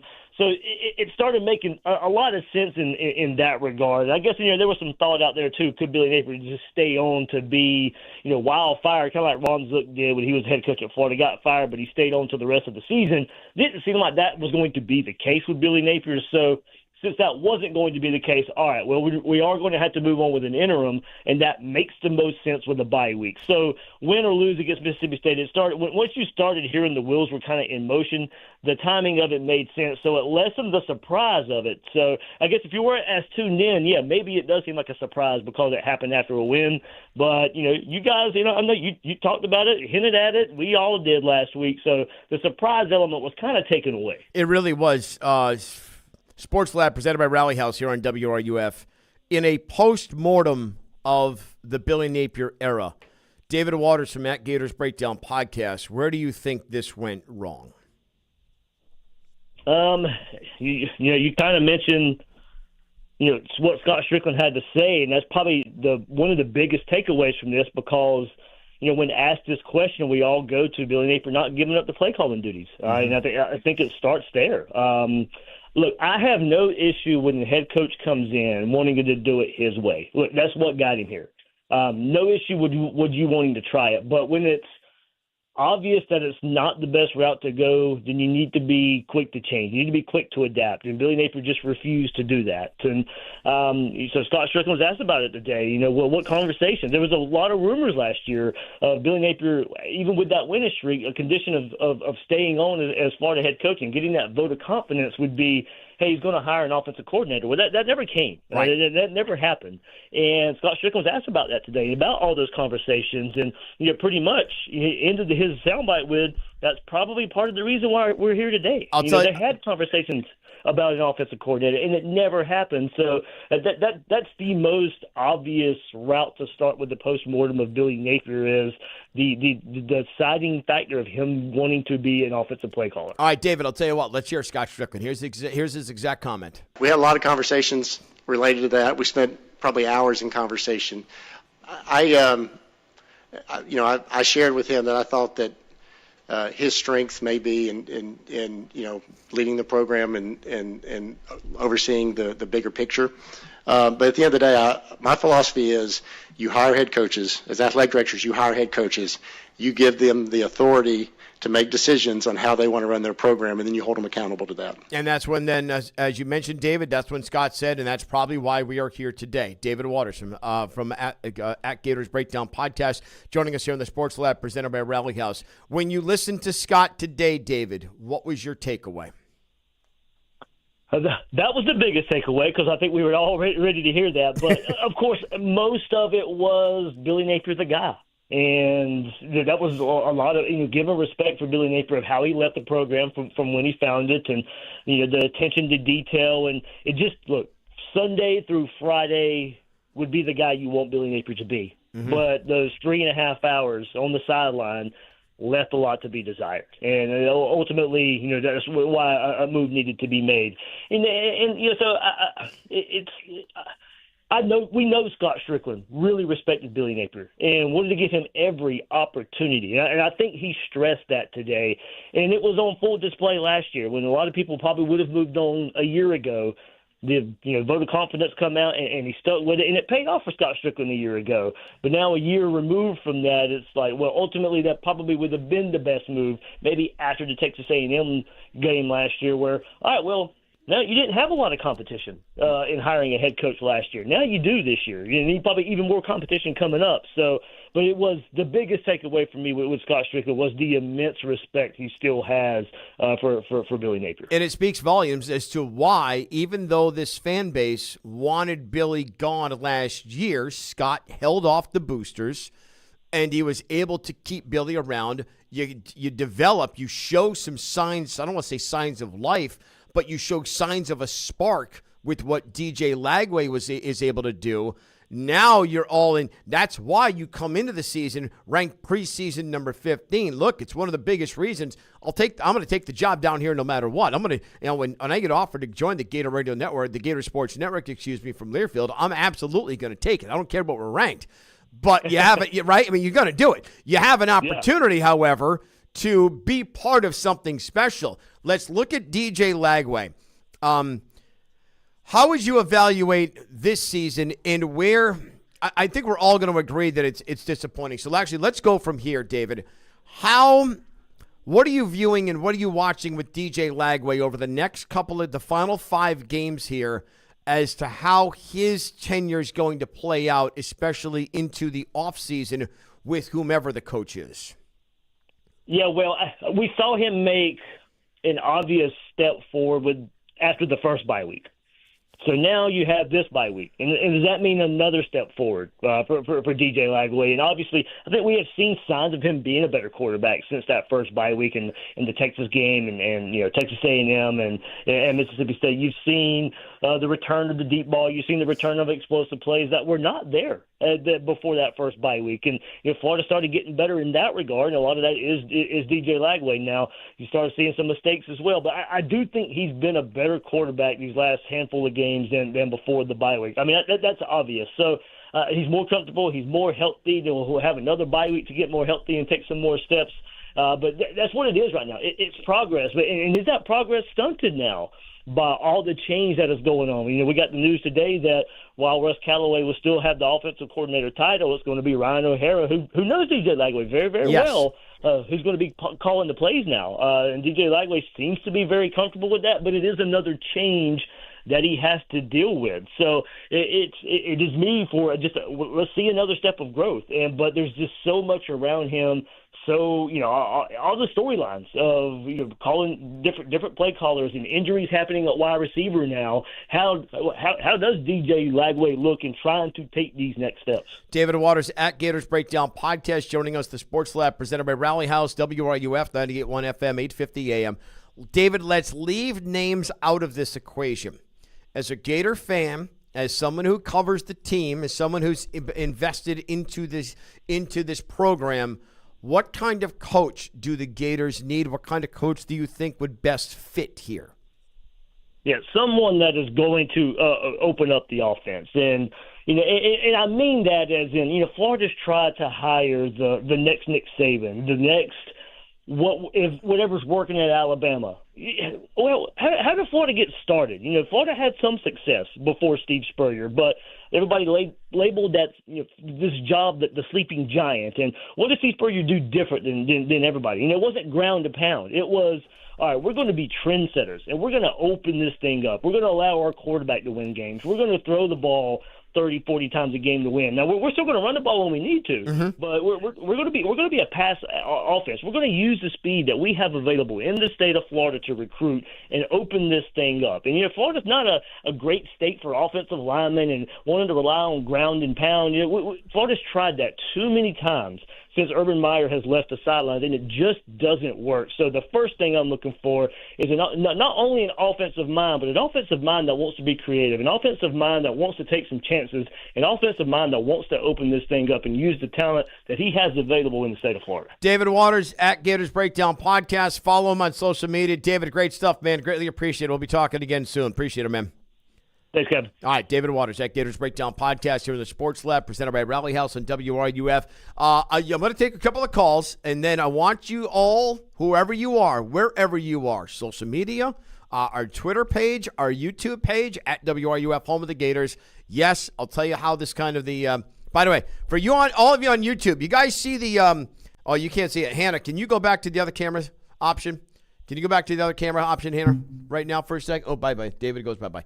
Can you go back to that other camera? See my guy right here? See my guy? Yeah, that's my assistant who put, this is terrible radio, but my assistant put a picture of a lobster up on the TV for me, up on the window. My assistant and Justin. Randy, you're up next on WRUF. Randy, how are you? Kevin, how you doing, man? I'm down here in Fort Myers, crying the blues with everybody else. But you'll get used to the Florida sun. Just give it a little chance. Oh, the funny thing is, this doesn't hurt. Like, this is my normal pigment. Like, I'm a redhead who gets red in the summertime or in the sun. It just happens, brother. Okay, continue. I got you. I only have one quick thing for you. I graduated in 99. It should have been 94, but it took me forever to get out of junior college, so I came up to Gainesville a little late at 24 years old. I am a guy who never thought we'd win anything. I mean, run him at left, run him at right, and run him up the middle. Then we got Spurrier, and we did our thing. It's not about that, the question. The question is, how responsible do we hold an athletic director? I mean, I wasn't the biggest Jeremy Foley fan, but I think he got it. He was around here for years. He started out as a ticket taker in a ticket office. We all know the story. Then he became AD. I mean, he inherited Spurrier. Arndt Sparger hired Spurrier, but we get all that stuff. But I think Jeremy Foley got it. My question to you is, does Scott Stricklin get it, and does he understand how we do things up here in the 352? I think, Randy, greatly appreciate your call. I think he does, which is why I think the move was made. This is just my opinion. I also believe that there are probably others who are in his ear who are now probably pushing harder than they had pushed before. This is just my guess in my read on the situation. You asked for it. I'll give it to you. But as Scott said today, this decision is ultimately his. I asked Steve Russell this question yesterday. Where does this hire rank, this impending hire, where does it rank in the history or the importance of this football program and athletic program? Steve Russell yesterday, when we were on the air, said this next hire is the most important hire in the history of the University of Florida. Period. End of story. I have the audio bite. So that does, if that's hyperbole, I don't know. I don't think so. But in today's day and age of patience, people don't want to have it, right? People don't want to have patience, which is why we're now ripping through 3 coaches in a few years. 3 coaches since Urban. It's the way it's gone. 392-8255. You guys see the numbers. You guys are lit up. I'll take your calls coming up next. Got to grab a quick break. Sports Lab presented by Rally House. Also coming up next, we begin our weekly feature with Rally House. The Rally House Play of the Week. I'm going to play something for you. I'm going to explain it next, and then you need to tune in on Friday. All of that. The phone lines are lighting up. 392-8255, 392-8255. Your phone calls, conversation continues here on the Sports Lab presented by Rally House. Kevin Winter with you, WRUF. Swamps don't scare us. In fact, it's our home. Your home for Gator football. WRUF 98.1 FM, 850 AM, and 103.7 HD2. WRUF. Powered by ESPN. Hi, this is Dr. Art Mowry of Exceptional Dentistry. Listen to what our clients have to say about their experience at Exceptional Dentistry. I told her I was a nervous Nelly when it came to going to the dentist, and it had been a few years. And I think my dentist had retired, and she was like, just come in and sit down with me and just have a talk with me, and I did. Most of my stuff is pretty routine, so I've seen Art, I've seen Kim, I've seen Dr. Rodriguez, but Dr. Rodriguez now pretty much takes over. He pretty much does my care. There's nothing intimidating about it. Every part of the staff, from the doctors all the way to the office and everyone in between, is like, just makes you feel comfy. Yeah, makes you feel welcome. You would love them. Right. They're great. This is Dr. Kim Mowry, and if you think you have dental problems that are too big to overcome, we're here for you. Please visit us at exceptionaldentistry.com. That's exceptionaldentistry.com.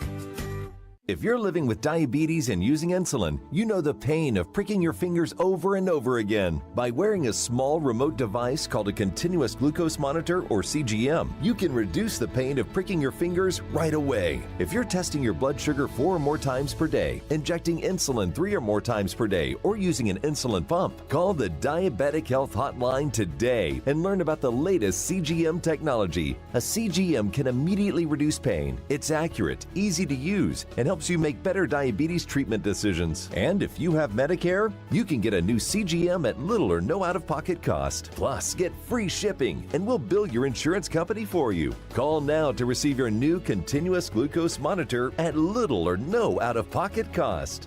Call 800-906-9086. That's 800-906-9086. Again, 800-906-9086. That's 800-906-9086. Maaco has paint services on sale now, starting at $4.99. And your car's been trying to tell you something. Look at your hood, your bumper, that door ding you've been ignoring since spring. You don't need a new car, just a fresh start. Maaco makes it easy with fast service, honest pricing, and work backed by a national warranty. So stop pretending not to see it. Invest in you. Visit Maaco in Gainesville today. Hit the reset button with limited time paint sales starting at just $4.99. Hurry to Maaco now. Gator Country, we're all excited about our teams on the field, but you also need to be excited to experience the new sports merchandise retailer, Rally House. Located just blocks away from the swamp, near the intersection of Buckman Drive and West University Ave, Rally House has all you need to get geared up for game day. Get a fresh fit from our new friends at Rally House. Your city, your house, Rally House. The biggest names in Gator Nation appear here.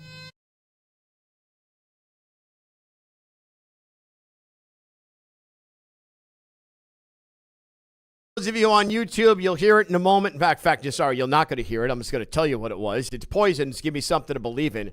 I kind of put that into the system following the Texas game. Whoops, that didn't last long. Sports Lab presented by Rally House here on WRUF. David, Eric, JB, Mark, hang on the line. I'm going to get to your calls in a moment, and I promise you got to get Kev to take up hot yoga for obvious reasons. Might help him avoid the sunburn and bond with new friends. If you didn't see Lane Kiffin's Twitter account over the weekend, check it out. Look, we could talk about that going forward as to whether or not that kind of plays with the leadership council here who's going to hire this head coach. It is time now for the Rally House Play of the Week. What is going to happen for all of you listeners out there to the Sports Lab presented by Rally House? Every Monday going forward, I am going to play you the Rally House Play of the Week. So here's what it is. Ready? Ladies and gentlemen, boys and girls, children of all ages, the Rally House Play of the Week. You need to listen and understand what this call is. They can still run the football since it's second down and then have to probably spike it on third down and kick it. Right. But it just depends on how they feel right now, where the ball is. Gators need a sack or a holding call to push them backwards. No doubt. If you're Mississippi State, you're telling your quarterback you cannot take a sack. Shaping is 24 and 35 passing. I just don't see him putting the ball in the air here, as Shane just mentioned. 2nd and 10 at the 29. They have that down to spike it after this next play.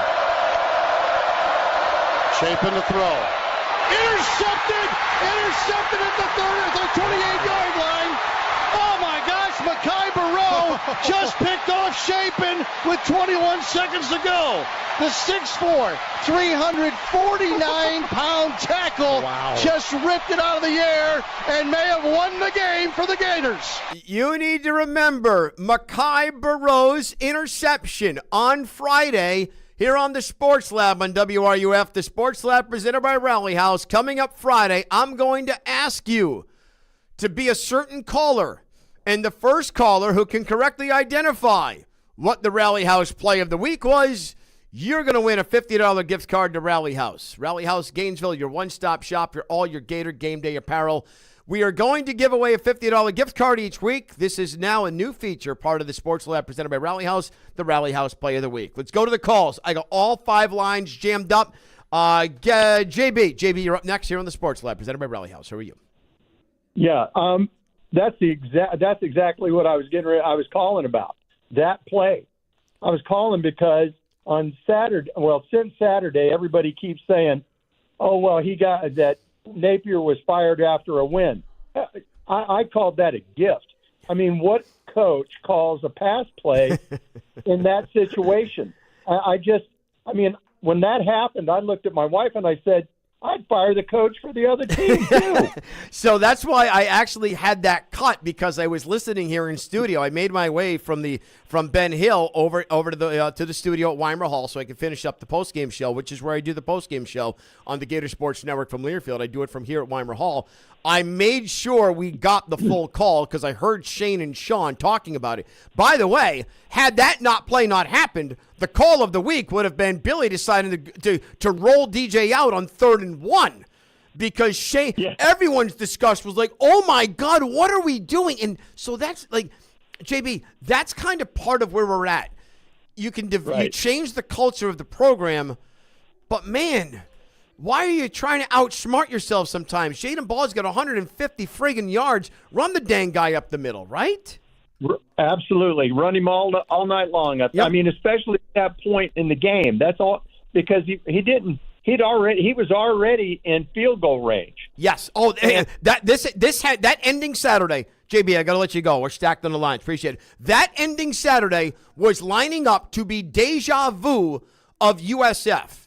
The game that ultimately sent this season sideways was going to be an exact replica of the game that ended Billy Napier's coaching career. That's the way it was shaping up until Jeff Lebby and that Mississippi State offense decided to throw. They were trying to hit that curl pattern. They were hitting it all afternoon long. They tried to hit that, didn't work. David, you're up next on the Sports Lab presented by Rally House and WRUF. How are you? I'm good. Hey, guys. It was good to see you on Saturday, Kevin. I did get a fist bump, but you were talking. I got you, man. Thank you, man. I remember you. Yes. Congrats on your on the growth of your program and your broadcasting, David. You're doing a good job. Thank you, man. Look, you guys, I wanted to give you the file on a guy, if I could, a minute, but it's going to take a second to walk through. And it's really important because he's not getting the attention, although maybe it's going to start.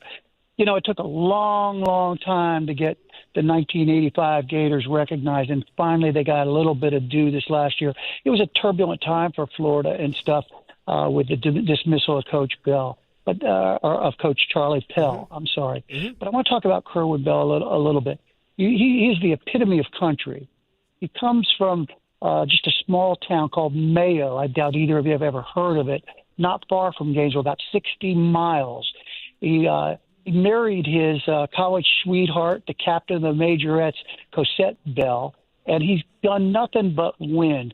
Listen, you got to walk through. He won a state championship at Lafayette High School where he was.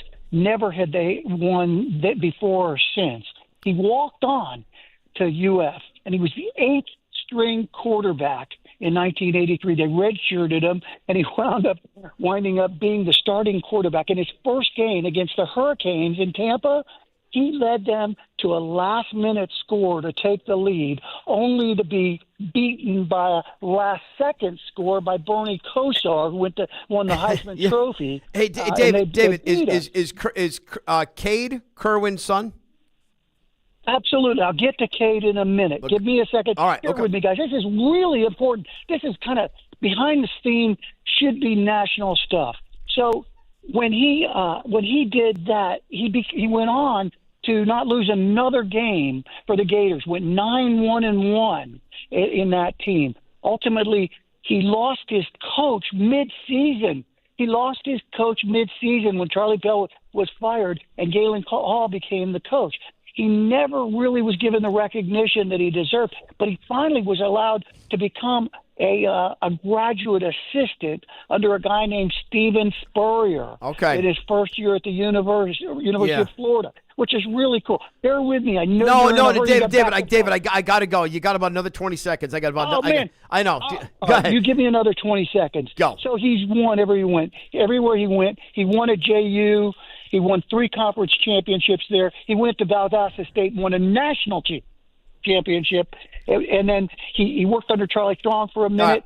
And they fired him, and then he's gone to Western Carolina, and he's taken them into a winning list too. So stop. All right, thanks. I'll come back another time. Yes, because there's more to this guy. All right, good. He needs to be high on the list behind Lane. Let's do that, David. Let's do that. Let's set this date for another time. Probably at some point in the next couple of weeks. All you guys, Eric, Paul, Mark, Mike, Billy, hang on the line. I got 5 phone lines jam-packed. They're up and running. I got to take a quick break. Kevin Winter with you. Sports Lab presented by Rally House. Lots going on here on a Monday. The Gators make a coaching change. Billy is out. Who is next? 392-8255 Sports Lab presented by Rally House on WRUF. WRUF Sports Center. I'm Jackson Robb. Florida football head coach Billy Napier was fired Sunday after the team defeated Mississippi State. Napier finishes his Florida tenure with a 22-23 record, the worst record for a Florida coach since 1949. DJ Lagway talked about what Coach Napier meant to him. Yeah, it's been hard for sure. Coach Billy Napier, he recruited me here, and I'm forever thankful for him. My family's forever thankful for him. But at the end of the day, you still got to continue to get better.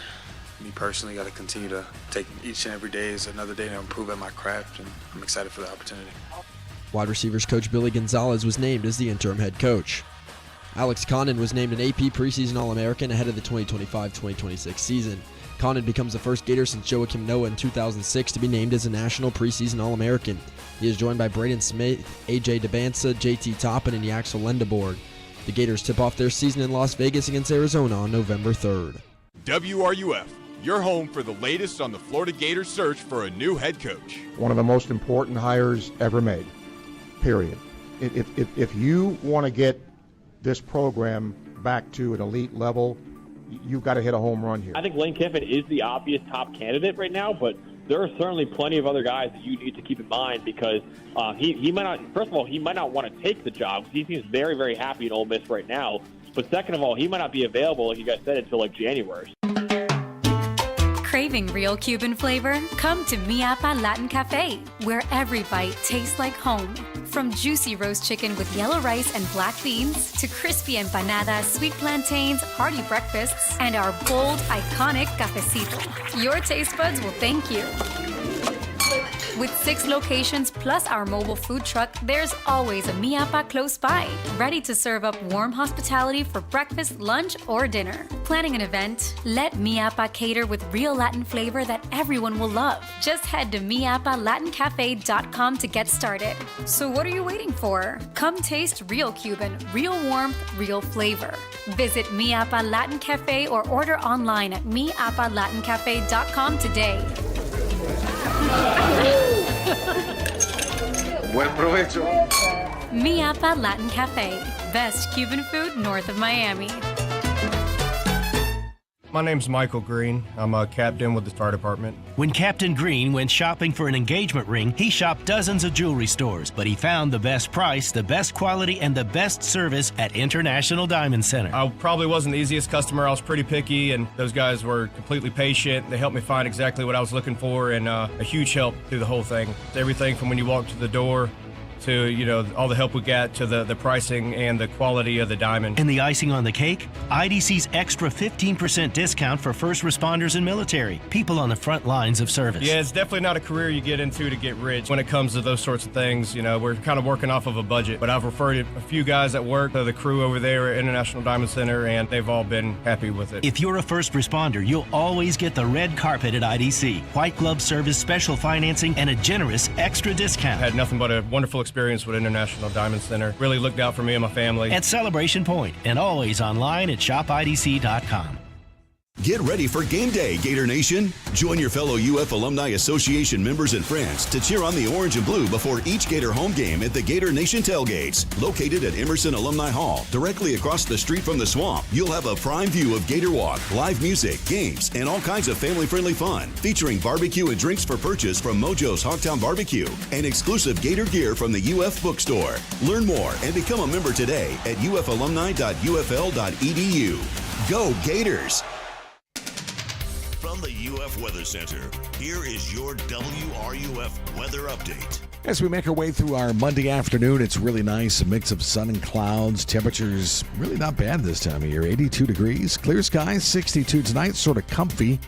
Little warmer for Tuesday, mostly sunny, 84. Wednesday, 85. We'll have a reinforcing shot of cooler air coming our way by Thursday and Friday. That'll be nice. From the WUFT Weather Center, I'm Chief Meteorologist Tim Miller. I'm Sean Kelly, the voice.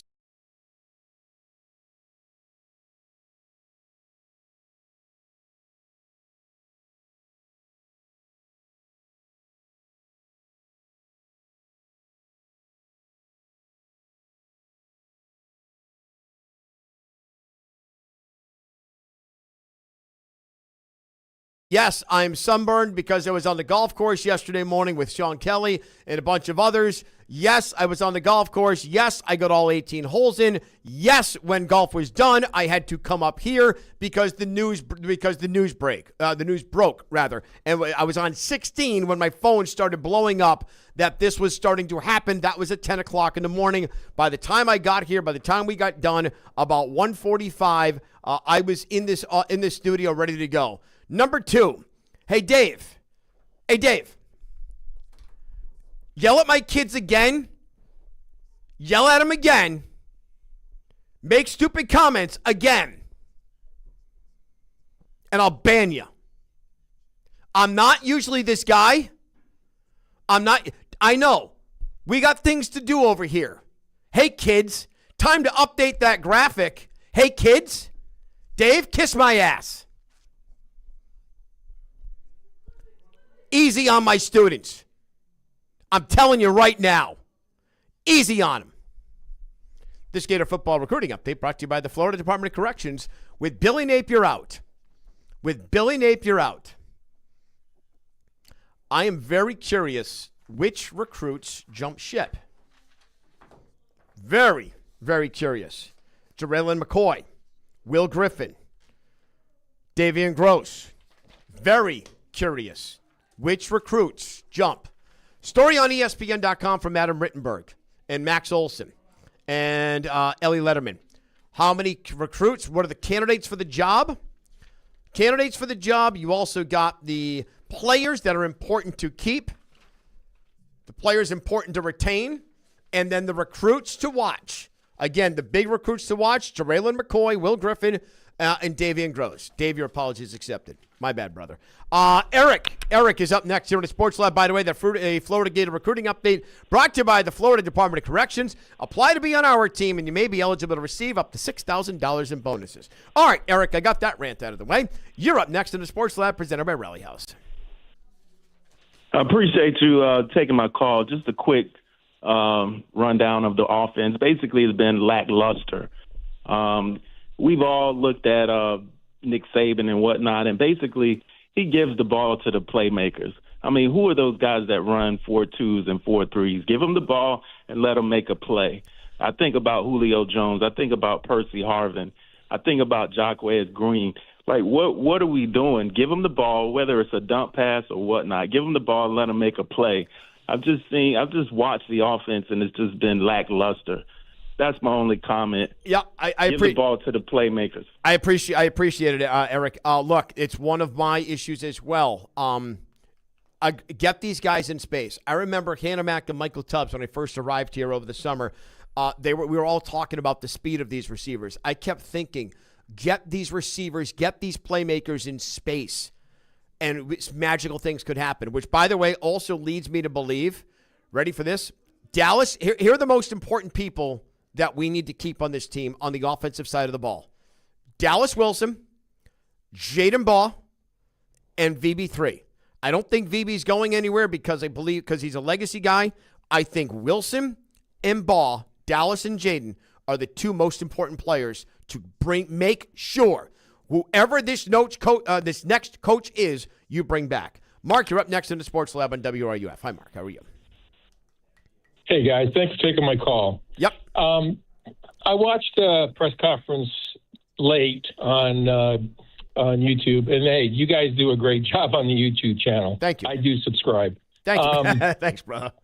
The one I thought Scott did a really nice job in a tough situation. I thought Gonzalez did a nice job as well, except the one area that I found a little odd, I don't know if that's the right word, is when he was talking about Ryan O'Hara, who's is gonna call the plays instead of Russ Callaway.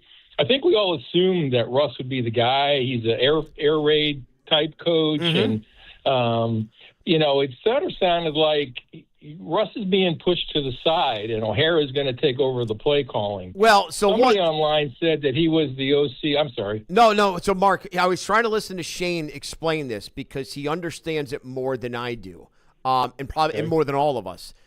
Right now, the one person who was in DJ's ear in his head was Billy Napier in the headset, right, making the call into the helmet.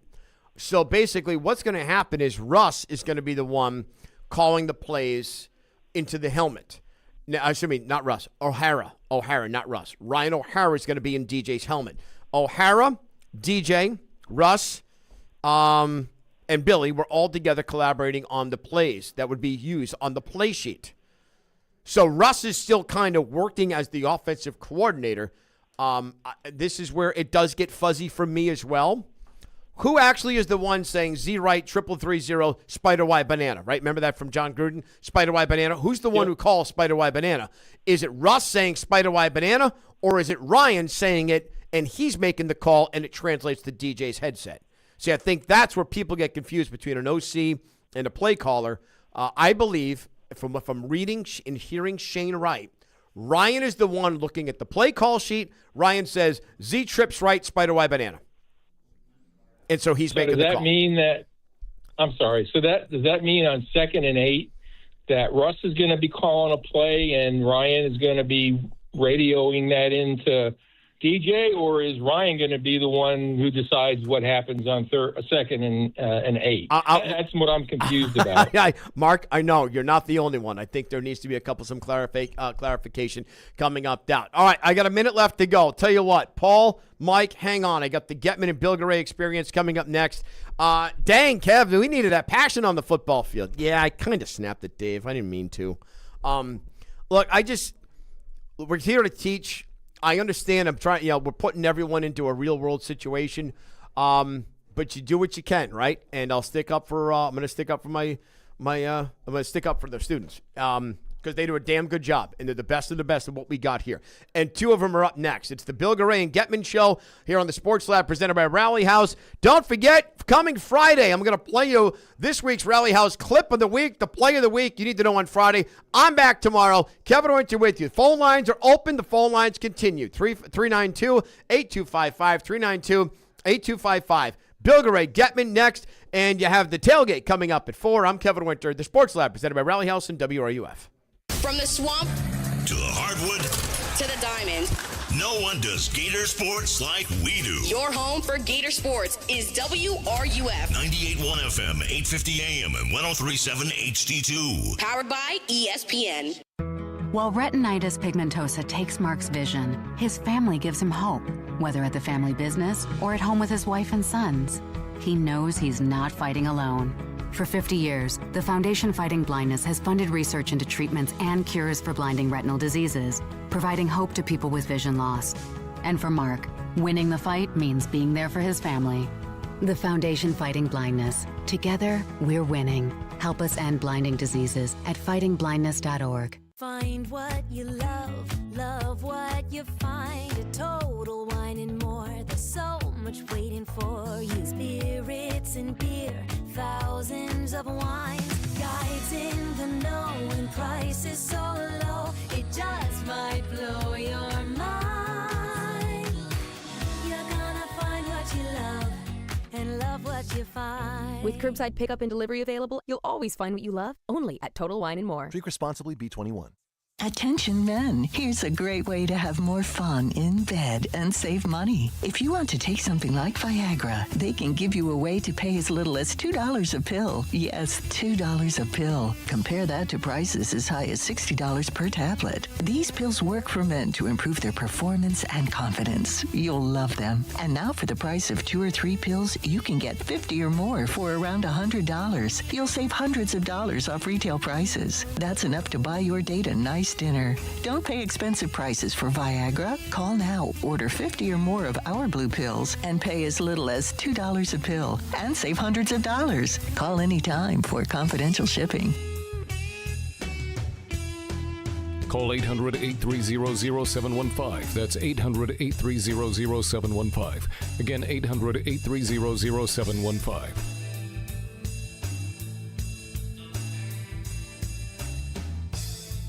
Look at your hood, your bumper, that door ding you swore you'd fix last year. Mako sees it too, and we make it easy to take care of, from scratches to full makeovers. We've been trusted for over 50 years to get cars looking like new again. And we're not just for drivers like you and me. Mako is the largest fleet cosmetic repair provider in the country. So whether it's one car or 50, go with the brand you can trust. Better get Mako. Visit Mako.com or stop by Mako in Gainesville today on Main Street.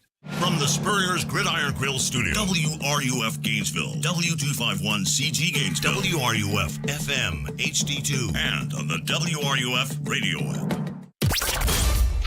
It's the Sports Line.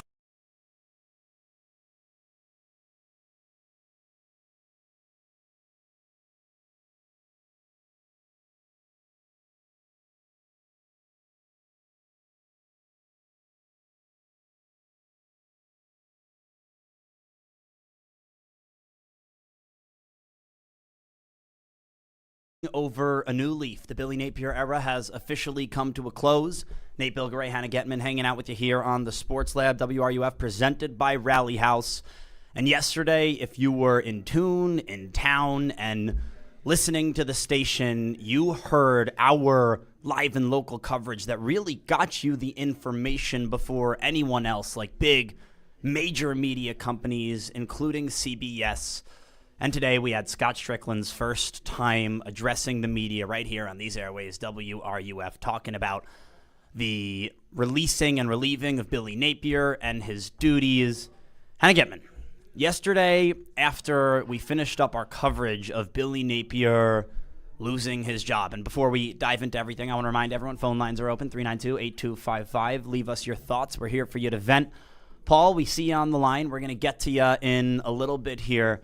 But Getman, I got home after our coverage of Billy Napier being relieved of his duties as the head coach here, and kind of immediately when the news broke, it downpoured here in Gainesville. But then I got home. I'm sitting on my porch, and I look outside while I'm watching some football, and I see the most gorgeous double rainbow I have ever seen in my life. Seriously, I've never seen a sky that beautiful here in Gainesville, and I'm really not the most spiritual or sign-oriented person. But Hannah Getman, I personally felt like that was a telling sky as we dawn into a new era here at Florida football. How you feeling? Yeah, I got to say, I think it was a sign from the universe that the best is yet to come for Florida football. I think the past 4 years have been a bit of a downpour, but clearly double rainbow showing us that the best is yet to come, and hopefully with this next hire, the Gators will have somewhere positive to go. So Billy Napier, through his 45 games here, 22-23 as a head coach, worst record since the 40s, 12-16 in the SEC, 5-17 versus ranked teams, 0-14 versus ranked teams away from Gainesville, and 3-12 versus Miami, Georgia, Tennessee, LSU, Florida State. It was time to pull the plug. But the plug being pulled was long overdue. Hannah Getman, I felt as though this administration failed Billy Napier. After the LSU game, after the Miami game, when you go through that experience of losing to the University of South Florida at home, and when you go through the experience of seeing your quarterback throw 5 interceptions in his first road start in SEC play and then get absolutely dog-walked by Miami, you know that Billy Napier's time here at the University of Florida is essentially done. And instead of firing him in the bye week after that Miami game, Stricklin gave him opportunity for the next month. Not really opportunity, but what I thought was a month where he was set up to lose, set up for failure, and set up to be berated here in Gainesville. It was just fire Billy 24/7. And, I think this was a long overdue decision. Yeah, I think especially after that Miami game, it wasn't a matter of if, it was a matter of when. And it was letting Billy be the scapegoat for anything that was going wrong with this program, which I don't know if that was necessarily fair to him. I don't think it was giving him another 2 weeks to, maybe try to save your job. It was over by then. I think it was over after the USF game, if we're being honest. But it didn't give him the opportunity to win his job back. It gave this administration, I think, time to think about how they're going to handle this, how the whole process is going to work, who they're looking for. And they let Billy kind of take the heat, and I think he took a lot of heat. Not saying it wasn't necessarily deservedly so, but it is an unfortunate situation that that's how it ended up before he was fired. Yeah, Billy Napier gone, and it was a really ugly era here in Florida football the past 3.5 years. Really the only 3.5 years that I've been a Gator, Hannah Getman. I have about 1 year on you, so a little more experience, and it was brutal. It was ugly. Nate Bilgray, Hannah Getman, hanging out with you here on the Sports Lab, WRUF, powered by Rally House. And I thought the ending of that game, the Mississippi State game, and Billy Napier's last, hour, 60 minutes coaching here at Florida football was poetic. So I was on the call of that game for our student radio network here at the University of Florida, and I felt as though the problems that sprouted throughout that game were essentially the problems that had been bugging the University of Florida and Gators football all season long despite the wins. You have a massive play on the first drive of the game. I think it was the third play where A&M has a big-time hookup to Anthony Evans down the field. You have the interceptions, Lagway threw 2 of them, kind of reminding you of that LSU game. You have playing with your food up. And you have playing with your food up, and that kind of brings you back to the Texas game. And then the final almost collapse, Hannah Getman, the final couple drives of the game where you watch Florida sacrifice control. You watch Billy Napier, the play caller, by the way, run the football up the middle against these 10-man boxes, essentially chewing, 25 seconds, maybe. 30 seconds of clock, giving the ball back to Mississippi State, leaving the game in their hands, pretty much giving everyone PTSD of that USF game. And then all of a sudden, as Rob Russo stated, there was a homecoming miracle. Mekhi Burrow somehow saves Billy Napier's fate, at least in that last game. And to me, it was just poetic watching that team fail and then still win in his final game. Exactly. It was here. a storybook ending, and him getting saved by the defense was just so beyond poetic. I don't even know if he was saved by the defense. I think it was just he was saved by somebody coaching worse than he was. I don't know why they chose to throw the ball right when they did, but I genuinely think it was the most storybook, poetic series of a game that we could have had for Billy's last game. It perfectly summed up all the reasons that us Gator fans wanted him out, and the ending, nice to get a win, nice to squeak one out, but definitely unnecessary because that game should not have been as close as it was. Yeah, I was actually in the press conference after the game, and I was talking to Jaden Ball a little bit, asking him, I was just honest. I asked him, did that remind you of the USF game at all? He goes, yeah. Then when Burrow came down with that interception, I just closed my eyes and thank God. That's what was going on the sidelines, and that was what was going on in all of our minds here in Gainesville. The only thing you could say thank God, thank whatever it is that you pray to, that Florida was able to come out with a win in that Mississippi State game, somehow leaving Billy Napier his one positive stat associated with his time at the University of Florida. Billy Napier undefeated on homecoming week, and that's about all he's got. All he's got going for him. But it was long overdue, and the decision was finally made. We had Scott Stricklin address that decision with comments right here earlier in the day on WRUF, and we're going to get to those comments. We're going to respond and react to some of them. But now that the moment's here, because Hannah Getman, we've been talking about Billy Napier getting canned since probably, I don't know, after the A&M game dating back to last year, and then it all just happens. And everyone's talking about replacements. Everyone's talking about Lane Kiffin. Everyone's talking about Eli Drinkwitz. Where are you at now that it's actually happened? What are the first initial reactions? It's hard. I honestly thought that I would be completely ecstatic once he was fired. For some reason, some empathetic part of me feels bad for the guy. I know it is so hard to say, and I know that he did not do what we all expected him to do for this program. However, I think it's worth mentioning that he's a great recruiter. He's a great mentor to young players. Yeah, come on, you're drinking the Kool-Aid, Hannah Getman. Okay. You sound like you're part of the association. The I'm Kool-Aid serious. has already been drank and thrown up, all right? It's over. It's over. I get it. I did not want Billy to be the head coach anymore. However, I think it's hard watching somebody that you know is a good person lose something that they love. So that's my issue. I think we can look back on these 3.5 years of Florida football and say confidently it was the worst stretch of Florida football ever outside of the 40s when, again, Tom Lieb, head coach at the time, lost his players to the draft before World War II. So I think we can look back on this Billy Napier era and kind of separate him as a human and him as a coach. Oh, you could definitely separate the two. You can be fond of Billy Napier in the culture that he built here, at least in terms of weeding out the bad apples, but I think we just have to say it how it is. Billy Napier was the worst coach in Florida football history.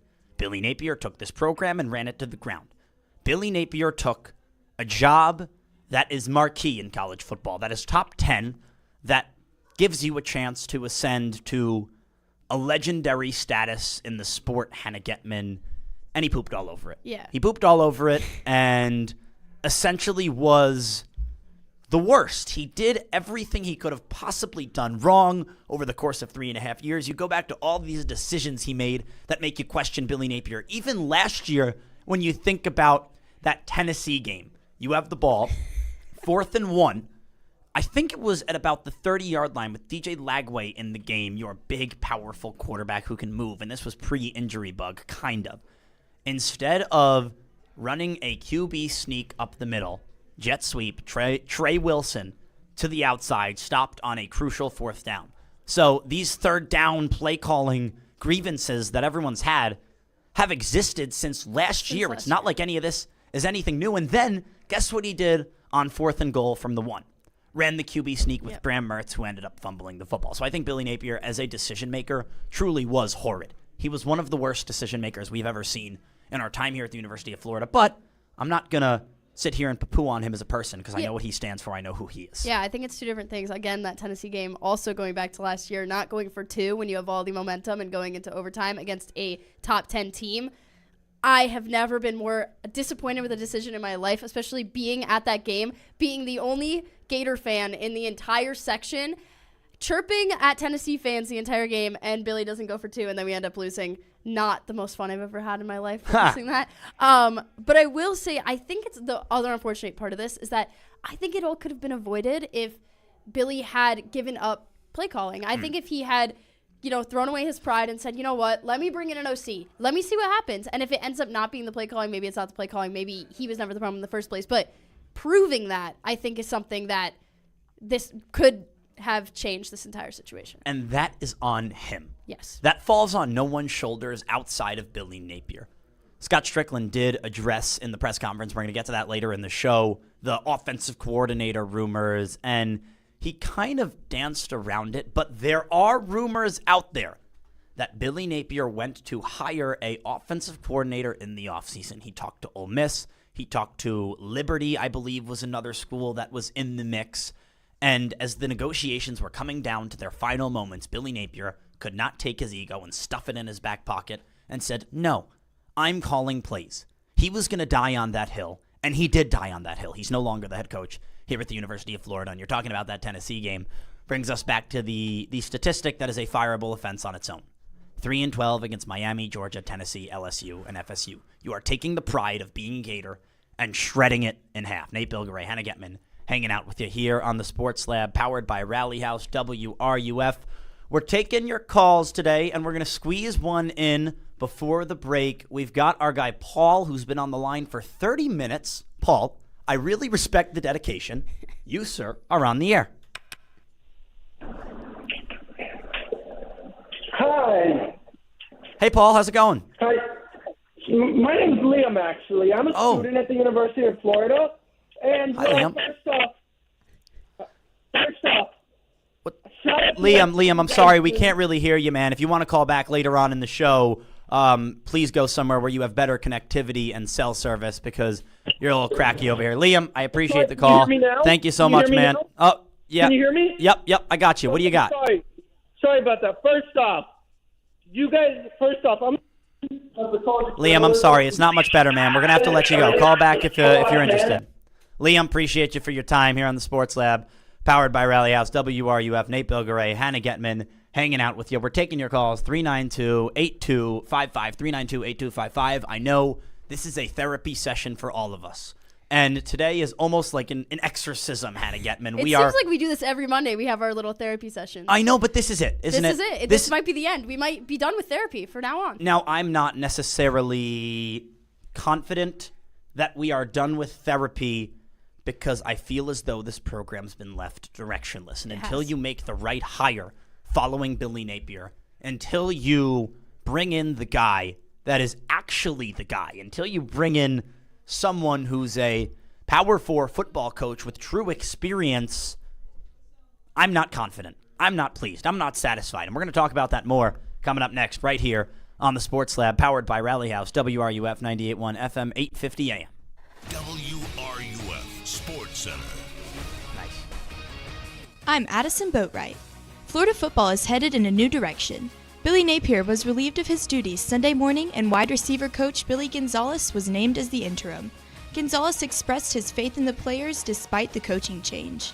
The thing that I do know for sure is that these players are resilient. They're tough. They're competitors, and they don't have quit. Florida will have 2 weeks to make adjustments before heading to Jacksonville to play Georgia on November 1st. Moving on, Florida volleyball took a tough SEC loss on the road Sunday. After a 5-set battle, number 3 Kentucky was able to rally back, handing Florida their third SEC loss. Defensively, the Gators held Kentucky to a .201 hitting percentage, the Wildcats' lowest of the season in SEC play. The 10-7 Gators will return to Gainesville on Wednesday to host Oklahoma at 7 p.m. Hey, it's Sean Kelly, voice of the Gators for my friends at International Diamond Center. You know, in every industry, you have premium brands. Brands that are synonymous with the highest standards, the highest craftsmanship. It's no different with engagement rings. There are about 10 world-class bridal designers that every jewelry store wishes they had in their showcases. These famous designers drive a ton of traffic because they are the best in class. American handmade rings every woman wants. But they are picky when it comes to choosing stores that can offer their lines. Very few retailers make the cut. But around here, one store makes the cut year after year. International Diamond Center. IDC is proud to be the area's exclusive dealer for the finest bridal designers in the world. So you don't ever have to settle for lookalikes or knockoffs or corporate jewelry store mass-produced rings. With IDC, you can get her the world-class ring she deserves. International Diamond Center, where you never have to compromise. Learn more and get directions anytime at shopidc.com. Hey, it's Steve Russell for Hurricane BTW, where every day feels like the weekend. Fresh, never frozen chicken wings, tossed in over 30 bold flavors, paired with ice-cold beer, all in a laid-back, beachy atmosphere. And with every game on the big screens, it's the ultimate escape in your home for sports, too. Great food, cold drinks, and all the games. That's Hurricane BTW. Escape the ordinary and find your spot at hurricanewings.com. It's football season, touchdowns and celebrations, and unfortunately, injuries. If you're injured, call Titan MRI and Imaging. No need to deal with long wait times and high costs to get your scans done. Titan MRI and Imaging will save you time and money. And the experience at Titan MRI and Imaging, much more personal than the sterile atmosphere of a hospital. Joe and his team are personally involved and will guide you through the entire process at any of their 3 convenient locations. So if you need a scan, call Titan MRI and Imaging. Learn more at TitanMRI.com. Whether the game is home or away, Gator fans have been going places. Take your Gator pride everywhere with UF's Design license plate. Your plate purchase supports UF and student scholarships. And don't forget, Florida residents can claim a Gator plate frame with the purchase of a new plate. Visit ufplates.com to learn more. That's ufplates.com. Upgrade to a UF specialty plate today. And remember, wherever you go, go Gator. Are you looking for a podcast about pro football that doesn't put you to sleep with an avalanche of analytics or insult your fandom with brainless hot takes? Well, hi. I'm Dan Hansis. And I'm Mark Sessler. Oh, hi, Mark. And we're the hosts of Heed the Call, the NFL podcast you've been waiting your whole life for. Heed the Call covers every game, every storyline, everything that matters, and we do it all with a touch of mirth. Football is fun. Why shouldn't your football podcast be the same? Follow and listen to Heed the Call NFL podcast wherever you get your podcasts. The Extra Point.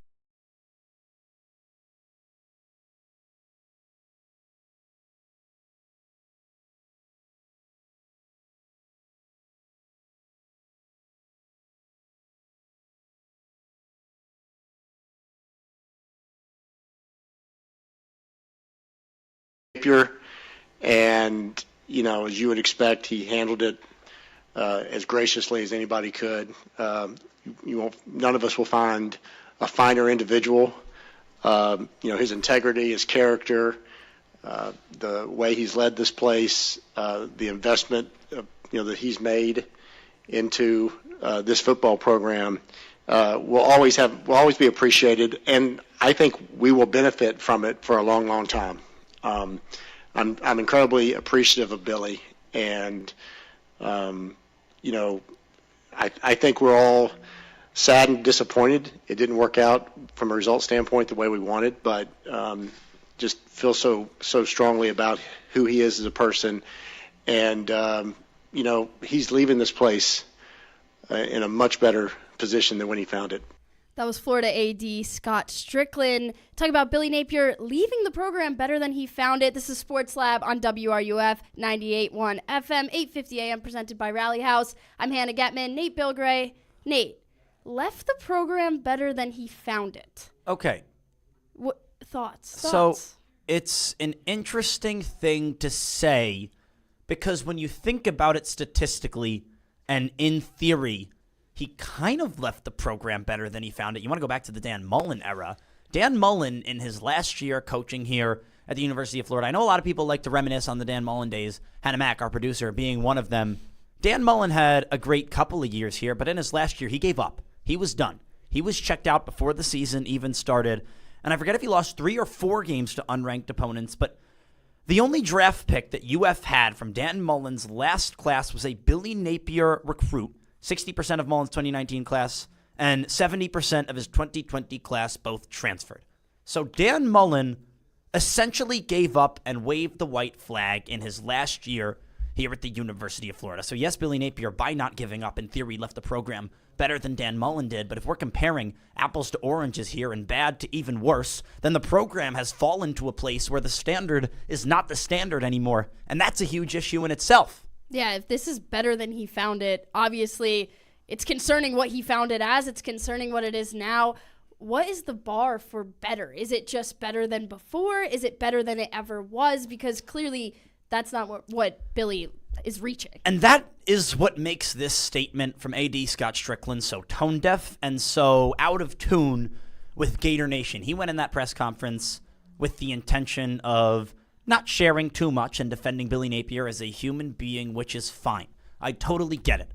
Billy Napier is your guy. You're not going to throw him under the bus to the public. But dude, this is the only school with 3 football and 3 basketball natties. Those 3 football natties mean something, and you can't come to the public after the worst 3.5 years of Florida football ever, Hannah Getman, ever, and say that the program was left better than it was found, because he continues to talk about culture, what Billy Napier built here. And yeah, I guess he got rid of the bad apples. Yeah, I guess he did a good job in building young men, but it's just so frustrating to me that the conversation is still about building young men 4 years later, even when he got fired. I think this is when it all circles back to what I talked about in the first segment. It's okay to separate Billy as the human being and Billy as the football coach. I think a lot of people have a tough time doing that, and now that he did get fired, there's this sentiment of, oh, I feel bad for Billy. Oh, Billy lost his job, kind of like what you said in the first segment. Not to be mean, but yeah, I just think people are drinking the Kool-Aid, and it's a bit ridiculous to give this guy credit when what are we giving him credit for? Building a losing program? If you value young men, if you value culture and good behavior, fine. That's what was built here at the University of Florida. Definitely different from some of the past teams here in Gainesville. But Billy Napier did not win football games, and it's okay to separate him as a human and as a coach. As a human, I hope he goes and has a great life, finds success as a coordinator elsewhere. Thank God he's not in Gainesville anymore. Yeah, well, I think it depends on your definition of better than he found it. Is it better as in locker room culture is better? Is it you're bringing in better people, better players? Or is it you're winning more? Because it's definitely not that. So it must be referring to locker room culture. You're bringing in better guys who will listen, who will... I don't know. I'm saying compared to Gator teams of the past, these are good kids who want to listen to the coach and want to be coached. I think if we're going for better than he found it in that sense, he didn't leave it necessarily better than he found it when it comes to winning football games and building a team that's going to win national championships. So again, I'm agreeing with you. It's what you're saying. It's separating Billy Napier as a person and a mentor than Billy Napier as a coach. It's just this conversation of Billy Napier leaving the locker room better than he found it and eliminating the bad apples. It's a recycled piece of paper that's been drawn on, ripped up 1,000 times over at this point. It's all I've heard for the past 3.5 years, and I am grateful that the decision was finally made to move past a better locker room culture, because I'm a sports fan, you're a sports fan, Hannah Mack's a sports fan, our producer, Michael Tubbs, our other producer, a sports fan, Rob Russo, sitting off in the background, a sports fan, Nick Abreu, Tyler Brody, all sports fans. I wager if I asked every single one of them, and you, wherever you are listening to this show, in your car, at home, if I asked you, what do you want? A locker room culture or a championship ring? What's your answer going to be? Seriously, what's your answer going to be? Feel free to call in and tell us. Hannah Mack, you can type it up on the big board if you've got one. But I just think it's ridiculous to continue to talk about this locker room culture. Thank you, Billy, for building something that eliminates bad apples, but that's about all he did. Yeah, I think that's a fair point. I think you kind of hit the nail on the head. Like, that's it. Like, it depends on what you value more as a culture, and I think Gators fans, Florida fans care about winning, and that's why Billy Napier is no longer the head coach.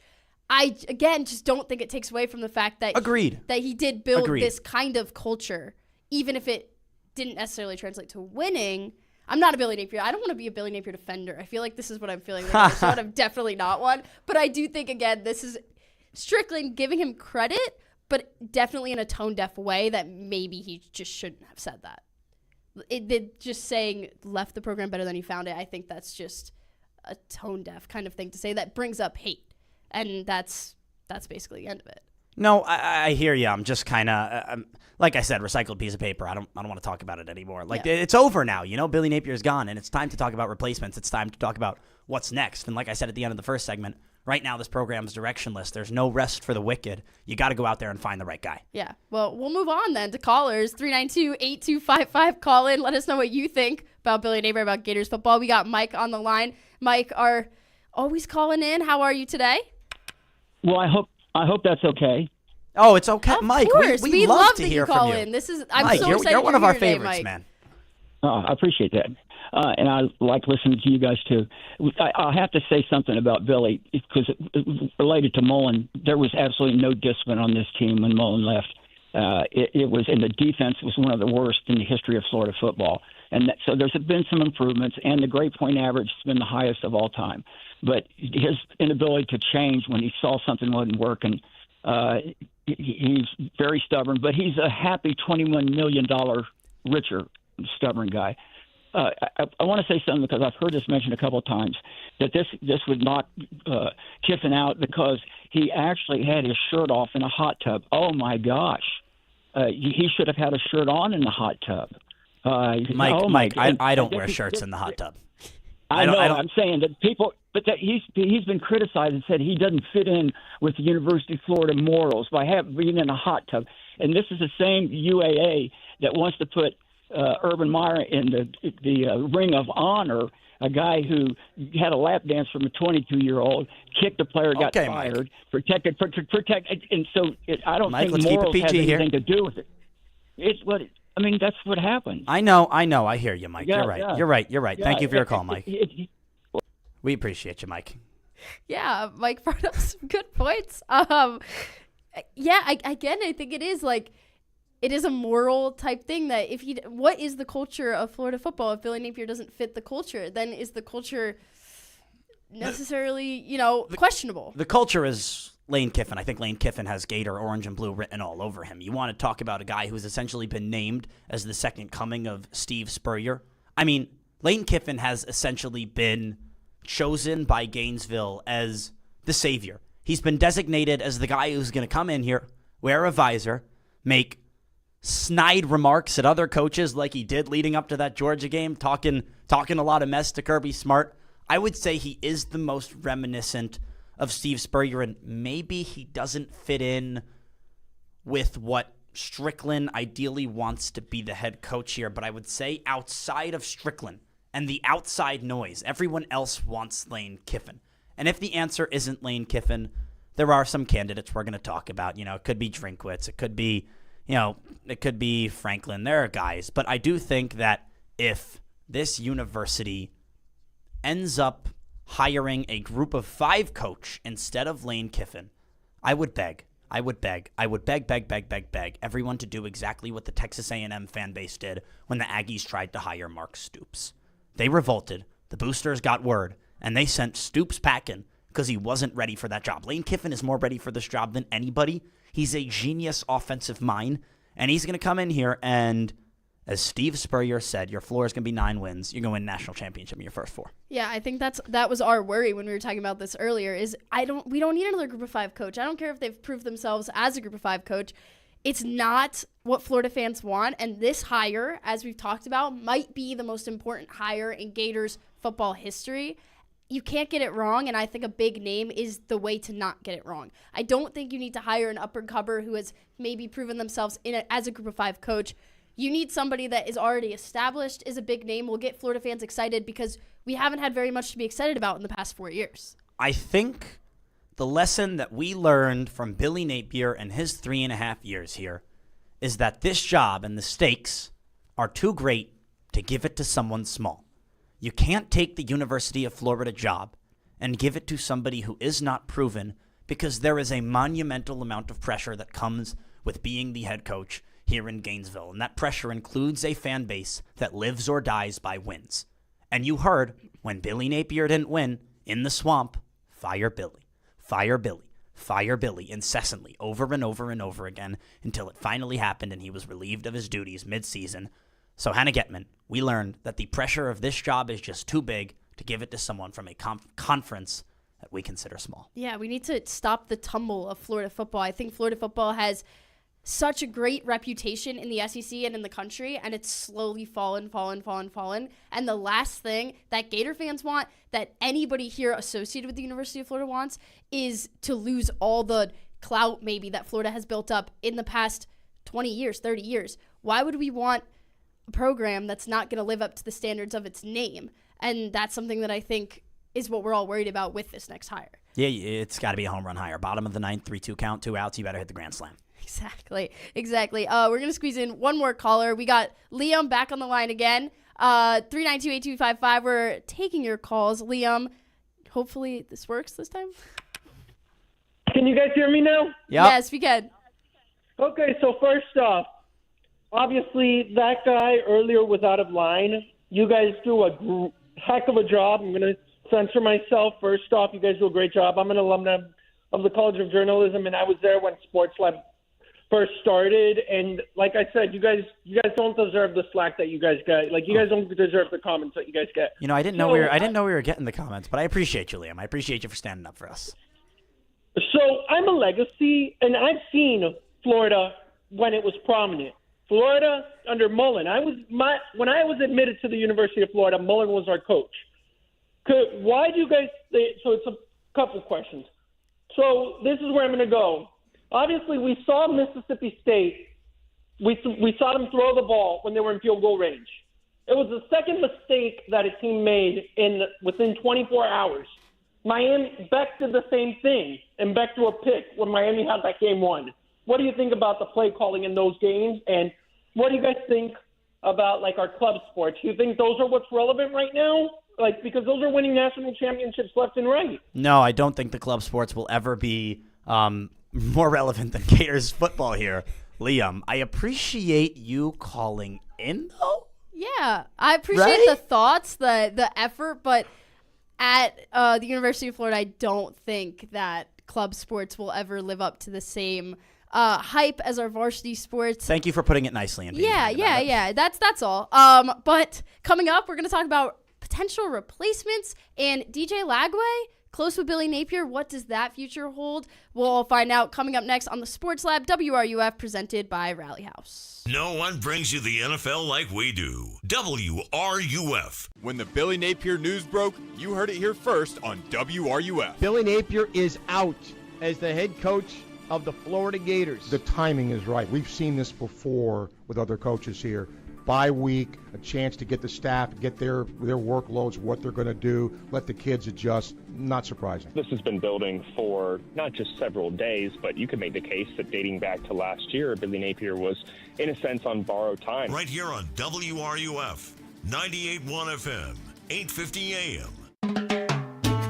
Craving real Cuban flavor? Come to Mi Apa Latin Cafe, where every bite tastes like home. From juicy roast chicken with yellow rice and black beans, to crispy empanadas, sweet plantains, hearty breakfasts, and our bold, iconic cafecito. Your taste buds will thank you. With 6 locations plus our mobile food truck, there's always a Mi Apa close by, ready to serve up warm hospitality for breakfast, lunch, or dinner. Planning an event? Let Mi Apa cater with real Latin flavor that everyone will love. Just head to miapalatincafe.com to get started. So what are you waiting for? Come taste real Cuban, real warmth, real flavor. Visit Mi Apa Latin Cafe or order online at miapalatincafe.com today. Buen provecho. Mi Apa Latin Cafe. Best Cuban food north of Miami. Need to sell your house fast? Whether you're facing foreclosure, stuck with bad tenants, or just ready for a fresh start, House Buyer Network can help. We buy homes as is for cash. No fees, no commissions, no repairs. Get a fair cash offer in just 24 hours and close in as little as 7 days. Call 833-464-0827 now for your free no-obligation offer. That's 833-464-0827. House Buyer Network. Fast cash, no hassle. With Halloween quickly approaching, one thing that shouldn't scare you is AV system integration for your home or office. The pros at Electronics World will treat you to the best. Sony, LG, Samsung, Yamaha, Martin Logan, Marantz, Bowers & Wilkins, Sonos, Monitor Audio, and more. Their team will design the system, install it within your budget, and set it up so it's easy to operate. See? Nothing to be scared about. Electronics World in Gainesville or online at electronicsworld.net. That's electronicsworld.net. Attention Gator students, alumni, and fans. You need to get out to Rally House Gainesville. Rally House is new in town and located just blocks away from Ben Hill Griffin Stadium near the intersection of Buckman Drive and West University Ave. The only way to describe their product selection is outrageous. Jerseys, hats, tees, sunglasses, tumblers, and so much more are waiting for you at Rally House. Rally House Gainesville, 1680 West University Avenue, your one-stop shop for all your Gator gear. The Tailgate with Jeff.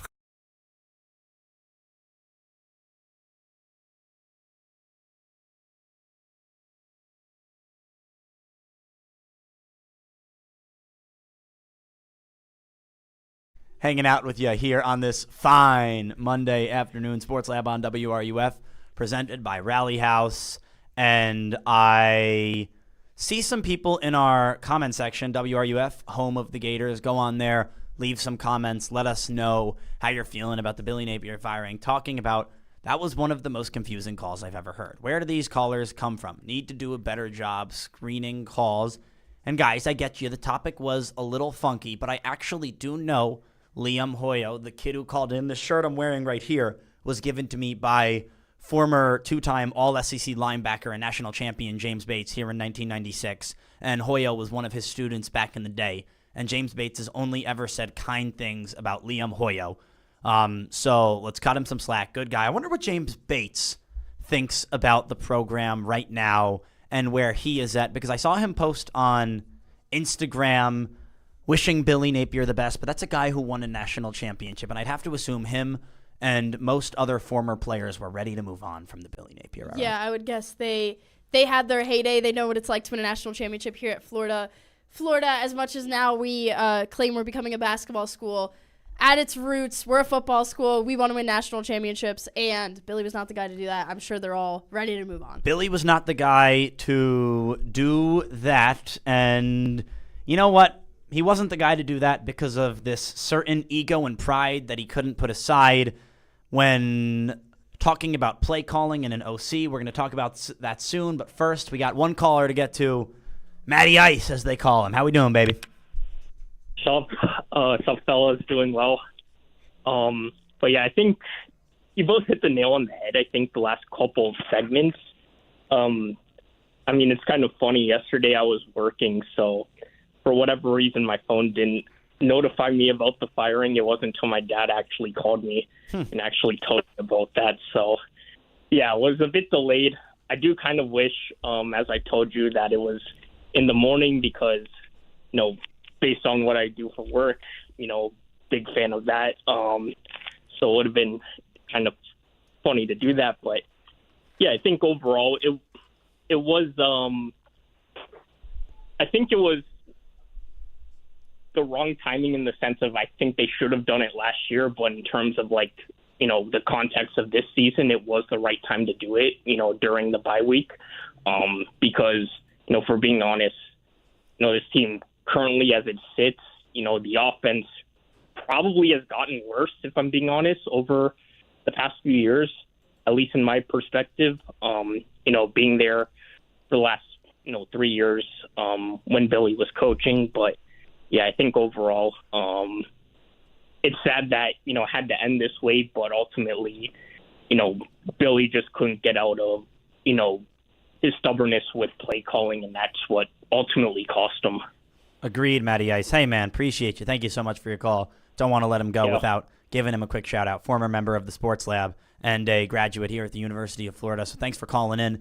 And you hit it spot on the head, man. Billy Napier couldn't sacrifice the ego and pride to bring in a play caller. Stricklin was asked about that right here on WRUF's airwaves, and here was his response. Here was his response when asked about the play calling in OC. We had a lot of conversations related to that. We spent probably hours in conversation. I shared with him that I thought that his strength may be in you know, leading the program and overseeing the bigger picture. But at the end of the day, my philosophy is you hire head coaches. As athletic directors, you hire head coaches. You give them the authority to make decisions on how they want to run their program, and then you hold them accountable to that.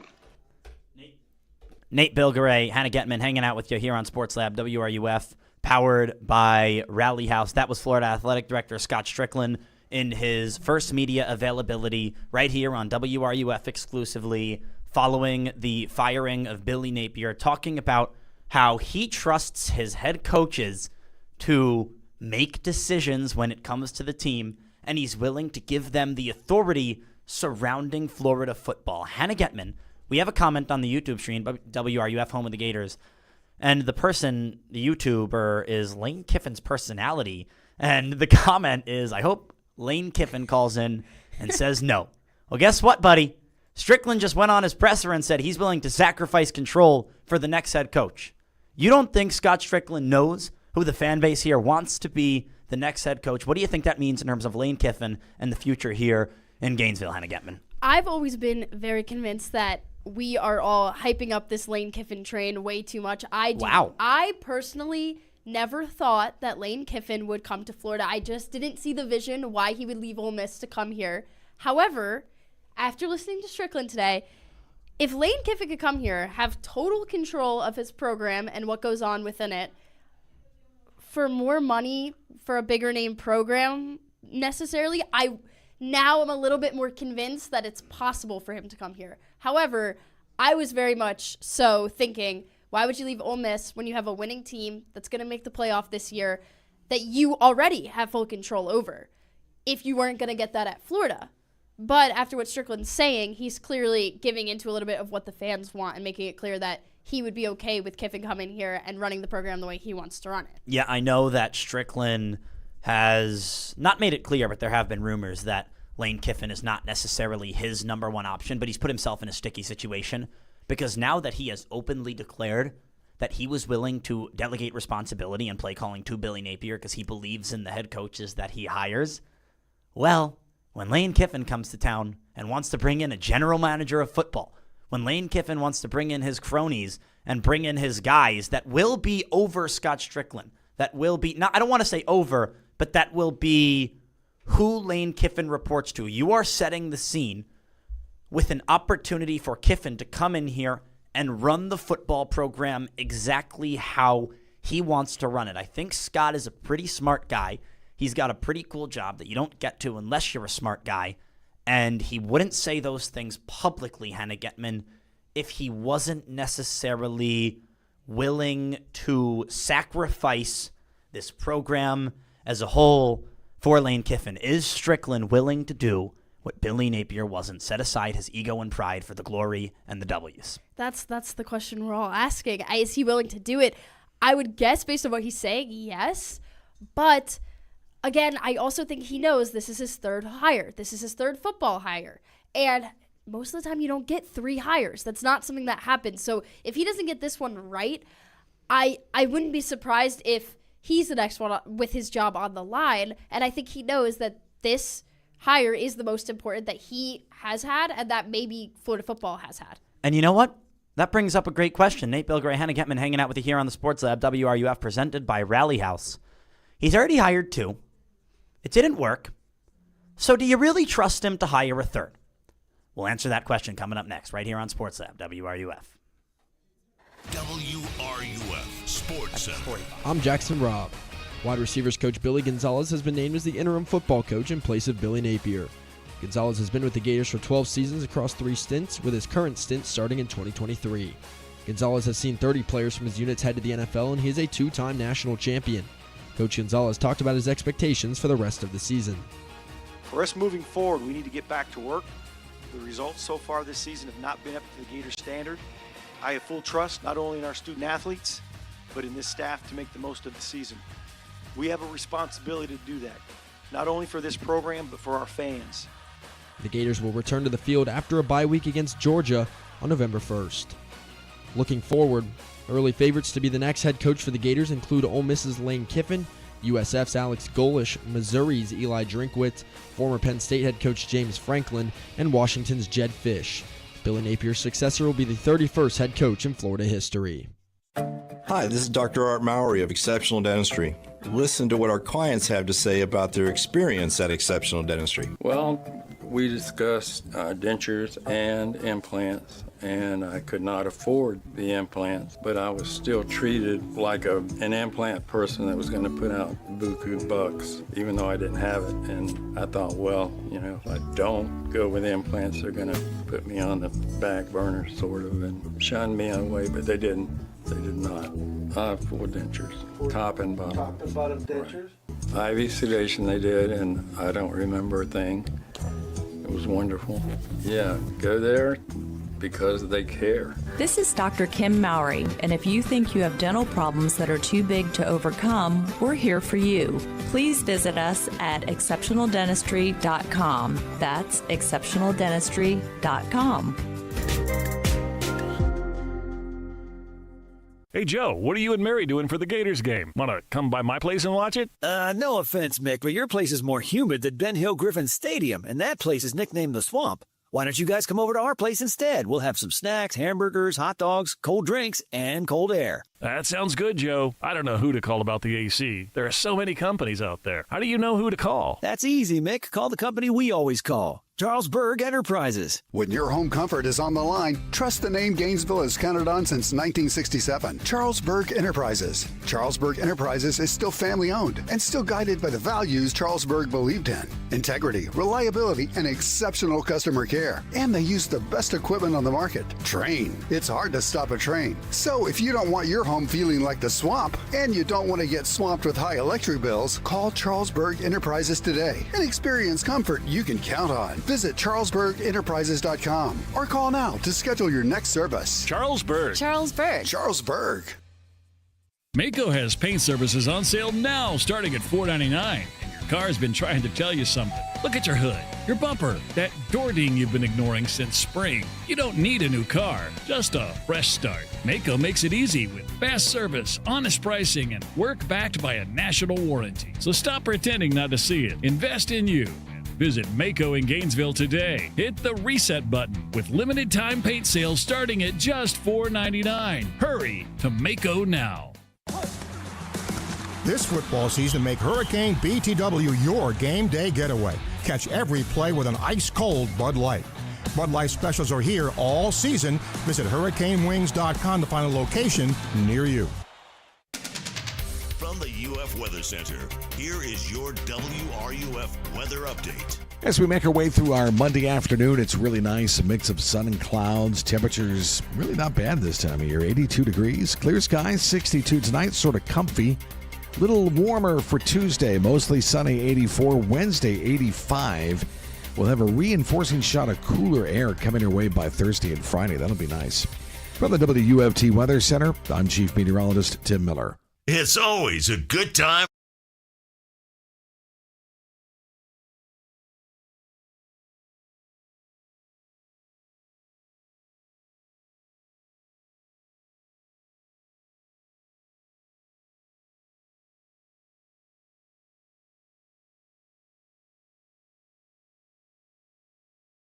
We're talking about what's next for Florida. We're talking about our next potential head coaching hire now that Billy Napier has officially been fired as head coach. But do we necessarily trust Scott Stricklin, our AD? This is his third hire. Do we trust him with this hire and hiring somebody that will build the future of the program to be greater than what it has been over his time as AD? So here's where I am at on Scott Stricklin. If I were to airball 2 free throws in the fourth quarter of a basketball game to lose the game completely, and then I was at the line again the next game, would you trust me to hit the shot? No. Just like the Giants kicker this weekend, as you know, we're both Giants fans, missing both extra points. Not now. Don't trust him to win that game, and we did it. Don't derail me. I knew we were going to talk about it. I had to bring it up at some point. You're right. It was brutal. But I wouldn't trust me to make that shot either. But let's say I spent infinite money off the court in between games and invested in the greatest shooting coach ever, like Steph Curry or someone, to teach me how to shoot free throws. Your confidence would probably be a little increased, right? Sure. So Scott Stricklin has missed on 2 hires. But for this third hire, I think what this week and Billy Napier being bought out and let go has told us is that all of the power is not necessarily in Stricklin's hands anymore. He said in the press conference that he is the sole decision maker for the hiring of the next coach, but I don't know if I necessarily believe that because Billy Napier was Scott's guy, and Scott would have rode with Billy till the end of the season at least if it was up to him. Billy Napier getting bought out, Hannah Getman, tells me that the boosters are starting to make some serious threats that weren't there before. Now, this is semi-speculation. I want to be honest with you here on the radio and tell you when I am speaking from fact and when I am speaking from opinion. Right now, this is opinion, but my opinion is that Billy Napier getting bought out tells me that the decision is now very much so in the hands of the people with the money. Yeah, the boosters seem like they are his free throw coaching staff at this point, and they're going to, not going to say force him in a direction, but they're going to nudge him in the proper direction potentially. And that's going to go a long way with some of these hires. We've talked about Lane Kiffin, but we have a couple more to talk about. I would say as you were saying, the odds right now are that Alex Golesh is the most potential hire as of right now. Okay, so I'm going to read you guys the betting odds for the next head coach here at Florida that was tweeted out by Graham Hall. Okay, long shot plus 750, Dan Lanning. I guess another long shot plus 700, Eli Drinkwitz. Odds really shrink here, plus 275, Lane Kiffin. But then here comes your favorite.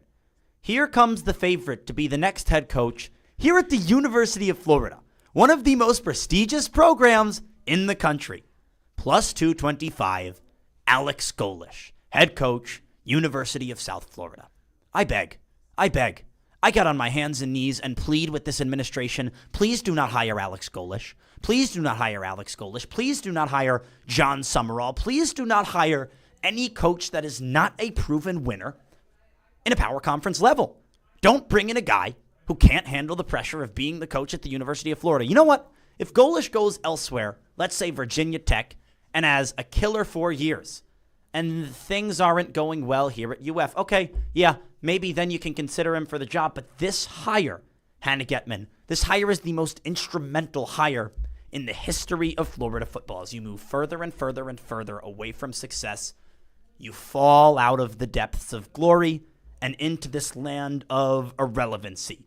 And hiring Alex Golesh would be accepting mediocrity and irrelevancy. Hiring Alex Golesh would be repeating the Billy Napier experiment, just with a coach of a different style, and that is unacceptable. You have to learn from your mistakes. And I plead, as I said earlier, Hannah Getman, I plead with this fan base.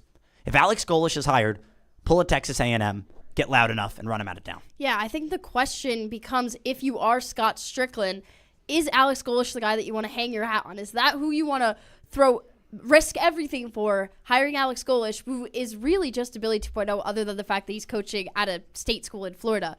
Is that somebody that you really want to risk everything for? I don't think so. I really don't see that happening, and that's the reason that I think Stricklin will avoid hiring him, is because he doesn't want a Billy repeat. Yep, agreed. And I don't want a Billy repeat, so please, dear Lord, don't do it. And if I am a betting man, though, I'd take Lane at plus 275. I think you're going to get a good payoff there. I really think with all the tweets and, the spot the ball nonsense, I want to be Steve Spurrier. I want to wear a visor. I want to be like the HBC. I understand that Kiffin is a guy who probably enjoys making fun of a massive fan base and being the center of attention. That's who Lane Kiffin is. That's who he always has been. But I guarantee you there's a seed in that mind where he's like, what could I be at Florida? What if I was HBC? I'm telling you, he's already been put on a pedestal. I mean, I talked to people here in Gainesville, just my buddies. They're begging for Lane Kiffin, and he hasn't even suited up in the orange and blue yet. Yeah, I just think the one thing is if you are Lane Kiffin, do you want this job where there is so much risk and so much reward? Because Gators fans will love you forever. You will be a legend. You will be a god in Gainesville if you can help this team win. If you can't, you're out. You're done, and you will be probably the most hated man in the state of Florida for the rest of your life. Yep, but you either become a great or live long enough to become not so great. That's the saying, right? And Lane Kiffin has been around long enough at the college football landscape where he wants more. I don't think he wants security. He wants to be great, and I don't think he has a space or a platform to be great at Ole Miss. He does here at the University of Florida. I guess we'll see if that is the case. We will see you, hopefully stay on for the tailgate. Cardozo and Dooley coming up next on WRUF 98.1 FM, 850 AM. This was the Sports Lab presented by Rally House. Hannah Getman, Nate Bilgray, thanks for hanging out with us. WRUF. Your front row seat to all Gator sports. 98.1 FM, 850 AM. 103.7 HD2. And anywhere in the world on the WRUF mobile app. This is Gator Country. WRUF, your home for the latest on the Florida Gators search for a new head coach. One of the most important hires ever made, period. If you want to get this program back to an elite level, you've got to hit a home run here. I think Lane Kiffin is the obvious top candidate right now, but there are certainly plenty of other guys that you need to keep in mind because he might not, first of all, he might not want to take the job because he seems very, very happy in Ole Miss right now. But second of all, he might not be available, like you guys said, until like January. Are you a parent of a 2 to 8-year-old? Listen closely for an exciting offer, then head to abcmouse.com/radio to learn more. By now, you've probably heard of ABC Mouse. ABC Mouse is like a little one-on-one teacher. It has helped her so much. We're offering a promo at abcmouse.com/radio to try it for free for a month, then $14.99 per month until canceled. Go to abcmouse.com/radio to see this offer. That's abcmouse.com/radio. Actual ABC Mouse users compensated for their testimonials, sponsored by Age of Learning. Ready to kick off the fun? Chumba Casino is your go-to game plan during halftime or overtime. From spinning slots to instant scratch-style cards, it's like running the perfect play, all from home. New players score a free welcome bonus and daily logins with a shot at some serious prizes every time you play. Get in the game and visit ChumbaCasino.com today. Let's Chumba. Sponsored by VGW Group. No purchase necessary. See terms at ChumbaCasino.com. Must be over 21 and present in a state where it's legal to play. Craving real Cuban flavor? Come to Mi Apa Latin Cafe, where every bite tastes like home. From juicy roast chicken with yellow rice and black beans, to crispy empanadas, sweet plantains, hearty breakfasts, and our bold, iconic cafecito. Your taste buds will thank you. With 6 locations plus our mobile food truck, there's always a Mi Apa close by, ready to serve up warm hospitality for breakfast, lunch, or dinner. Planning an event? Let Mi Apa cater with real Latin flavor that everyone will love. Just head to miapalatincafe.com to get started. So what are you waiting for? Come taste real Cuban, real warmth, real flavor. Visit Mi Apa Latin Cafe or order online at miapalatincafe.com today. Buen provecho. Mi Apa Latin Cafe. Best Cuban food north of Miami. At the UPS store, we get it. Being a small biz owner requires grit and hustle, but you don't have to do it alone. We've got your back. You put your heart and soul into your biz, we put ours into packing and shipping. While you're keeping track of your custom-made orders, our mailboxes are keeping your packages safe. Because we're here to help you be unstoppable with shredding, printing, notary, and more. Most locations are independently owned. Product, services, pricing, and hours of operation may vary. See Center for details. The UPS store. Be unstoppable. Come into your local store today. You're behind the wheel, there on foot. One moment of distraction, one missed stop, and everything can change. In Florida, over 12,000 pedestrian-related crashes occurred last year, a nearly 20% increase from the year before. Drivers always slow down near crosswalks and never pass another car that stopped for someone crossing. Failing to yield can cost you a heavy fine, points on your license, or someone's life. This message is brought to you by the Florida Department of Highway Safety and Motor Vehicles. From the Spurrier's Gridiron Grill Studio, WRUF Gainesville, W251CG Gainesville, WRUF FM HD2, and on the WRUF radio app. The Tailgate with Jeff Cardozo and Pat Dooley is on the air. Let's do it. It's go time. You can be part of the show by calling 392-TALK. That's 392-8255. You know, if I'm saying something to you, I don't say to you, I'm going to say something to you, and then say it. I just say it. Or hit the guys up on social media by tweeting to @JeffCardozaUF and @Pat_Dooley. The grill is hot and the beverages are ice cold. It's time to tailgate. Here are Jeff and Pat. Oh, the beverages were ice cold this weekend, I can tell you that, at 6211 Northwest, whatever street it is I live on. But I had a good time with my family all weekend, and I woke up Sunday and literally started looking at my phone. I'm like, when is it going to happen? When? Jeff Cardozo is on his way to DeLand. He is picking up one of my gigs that I let him have because I just didn't want to do it, and he's on the phone right now. Jeff, how are you? Howdy, just driving. And how was Hall of Fame? I got to ask you about that.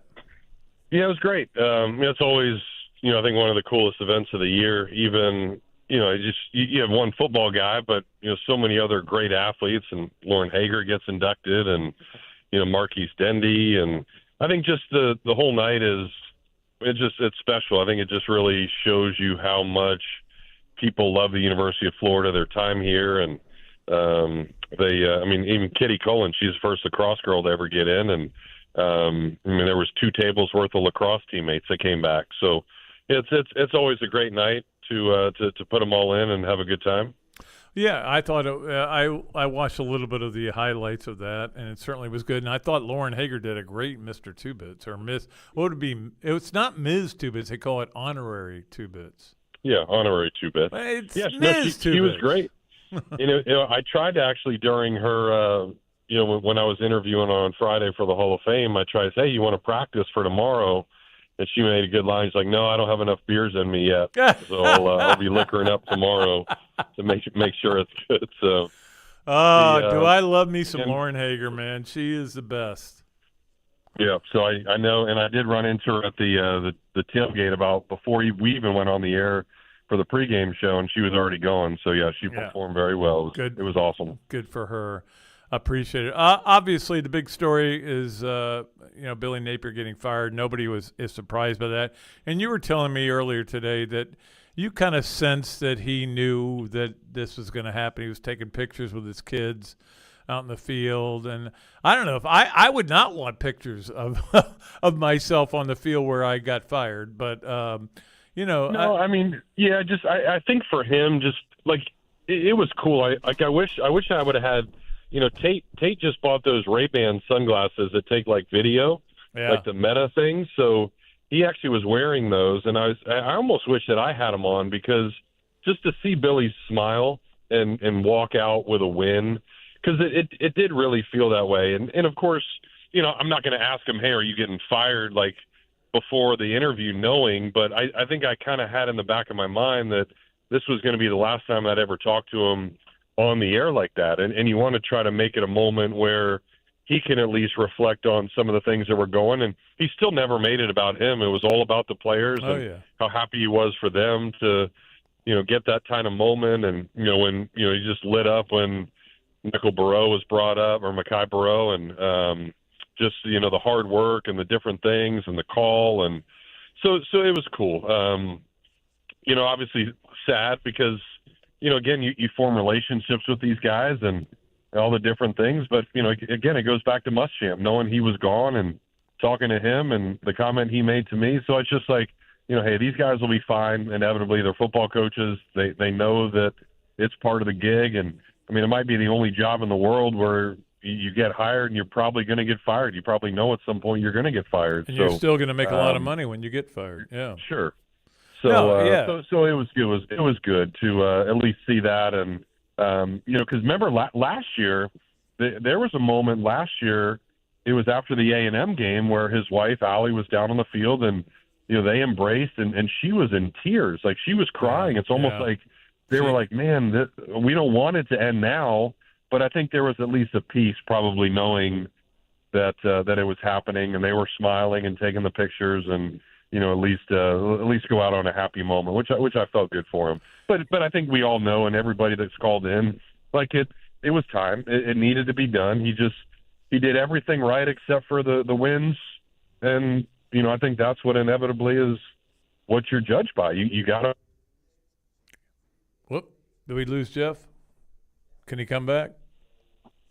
Are you back? I'm here. You're back. Okay, we lost you for a minute, but that's the thing, Jeff.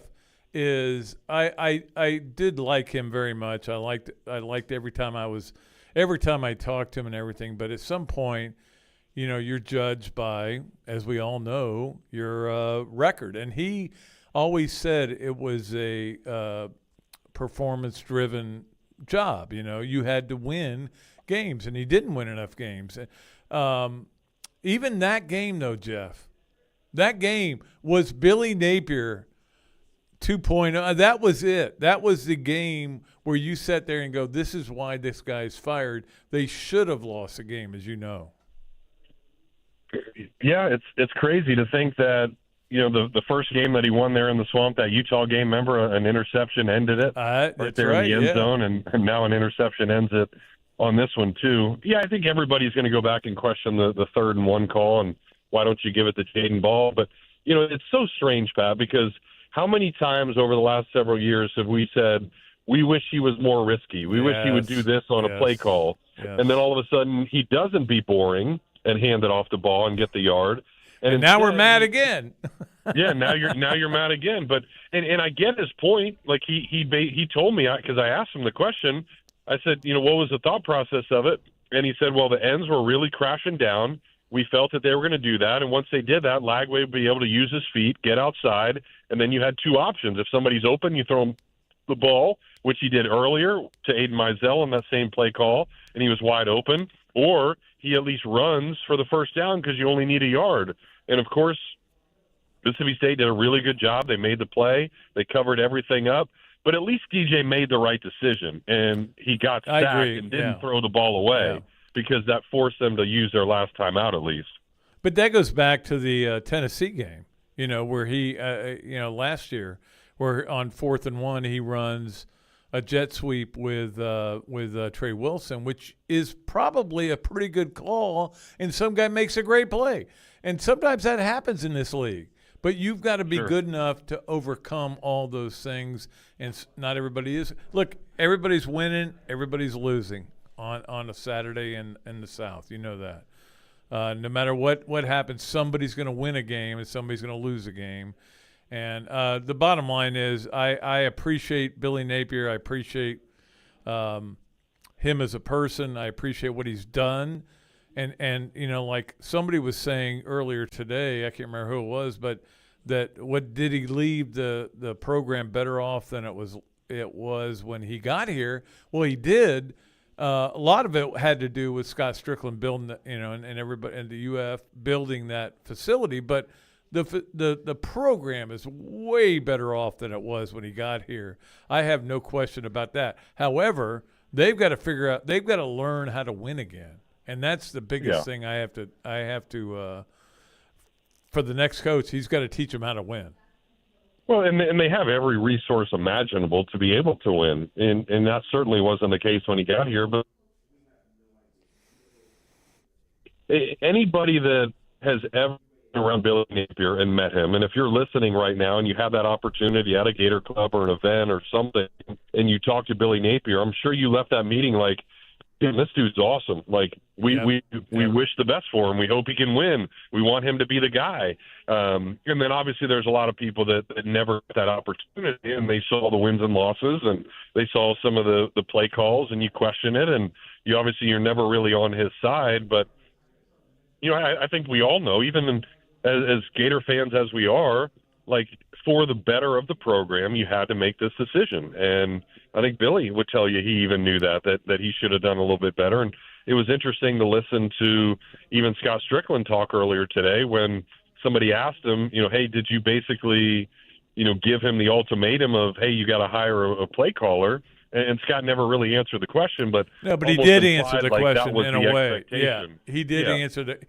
He said, "Well, we talked about it for hours," and that to me said, why won't you listen to me? Well, and it's interesting because there's been rumors over the years when Jeremy was here that he kind of asked people to get rid of certain assistant coaches, and he hired Ed Zombrecker. And they didn't. Yeah, there's no doubt about that with Zook. He hired Ed Zombrecker. Yeah. So I mean, it's all a part of it, but obviously Scott feels differently and didn't feel, and I like that. I don't want a boss that's a micromanager and telling me every little thing to do. I think trust a person. You hire him or her to say, hey, you go choose your staff, you do what's best and what you think is going to be successful, but your name is also on that, and if it doesn't go right, then guess what? You're the one that's going to get the axe when it's all said and done. So I think that's what we saw in this case. Well, I will say this, and you probably know this as well, Jeff. Scott told me that when he first took the job. I'm never going to tell a guy who to hire, who not to hire. Yeah. But he did push. They did have discussions about hiring an OC. But the bottom line is, I don't know if it would have made a difference. And we'll just see where it goes from here. And before we let you go, because we're having a little bit of coming in and out issues here, because I know you're on the way to lovely DeLand, Florida. Say hello to Donnie Jones when you're down there, okay? Yeah. But I did want to ask you what you think Florida needs to do, because everybody – look, I can tell you this on the record.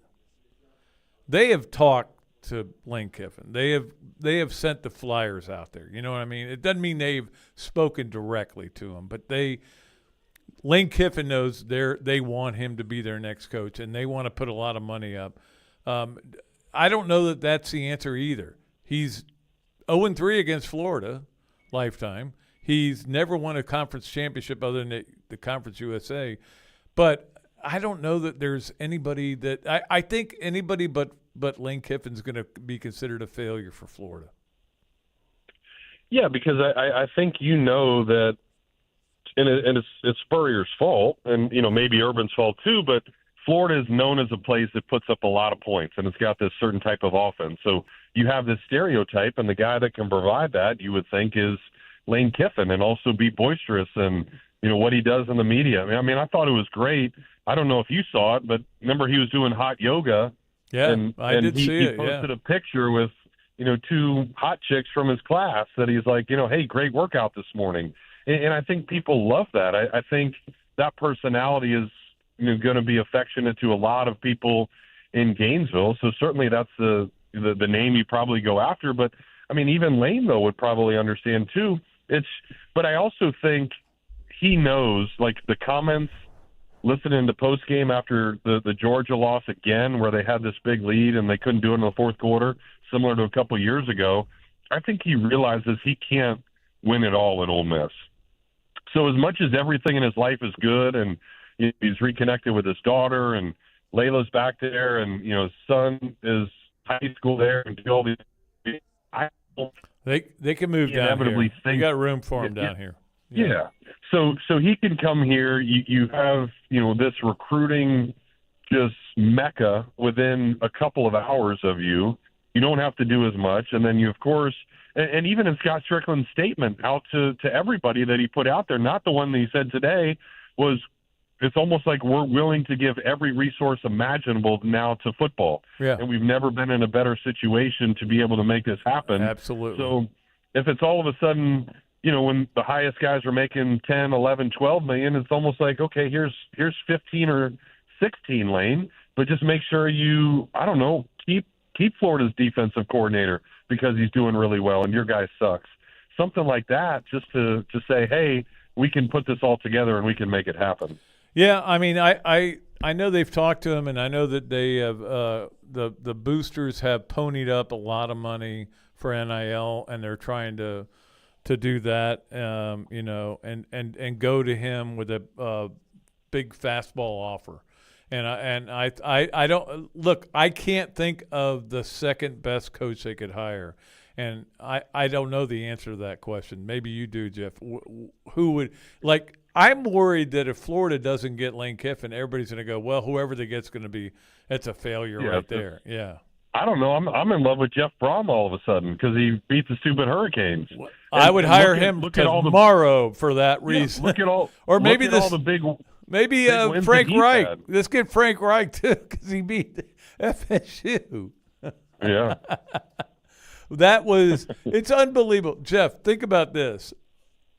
This weekend, Miami lost, Florida State lost, Florida won, Florida fired their coach. Yeah. That doesn't seem normal, does it? And you know what's crazy too? I don't know if you saw this, but it's now the third coach to be fired in the last 5 years after beating Mississippi State. And then the next day, that next morning on Sunday, the coach is fired. So I'm guessing I'm trying to guess who the other two are. I would guess Jimbo. Jimbo's one of them, and then I don't recall who the other one was. And that's the thing. He's the first Florida coach to get fired after a win, because you can't count Zook winning at Bobby Bowden Stadium, or Ron Zook Stadium as we like to call it. But don't you think though, even because the reports came out that he was going to get fired no matter what, win or lose. It's almost like because Scott Stricklin did love Billy Napier as much as he did, and obviously was behind him and all the things that he did. It's like, hey, let's go out on a winning note. Like I want you to feel that and not go out like Texas A&M and it be miserable and all these other coaches. At least have that happiness, have that peace, And it was almost like divine intervention. I think that's what I saw from him after the game. He celebrated that win like he has never celebrated a win before. So I think that was, and you talked to him after the game. He was so ecstatic. He was able to go out with a win. He knew it was coming, and I think everybody knew it was coming. And it wasn't a big surprise yesterday. I spent the whole day looking at my phone, waiting for it to happen. So you knew that was coming too, Jeff.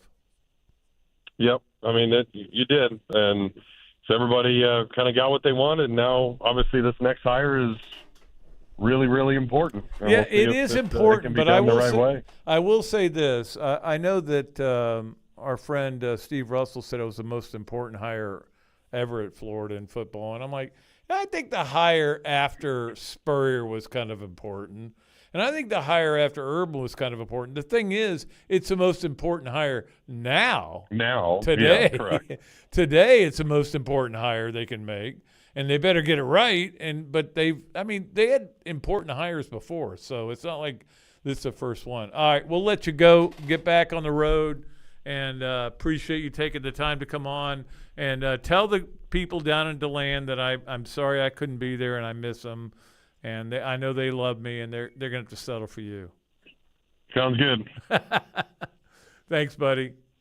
All right. See you, Bill. It. All right. Let's get a break. We'll do that. We'll come back with more. Plenty of phone calls to get to on the tailgate on ESPN WRUF. WRUF Sports Center. I'm Addison Boatwright. It was a busy weekend for Florida football. After a narrow homecoming win against Mississippi State on Saturday night, Billy Napier was removed from his position as coach on Sunday morning. Quarterback DJ Lagway commented on Napier and the team moving forward. You know, Coach Billy Napier, he recruited me here, and I'm forever thankful for him. My family's forever thankful for him. But at the end of the day, you know, you still got to continue to get better. Me personally, got to continue to take each and every day as another day to improve at my craft. The Gators, under the new management of interim coach Billy Gonzalez, will be back November 2nd to play Georgia after a bye week. In other Gator sports, a basketball player received an Associated Press honor this week.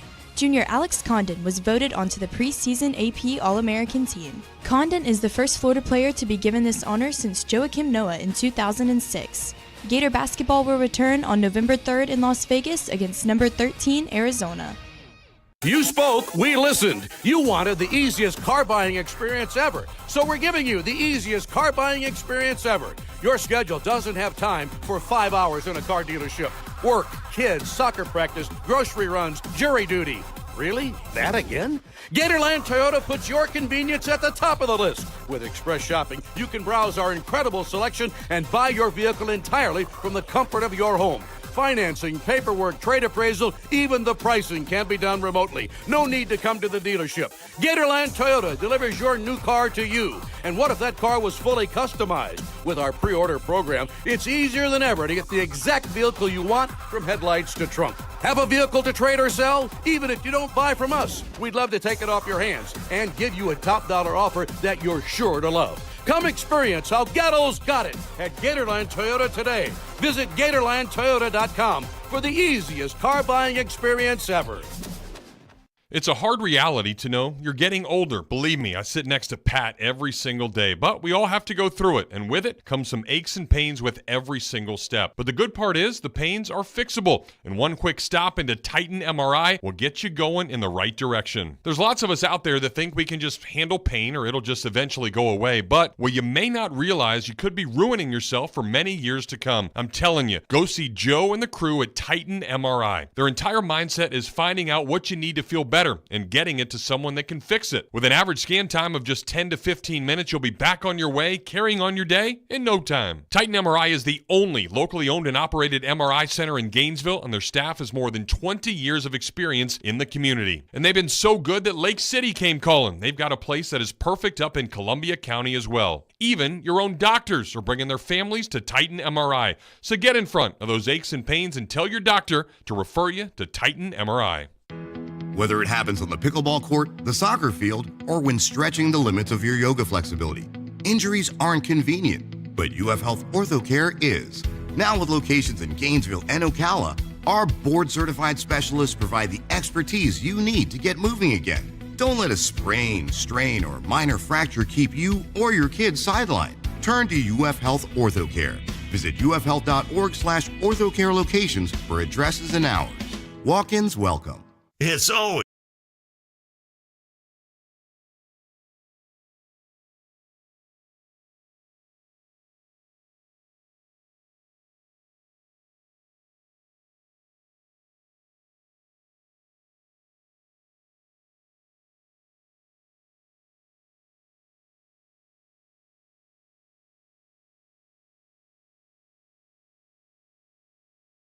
DeLand to speak to that it's a quarterback club. It's not a Gator club, but it's mostly Gators, and there are a lot of good people there. And I love going down there, but I passed it off to Jeff because I just had a lot going on. Let's get to the phones. We have full phone lines. Let's get to the Miami Cattlemen. How you doing, Miami Cattlemen? Oh, doing well, Pat. Fresh air, so much air to breathe today. It's beautiful. I was having lunch with my buddy Timmy Saxton today, and I said, "Hey, Timmy, I should probably put my name in the running for this thing." He goes, "Probably. I've had, Pat, I'm going to tell you, I've had about 14 national championships on NCAA Heisman mode, baby. And I'm just ready for it. I'm ready for You're aware that the game is actually played on the field and not on your computer, right? Okay. I just want to make sure. These days, you can't tell. It's getting so great, Pat. Pat, so you're an AI guy. You want to go AI Gators on AI. No, I wish I could unplug. I wish I could unplug a lot more than we were able to. No, I just want to say, man, Billy handled that press conference with such class. He's such a good guy, and I wish him all the best. And good luck to him. And Pat, some of the shirts I've been watching your duly noted, and I watched some of the tailgate online, and some of those shirts, man, I'm putting sunglasses on. I think you had a bright orange last week. Do you have a shirt sponsor? I need one. I actually want to get one, but yeah, I try to go as exotic as I can because I want comfy. You know that. Yeah. My guy Jimmy sells them out of the back of the truck. I'll try to get you hooked up. You have a great day. Jimmy out of the back of the truck. That's the guy I need. There's no question about it. Let's get Antonio the nerd. What's up, Antonio? Hey, what's up, man? Hey, did you see that game last night, the 49ers? I did not. I watched football all day, and then I finally went to bed. I watched too much football this weekend. Man, how you go to sleep on my team, man? Your team? I thought you watched all the games. Yeah, I watch all the college games. I don't watch all the NFL games. Oh, you don't watch all the pros. Okay. Well, that's an impressive job what Kyle Shanahan doing over there, man. All the injuries and stuff, and they beat 5-2. But now on to Gator football. Correct me if I'm wrong, but during the last hire, I think Scott Stricklin zeroed in on one candidate and then do a thorough research and only zeroed in on Billy. I could be wrong about that. No, but that's absolutely true. His thing was, and I get this. His thing was, I want to talk to Billy Napier, and he went to Billy Napier, and Billy Napier can blow you away with how interesting he is and how thoughtful he is and his plan. And his plan was a good plan. It just didn't translate on the field. It translated everywhere else. And so I think the time had come for him to go and let's try something else. And he built the program up, and I commend Billy for that, man. He was a great guy, and I wanted him to win. It sucks that, it didn't translate on the field. But now with that being said, who's going to be involved in the hire this time around? Will it be just Scott, or will it be a committee of the admins having an input along with Scott looking, and will they do a thorough research this time I know who they want. But will they be looking at all avenues or just zeroing in on one guy? Well, I can only go with what they've done in the past, and that is to have the AD is in charge, but he brings in obviously all his assistants and associate ADs and everybody, and they meet, they go. It's like with when they were trying to hire Chip Kelly, believe it or not.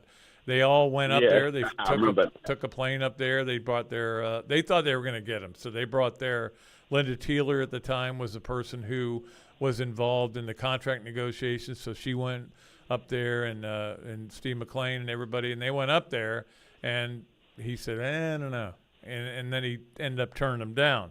So I don't know. I mean, Scott is still going to be the point man, and I know a lot of people are going to get mad because he's 0 for 2. But I will go he's 1 for 2. You got to give him a little bit of Todd Golden credit, right? Yeah, right. Oh, yeah, definitely. But, it's basically going to be his job to find the right guy. And, look, he's going to go after Lane Kiffin. Lane Kiffin has already been contacted by people from Florida. Okay. I can tell you that. That's their target, yeah. And see, that's what I was concerned about because from what I heard last time when Kiffin was brought up, he wasn't fond of Kiffin.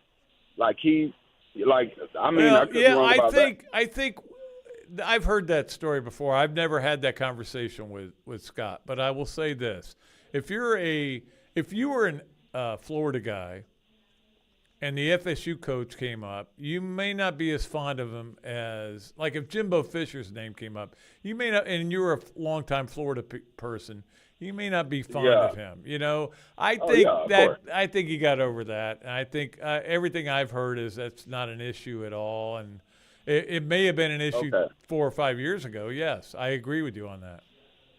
Okay, yeah, because me personally, I think Kiffin is the guy for the job. I know that, listen, no coach really has won, big except for Ryan Day, Kirby Smart, and Dabo Swinney as far as national title is concerned. Only 3 there. Yeah, but what Lane Kiffin has done since he got to Ole Miss, to me, is pretty darn impressive. I mean, 10, 11-win seasons per year is pretty good, and, I think he would do a better job at Florida. But I know the expectations that come with the Florida job.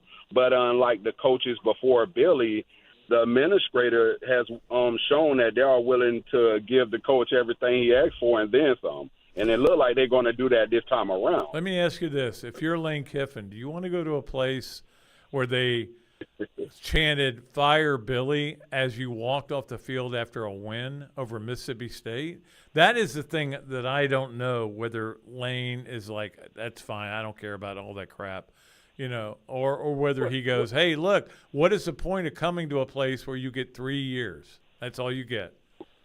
Well, Mr. Dooley, and I heard that about maybe that to scare coaches away, but don't coaches got egos? Oh yeah, and sometimes his, sometimes the coach ego will be like, oh, I can get it right. Kiffin might be thinking, hey, I can get this program right. Maybe his ego big enough to think. You got to have a lot of confidence in yourself. You got to bet on yourself. And Antonio, what I've been told is that the boosters have gotten together and are willing to offer a multi-year contract. Not a 3 or 4 or 5 year contract, like 10-year contract. And if that happens, I think it'll certainly again. And then everybody's going to scream about the buyout. They're going to scream about the buyout if he gets that deal. The business. That's the way of the business, though. Now that's just you got to go. Hey, that's how it goes now. You got to roll with the times. Absolutely. If you don't roll with the times, you'll be left behind. Appreciate you, Antonio. You're a true football nerd, man. Definitely. I watch them all, man. Hey, college, NFL. Hey, I'm looking forward to tonight. All right, buddy. We'll see you later. We got to get a break. We'll do that.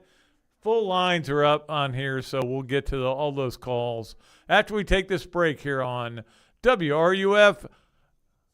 Your home for Thursday Night Football, right here on WRUF. Gator Nation, come on out to the Mealy Pop Shop here in town. We are the #1 spot in the state of Florida for sports cards, Pokemon cards, memorabilia, and pretty much everything else collectible. I like to say we buy, sell, trade, and grade at our shop. So if you want to buy something, if you want to sell something, make some cash, you want to trade in some stuff, or you can even grade as we grade with PSA, SGC, and CGC. We host weekly breaks with personal and group breaks. Just find us at Mealy Pops Breaks on all the social media platforms. Whether it be a massive Skeens RPA or a Carlos Alcaraz Superfractor, we pulled some amazing hits. We're located right off of 39th Avenue, off I-75, behind Sonny's and Walgreens. Whether you're 6 or 86, come on out to our shop. Open Wednesday through Sunday, and you can also access our website, mealypops.com, for all of your collectible needs. Go Gators! Can't wait to see you at Mealy Pops. We're located right off of 39th Avenue, off I-75, behind Sonny's and Walgreens. mealypops.com. Come on out to our shop. There's a ton of things I love doing. That's why I have so many fun jobs and why I try so hard to make it to the kids' concerts, recitals, and games. But with everything that's going on, it doesn't leave me much time to take care of the chores at home. And since I hate chores, especially cleaning, I let the experts handle that one for me. Each week, a fully trained team from Molly Maid dusts, vacuum, wipes, cleans, whatever I need them to do in the house, leaving me more time to do the things I enjoy. Molly Maid is fully insured and is ready to do your dirty work for you as well. Call them up at 378-7755 or check them out online at mollymaid.com. They're made for this. Sonic Radio. I'm your host, the CIO, and I just found the sound effects machine. Just in time because the new junior chicken sandwiches at Sonic are only $1.99 each. It's perfectly seasoned, crispy chicken that comes in original or honey chipotle. No. Already did that one. Save that one for later. That's a soft no.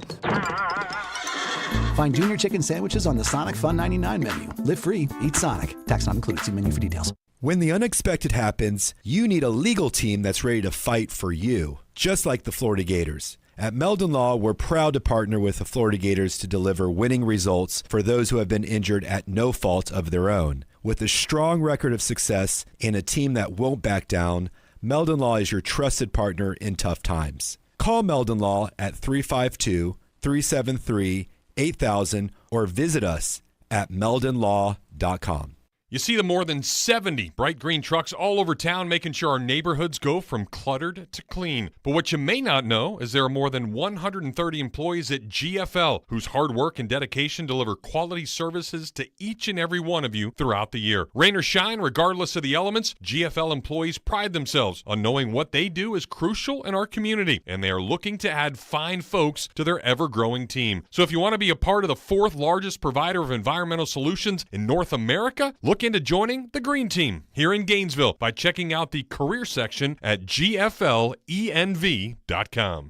Country fried sirloin, herb-crusted chicken, chicken critters, pulled pork, pork chops, sirloin steak. Do I have you salivating yet? Well, those are just a few of the things you can scarf down on the early dine menu at Texas Roadhouse. And best of all of that, only $12.99. It happens every Monday through Thursday from 3 to 5, so grab some grub and then head home and listen to the tailgate all the way until 6. And even though that's early dine, the staff of the Texas Roadhouse will wine and dine you 7 days a week with a menu made for many. Texas-size combos, succulent steaks, and burgers that are as big as Gator Sports are just the start. And speaking of starting, their fresh baked bread with honey cinnamon butter is waiting. So what are you waiting for? Get over to the Texas Roadhouse and wash it all down with some beer, wine, or the coolest cocktails around. AJ and the crew are ready for you. It's just west of the interstate off of the Archer Road exit, so hit the road for the Roadhouse. Your taste buds will thank you.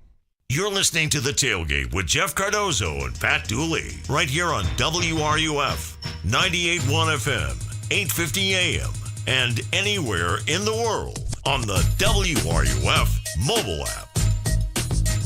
All right, we are back here on The Tailgate.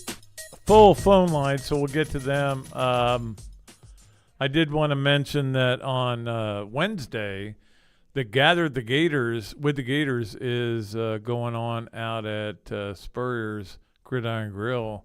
Meldon Law is sponsoring it, and it is it's going to be fun. Todd Golden will be there, Thomas Houck, Micah Hanlockton, Boogie Flan. You can go out there and just be involved in that. And I know we're all excited about basketball season.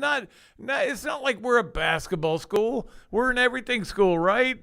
Well, we're not a football school right now, and they've got to get to be a football school. So hopefully they will. Let's get to John, see what he's got to say. What's up, John? Hey, thanks for taking my call, Pat. I tell you what, this last game, you know as well as I do, I wish you quit being so negative about Kiffin, too. Undisclosed sources, quarterbacks come from Mississippi, all say that Kiffin will have a lot easier time recruiting at Florida than he did at Mississippi. So that's solved there. And as far as last Saturday's game, I saw a reflection of two teams playing against each other, both of them losers. Actually, Mississippi should have and could have won that game if they hadn't taken a field goal from them in the second quarter they actually made that they didn't count as a field goal. Otherwise, they would have lost by a point. That's a fact. And I tell you something else. When I think no offense against Napier, I'm sure he's a good man. No offense against Lagway, I'm sure he's a nice guy too. But every time I think of Napier, I think of that rock and roll singer Donovan from the late 1960s and early 70s, Mellow Yellow. Can I sing it to you real quick? They call him Mellow Yellow. Yeah. Quite right, Lee. I'm so mad about Lagway. He's so mad about me. Okay. I'm just so mad about that's Lagway. good. I can sing, you can't, John. I tried to change. He can't change, man. He can't change his play. Well, that's why he's fired. That's why he's fired. He's gone. He's done. Thank you. You have to worry about him No anymore. offense. I like the Lagway, but, I mean, Napier's just not been up to be an SEC football coach. Thanks for taking my call, Pat. All right. Thanks for that, John. Let's get D in South. I can't. Florida. South Florida. I thought it said South Carolina. So, D, what's going on, man? What's going on, Pat? Yeah, November 3rd can't get here fast enough, man. 2 weeks till we tip That's it right, off. baby. Let's go. Yep. Let's go Gators. We're out in Arizona, or actually in Vegas to play Vegas. Arizona, right? Yes, sir. Look, I'm going to talk about the game right quick, then put a bow on Napier. The game, man, I don't think people are talking enough about Ron Roberts and the job that he did with all those secondary guys out. And Mississippi State hit a few plays, but, man, to have three true freshmen in that defensive backfield with those injuries and then the Allen kid, the walk-on and linebacker, I mean, I can't give the guy enough credit. It's unreal. I agree. Man. I agree, and that's what they. I mean, the guy knows what he's doing. Now, he's a little bit irascible, and there are people that don't get along with him in that building, and that's one reason he wasn't named. Maybe the interim coach, but he knows what he's doing. He knows how to coach defense. And what they did, you're right. I mean, they were playing with, what was it, two freshmen, redshirt freshmen in the secondary, and then Allen, who half the guys that were in the game, I didn't know their names. I had to look them up on the roster. But he had them ready. They came in and did the job. So I mean, like I said, you got you're one play away from getting in the game. So again, salute to Ron Roberts. On the Napiers, Pat, I'm a big Dallas Cowboy fan, and Stephen A. Smith, that clown, has a saying about the Cowboys. What could go wrong will go wrong, and that's how I felt about Napier era, man. Whether it was play calling, whether it was player execution, whether it was penalties, whether it was special teams, not having enough guys on the field, having too many guys on the field, injuries, whatever it was, it was going to have an effect on us from realizing our full potential under him, and that's why he's gone, man. I mean, we're lining. I think we're lining up for an extra point. He's got to call timeout because they got too many or not enough guys on the field. They had 12. They had 12 on the field. 12. And that is something that will haunt him, I'm sure, through the rest of his career, is that when you were the head coach at Florida, it was unusual for you to have the 11 guys on the field. It was unusual. We had too many times when it happened, and those kind of things, and then you add in all the other issues that they had, and going, 3-yard passes on 4th and 4, and it was time for them to move on from him. Yep. His plan that he had, that he thought that worked so well at Louisiana, where he was a head coach, wasn't going to work here, and not in this league.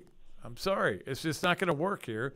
But they were still in every game. I mean, they were right there. Mm-hmm. They had a chance to win. Yeah. If they'd just been a little more aggressive, a little more proactive, a little more risk-taking. And when they took risks, remember that game against Tennessee a couple of years ago? And, or actually, it was his first year. And they said, hey, we're going to go for every fourth down. We don't care. That's the only way we can stay. And that was the team I wanted to see. Okay, you lost the game, but you gave it your best. I don't think they've always given it their best coaching-wise down the stretch here. I agree. Well, at least we're going to have a stress-free Saturday this week, Pat. We don't play. No, we can't lose. That's right. We can't lose. Be good, Pat. Thanks, buddy. Thanks, D. Let's get to I'm just going to – Old Gator. What's going on, Old Gator? Hey, Pat. Thanks for taking my call. You're doing a good job flying solo today. Hey, I knew today would not be hard. Well, yeah, you have said something to the effect of losing brings more callers sometimes, but we didn't lose. We just lost the coach. But I wanted to just say a couple of observations, and then I'll tell Gator Nation something that helped me in this time. One is I really was proud of the effort that the team put forth, and not just that they won, but there was effort all around. And those young guys, like you were just talking about, I had to look up who they were too. And some of these guys are the third teamers. I think I haven't even seen them in the rotation, and they just really stepped up. They played hard, and it was great to be a Florida Gator watching them play. I'll say that. Yeah, it's now, like with Mullen. Remember, they quit at the end of they did not play hard. And that's why he got fired. But this team has played hard right to the last whistle, and I agree with you, and I do appreciate not only the guys who came in who didn't think they were going to play, but all the other guys. I mean, they're playing hard. That's one reason they got hurt. They were playing hard. I think the next coach will work hard to keep a high number of these players. The day he can start making phone calls. Other thing I wanted to comment on was the interception at the end was quite spectacular athletically, surprisingly so. I mean, he caught the ball like a tight end. He had to spin and twist and come down. But the other thing, in that kind of excitement and getting the ball in your hands for probably the first time in your college career, maybe ever, to have the sense to get down, because that's a high fumble-prone situation for a guy that's not used to handling the ball. That was a very selfless play to get down after he caught it. And the catch itself was great. He said after the game that he knew he kind of knew to get down, but I'm like, you were on the other team's sideline. I don't know how you knew to get down, but he figured it out. But yeah, the guy is he's the kind of guy that probably, like I think Kevin said this earlier in the day, wouldn't be here without Billy Napier. Billy Napier is the kind of guy that took a chance on a guy like that, Micah Burrow, who's he could end up being a great player at Florida and end up being in the NFL, and we'll go, well, Billy Napier got that done. So, look, there's a lot of positive things about what Billy did here. I'm never going to let any of that go. Yeah, I remember Muschamp was brought in to clean some things up, and he did that to a great degree. Billy has improved the culture in the locker room, and I'm hoping the next coach will embrace a whole bunch of that and then bring more wins. But I was going to give you a challenge, Pat. You like to do lists, and I enjoy your list. Top 10 plays in Florida football that didn't mean much in the long run, like that interception. That'd be right there. Yeah. I would put that on the list. The heave to cleave. I mean, it's a great play, but we didn't have a winning season that year. No. And then the top 10 of ones that made a difference, like the block at South Carolina game when they were here. Those kind. That would be two interesting, contrasting lists. But anyway, that's something for your summertime work. All right, but I'll work on that. I want to say this. I've been trying to figure out my emotions during this late last year when I thought Billy was going to be gone, because I really like Billy. I like everything I know about him. I liked him before he came. I did my research and love what he brings. But I kept thinking, look, this is going to happen. And I finally figured out, and I want to say this to anybody listening. I don't mean this as equal. I just mean it as a similar pattern. The pattern in my emotions was like waiting for a loved one to die. You keep getting some glimpses of hope, and then finally they're gone and you're relieved. I don't know how else to describe my emotions, but that. Like I said, I don't mean to make that football equal to life and death. I get that. I get it. As a pattern, that's honestly how I have felt for the last couple of weeks, and it still do today. Well, that was the way I felt yesterday when the news broke, which, I was like waiting for it to break. I knew it was coming. Oh, check my phone every 15 minutes. When it broke, I felt my first emotion was sadness. It was really sad. I felt bad for him. I felt bad for the Gator Nation to have to go through this again. I felt bad for a lot of people. But look, the bottom line was I'm also the one who was saying this has got to end. We can't keep doing this. So, hey, look, it is what it is. He's going to be okay. He's going to get his $9 million in a couple of weeks, and that'll be the end of it. Well, he'll be okay, and he will coach again somewhere, and I hope and pray he does very, very well, and that'll be fine. I will say this, on our next coach, I did think of another Kiffin-Spurrier comparison, and there have been several that have made, but I thought he won a conference championship at a lesser place, Florida Atlantic and Duke, and he didn't do so well in the NFL. Another Spurrier comparison. Well, yeah, that's reaching a little bit. But, look, the bottom line is Lane Kiffin is the guy they're going to go after, number one, and we'll see how that all works out. But he may not want to come here. He may not want to come to a place where they booed the coach and demanded he be fired after he won a game. I mean, that's unbelievable. That was embarrassing, and it made our job a little less desirable. Yes, I agree with you. As good as our job, it made it less desirable. 100%. So, hey, be careful, Gator fans. You reap what you sow. Exactly. Fire Billy means hire somebody else that might not want to come. Yeah. Fire Billy. Okay. Hire. Well, we can't think of anybody to hire. Yes. All right. Thanks a lot. Appreciate it, old Gator. Thanks. Good call. All right, we got to get a break. We'll do that. We'll come back with more of the tailgate here on WRUF. WRUF Sports Center. I'm Christian Haas. Following Billy Napier's firing from Florida, DJ Lagway expressed his gratitude to his now former coach, but he is excited for the opportunity to improve moving forward. Coach Billy Napier, he recruited me here, and I'm forever thankful for him. My family's forever thankful for him. But at the end of the day, you still got to continue to get better. Me personally, got to continue to take each and every day as another day to improve at my craft, and I'm excited for the opportunity. To learn more about Napier's tenure as Florida's head coach, you can visit WRUF.com. Breaking in Florida soccer news, Paloma Pena has been named SEC Defensive Player of the Week for the second time in the last month. She forced back-to-back shutouts against number 4 Tennessee and Ole Miss. The Gators are looking to secure a spot in the SEC tournament on the road against LSU on Sunday in their final match of the regular season. They are currently 11th in the conference and would clinch a spot with a win or a draw. I'm a man. I'm 40. And even though Pat is about double that, and we don't agree on lots of things, we both can appreciate the impact of something special on the Gainesville community. For more than 40 years now, Quality Plumbing has been proudly supporting countless local organizations and, of course, the Florida Gators year in and year out. And, by the way, they're pretty good at plumbing too, setting the standard in the industry with reliable service and the results you can count on. So when your next plumbing problem pops up, don't stress. It's never a problem to pick up the phone and call Quality Plumbing 24/7, day or night. Quality Plumbing, where service, trust, and community come together. License number CFC 043073. All right, sports fans, quick timeout from the game talk because this is Poptober. And if you're thinking about popping the question, then Oaks Jewelry is running that kind of deal that's a slam dunk and a touchdown all rolled up into one. So here's the play. All engagement rings up to 20% off. Diamond wedding bands and enhancers, yep, 20% off too.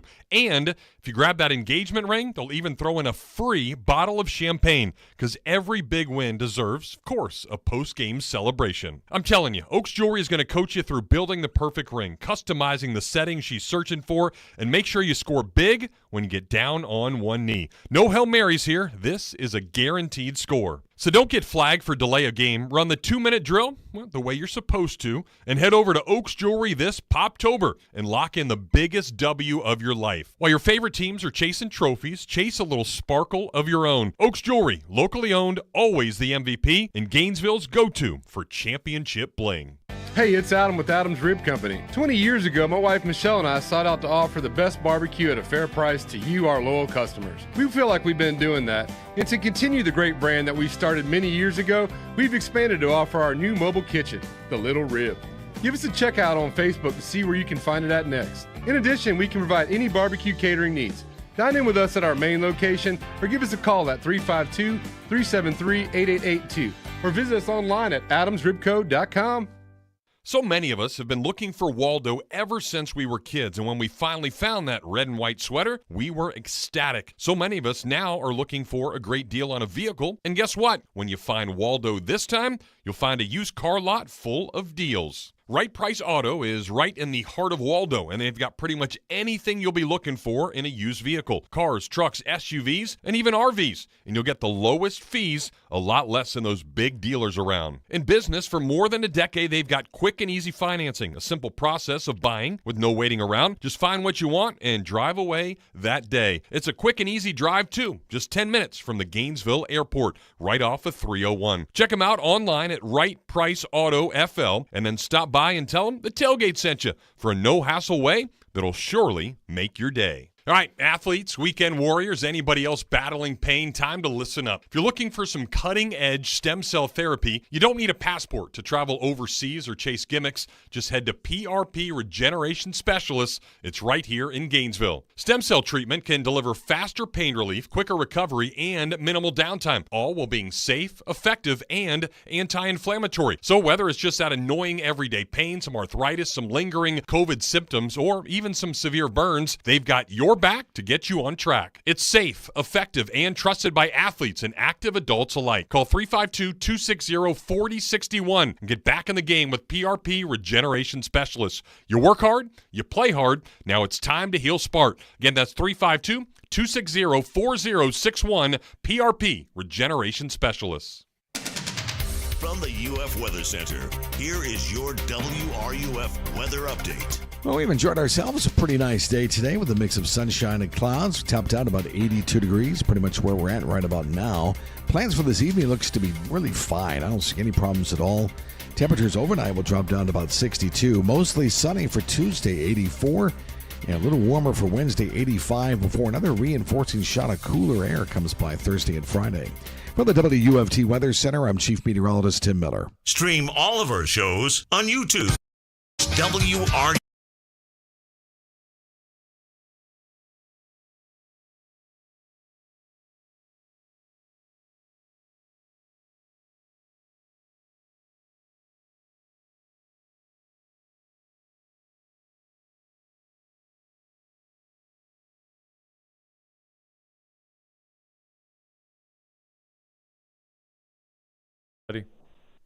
I'm doing great. Just want to say I'm proud of Billy Napier. I'm proud of the way he did good things. He may not have won as much as we would have liked him to do, but he never embarrassed the University of Florida, and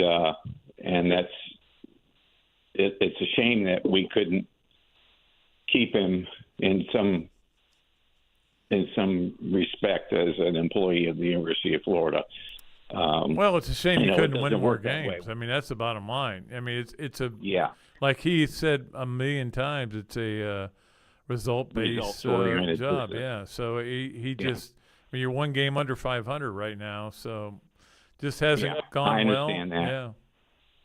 Yeah. But he did us proud in a business where a lot of people make a lot of embarrassing mistakes. He didn't do that, except correct.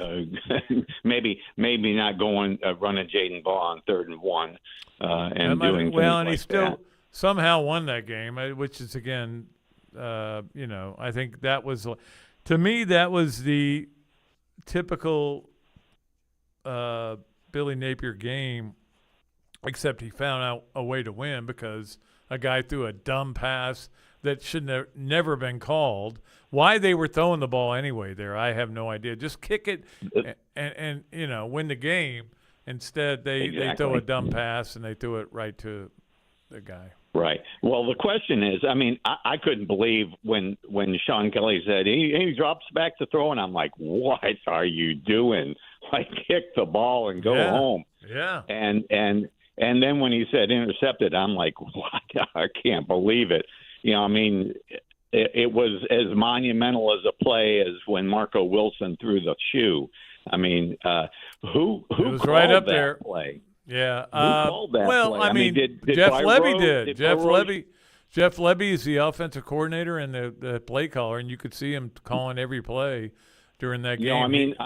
I mean, who called defensively for the Gators? Did Byro make up his own mind to drop off? No, Roberts called that. He said, "Hey, let's." And look, the zone blitz has been in the game forever, but I just never see it work like that. Usually, it doesn't work. A guy drops back and he's not covering anybody, but he's and you blitz other guys. But in that case, he threw it right.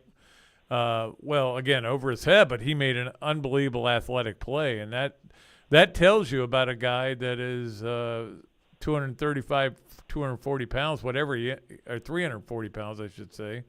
Whatever he weighs, that was an athletic move, and hopefully he sticks around for a while. Well, I don't think Chapin expected him to be there, or else he wouldn't have thrown the ball. No, I'm still trying to figure out where Chapin was throwing the ball, to be honest with you, because it almost feels like at one point as he's throwing the ball, he kind of clutches and lets it go, and he ends up going, because it didn't feel like he was throwing it at anybody. He was just throwing it. Yeah. That field goal, somebody mentioned that, there was a field goal. I watched the replays on this field goal that they apparently made that was called no good. I can't tell that ball was good from the replays. I just know what the officials it looked like said. it. I mean, it was 50-50 whether it was good or bad. It looked like it could have been bad. Look, as much as Florida gets dicked by the referees, it's okay. Yeah. But if I were any coach on that list if I had any interest in that job, I would be begging the AD for a list of the telephone numbers of every Florida player. And I would be saying, give me that list so I can start calling, because this team is loaded with talent. It's got talent. There's no doubt about it. And they've got to figure out how to keep them here. Yeah, you're absolutely right. Yeah, I would be begging for that phone list. I wouldn't be waiting for December to start making phone calls to beg kids not to enter the portal. Yeah, I agree with you about we got to get out of here, though, for this top of the hour. Thanks a lot, Hank, for the call. We will take a break. We'll come back. Jake and Ted, hang on. We'll get to you as we get back on the other side. This is the Tailgate on WRUF, Gainesville, Florida. There's so many reasons to love living in North Central Florida. The trees and the breeze are certainly a part of that, but as we have all realized from another round of storms, those things may not be the best for our residents and our roofs. But what is the best is a company that's been fixing things the right way for more than 40 years. That's the locally owned and operated Gainesville McFall Builders and McFall Residential Roofing. They offer the longest warranties in town, a 10-year instead of 5, and all of their workers are employees, no subcontractors that are going to give a subpar effort. There are a lot of people going door to door trying to do things the wrong way with no care about what it does to you. So why don't you go with the crew that uses premium products that are certified by the manufacturers to install? At McFall, you'll get state licensed building contractors for all your home renovation needs. With extra care, protect that pool, lawn, RV, or fancy fire pit during the process. And their process? Well, it's as easy as watching Florida State football stink. You get a detailed walkthrough before anything is even started. started. Call them today at 352-415-9098. I'm telling you, it'll be great. It's known as a small place with a big taste. If you don't know what I'm talking about, you're really missing out. The place that's been voted best cheesesteaks in Gainesville, it's called Big Mills. Serving 100% top butt sirloin, 100% chicken breast on their cheesesteak sandwiches, Big Mills has a big taste. They also offer sausages, hot dogs, burgers, and salads with a baseball theme inside that every diehard is going to want to see. They've also got ice cream and milkshakes to wash it all down, so come on down to 2111 13th Street, right next to Adam's Ribs, and see why Big Mills is a small place with a big taste. The world-famous Bud Light beer was introduced in 1982. Just think of all the great Gators moments since. And Bud Light was there for all of them. It was there at the tailgate, glowing on a neon sign at your favorite spot to watch the games. It was in the stadiums, arenas, ballparks too. Bud Light and Gators fans have shared decades of great moments together. Cheers to many more. Always 4 simple ingredients for a crisp, clean taste. Bud Light Beer, Anheuser-Busch, St. Louis, Missouri. Overheard at the Hard Rock Bet Party. You see that new welcome offer? Bet $5 and get $150 in bonus bets if you win. I think we got to jump on this. What's John Daly think? I think you got to grip it and rip it. Grip it? And rip it. Hard Rock Bet Sportsbook. Roll with us. New players bet $5, get $150 in bonus bets if you win. Payable in bonus bets, not a cash offer. Offered by the Seminole Tribe of Florida. Must be 21 and up and physically present in Florida to wager. Terms and conditions apply. Concerned about gambling? Please call 1-888-ADMIT-IT. With Halloween quickly approaching, one thing that shouldn't scare you is AV system integration for your home or office. The pros at Electronics World will treat you to the best. Sony, LG, Samsung, Yamaha, Martin Logan, Marantz, Bowers & Wilkins, Sonos, Monitor Audio, and more. Their team will design the system, install it within your budget, and set it up so it's easy to operate. See? Nothing to be scared about. Electronics World in Gainesville or online at electronicsworld.net. That's electronicsworld.net. I guess, going into International Diamond Center and them getting to know me personally and finding out that I am a nurse, a first responder, they offered a gracious discount, so definitely helped with my purchase. Meet Crystal Caban, Air Force veteran and now critical care nurse. She's happily wearing several pieces of jewelry from IDC. Knowing that I'm not coming in to spend a lot of money, just knowing that they're supportive with the first responders and getting a discount really helped entice me in making my purchase. At IDC, we roll out the red carpet for heroes in uniform like Crystal every day, with personalized service and a 15% discount over and above IDC's everyday unbeatable price. I felt so warmed and welcomed, and that's just what kept us coming back again and again. Are you a first-time responder or veteran? Join Crystal and countless others who've made International Diamond Center their home for jewelry. Hi, I'm Crystal Caban. I would highly recommend International Diamond Center to any first responder. International Diamond Center. They will absolutely take care of you. I promise you that. At Celebration Point. From the Spurrier's Gridiron Grill Studio, WRUF Gainesville, W251CG Gainesville, WRUF FM HD2, and on the WRUF radio app. The Tailgate with Jeff Cardozo and Pat Dooley is on the air. Let's do it. It's go time. You can be part of the show by calling 392-TALK. That's 392-8255. If I'm saying something to you, I don't say to you, I'm going to say something to you, and then say it. I just say it. Or hit the guys up on social media by tweeting to @JeffCardozaUF and @Pat_Dooley. The grill is hot and the beverages are ice cold. It's time to tailgate. Here are Jeff and Pat. All right, I am back here. Pat, Jeff is on his way to DeLand to give a speech tonight. And, of course, a second hour is brought to you by Meldon Law. They won't back down. I'm looking at some of the comments here, and people are saying that I am against this firing, or I'm warning that Billy what are you talking about?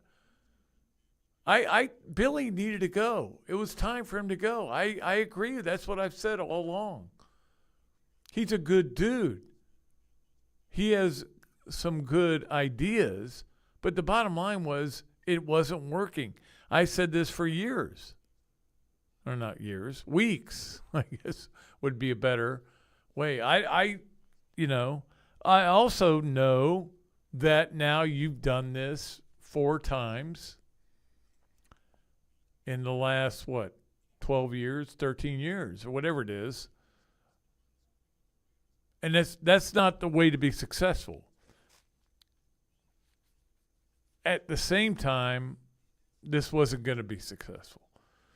And if that game Saturday did not tell you that, then nothing would ever tell you that. Just was not going to work out. All right, let's go back to the phones, and Jake's up. Jake, how you doing, buddy? Hey, Pat. Doing good. How about you? Good. Just a quick question. How is I don't know if you would know this or not, but how is the coaching search kind of approached, at least this one, by like Scott Stricklin and company? Is it like, because, if you ask a fan, or a sports writer, they're going to say, you ask Lane Kiffin, and until he says no, you don't talk to anybody else. Or are they going to sit there and say, we're going to search the field, talk to, several people that are interested, including Kiffin, and then we'll make our decision? Or are they, too, approaching it with a, kind of Kiffin or bust mentality? Hank, I will tell you this. When I heard Scott Stricklin say that they had hired a search firm, I just bristled. I don't understand why you have to hire a search firm if you're the athletic director. But maybe that is a cover for if they don't get Kiffin, then I may need somebody to find the best candidate. But I will say this. Yeah, look, I think it is. I got a lot of these texts from former Florida players yesterday that said, hey, is it Kiffin or bust? And I go, yeah, I think it is. If you don't get Kiffin, I don't know where you're going to turn. I don't know who the best next coach would be. I mean, there's a lot of guys I could throw up there. Everyone seems to lose every week. So you're like, maybe not him, maybe not him, maybe not him. But I don't know. I think they're going to go hard after Kiffin. They're going to offer him a lot of money, more than he's making now, more than he probably thought he would ever make. And they're going to offer him a lot of NIL money. And I know this for a fact, that he's their number one target. There's no question about it. Whatever the search firm does will be if they can't get him. Okay. Yeah. Well, thank you, Pat. That was all I had. All right, Jake. Thanks. Appreciate the call. Let's get Porter's call. What's up, Porter? Hey, Mr. Duels. Just curious. You've been around here a long time, like I have. When I saw the emotion at the end of the game from Napier, I wasn't putting two and two together at the time, but looking back, it was kind of like Galen's after Arden made the field goal. In that case, Galen knew he was going to be gone the next day, but I don't know if Napier knew or had a hunch or what, but it was unusual seeing at the time. It was like it wasn't just emotion from winning. I don't know, but I would guess that he knew that he wanted that winning that game the way they did, and with a player that he believed in that nobody else believed in, making the interception. I think it just was for him. You could see the tears in his eyes, and he was just so happy.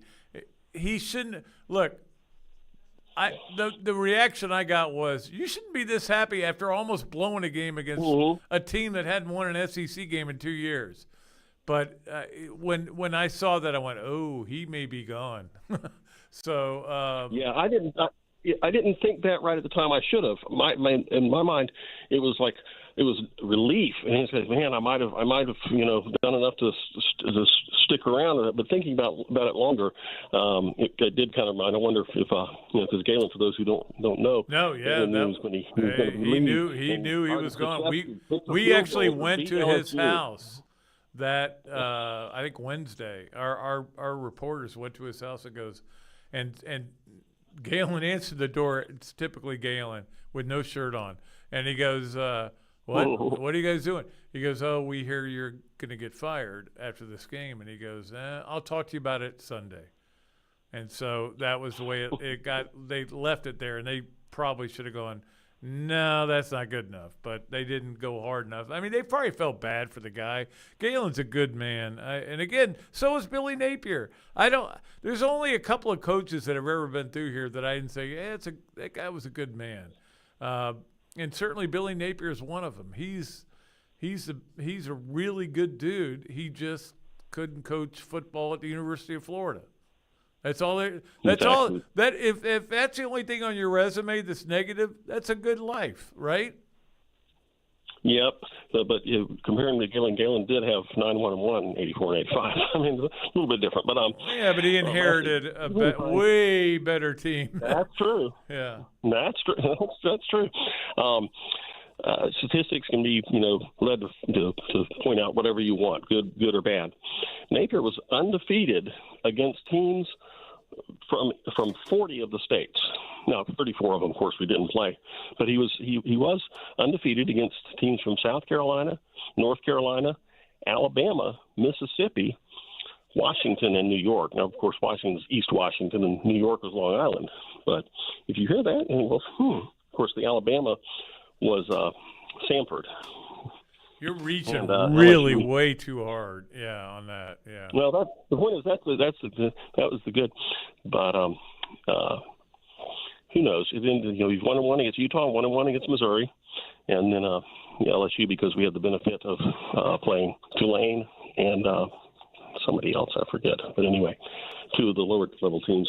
On paper, it looks fine, but on the other end, he beat Mississippi State, which was the second time he'd beaten them, joining South Carolina as the only teams that he has beaten twice while he was here. So I wish him well, just somewhere else. Go Gators. Be safe. All right. That seemed really boring to me, but let's go ahead and get Brad's call. Brad, what's going on? How you doing, buddy? Hey, pretty good. Keep hearing you say in your podcast that you're not a fan of James Franklin. Can you explain what did you do at Vanderbilt that was so bad? Well, at Vanderbilt, they had a rape scandal, and he kind of covered it up. And I just going back to that era, I just remember that being a big issue for me. And then when he went to Penn State, he's kind of been a jerk, to a lot of people up there. But look, that is why I didn't like him at the beginning, because of that whole rape thing that went on. He was kind of covering up for his players, which a lot of coaches will do. I get that, but I didn't appreciate it.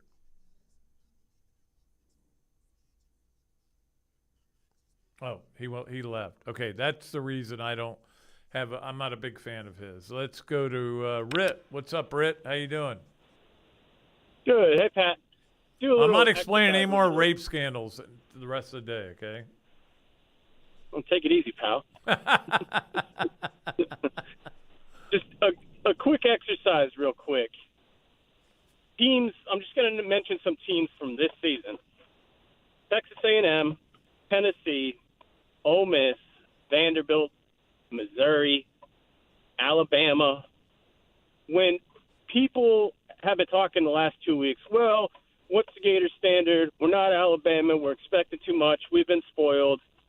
It's kind of like what they said about pornography. I can't define it, but I know it when I see it. That group of teams, Florida should be in that cluster of teams as far as totally agree. Competitiveness, winning, one or two losses halfway through the season is fine as long as they're competitive and still in the hunt for something valuable.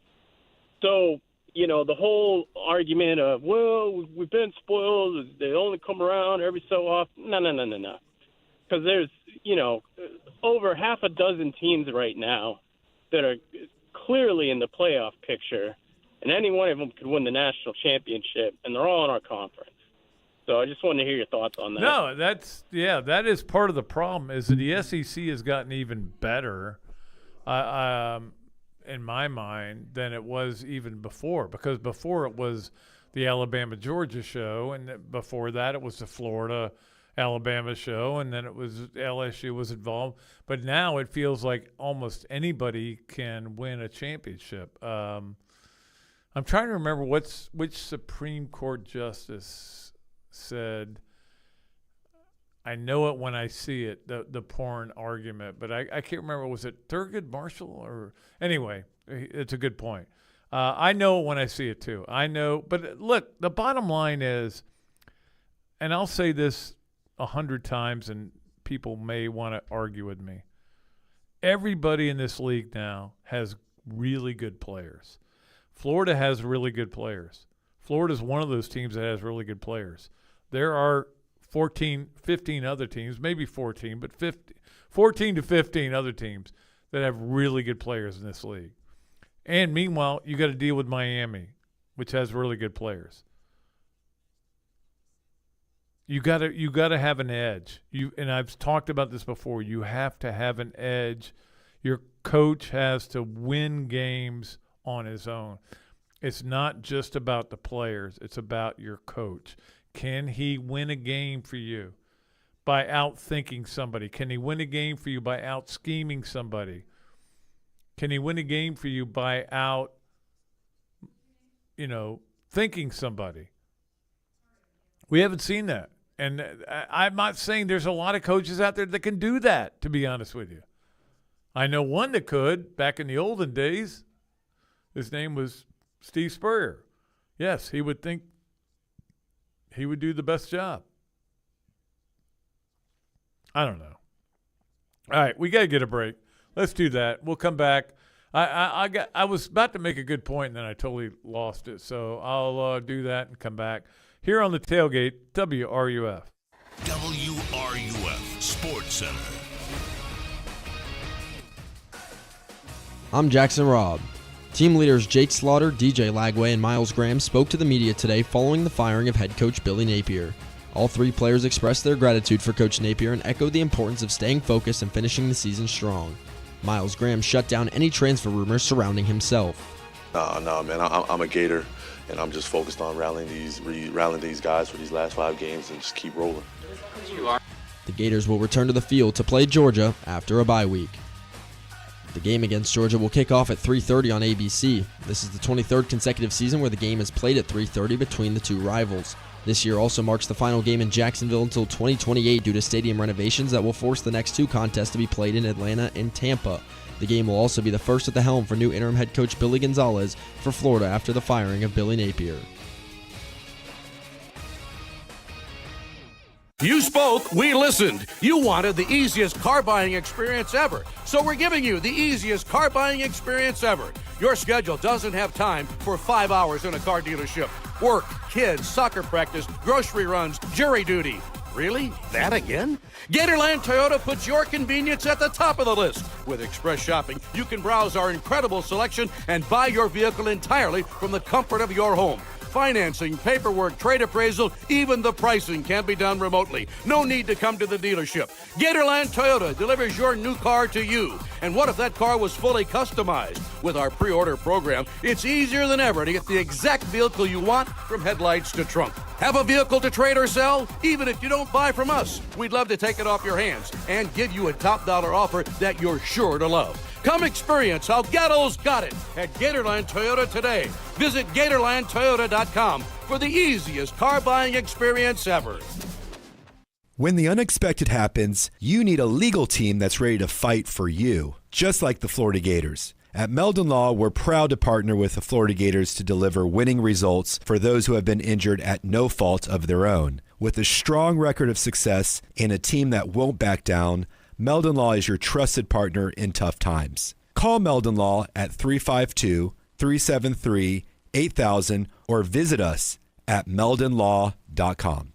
It's a hard reality to know you're getting older. Believe me, I sit next to Pat every single day, but we all have to go through it, and with it comes some aches and pains with every single step. But the good part is the pains are fixable, and one quick stop into Titan MRI will get you going in the right direction. There's lots of us out there that think we can just handle pain or it'll just eventually go away, but what you may not realize, you could be ruining yourself for many years to come. I'm telling you, go see Joe and the crew at Titan MRI. Their entire mindset is finding out what you need to feel better and getting it to someone that can fix it. With an average scan time of just 10 to 15 minutes, you'll be back on your way, carrying on your day in no time. Titan MRI is the only locally owned and operated MRI center in Gainesville, and their staff has more than 20 years of experience in the community. And they've been so good that Lake City came calling. They've got a place that is perfect up in Columbia County as well. Even your own doctors are bringing their families to Titan MRI. So get in front of those aches and pains and tell your doctor to refer you to Titan MRI.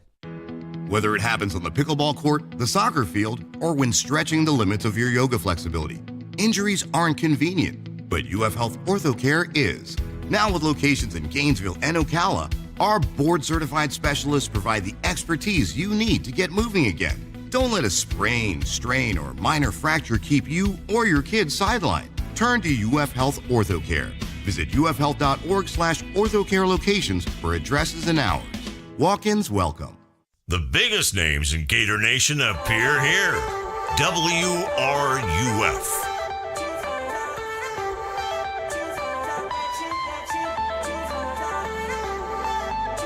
All right, we are back here on the tailgate. Pat Dooley going solo.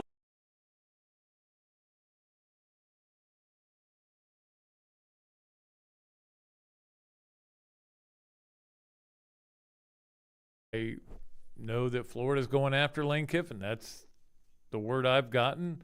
And then if they don't, if Lane Kiffin, like, to me, if they don't get Kiffin, it's going to feel like a failure. And it's not fair probably to Scott Stricklin. I know a lot of people are not big Scott Stricklin fans, and you should be, because he did bring you Todd Golden, and he does a lot of other great things, and I won't back down, all that. But anyway, that's not the point.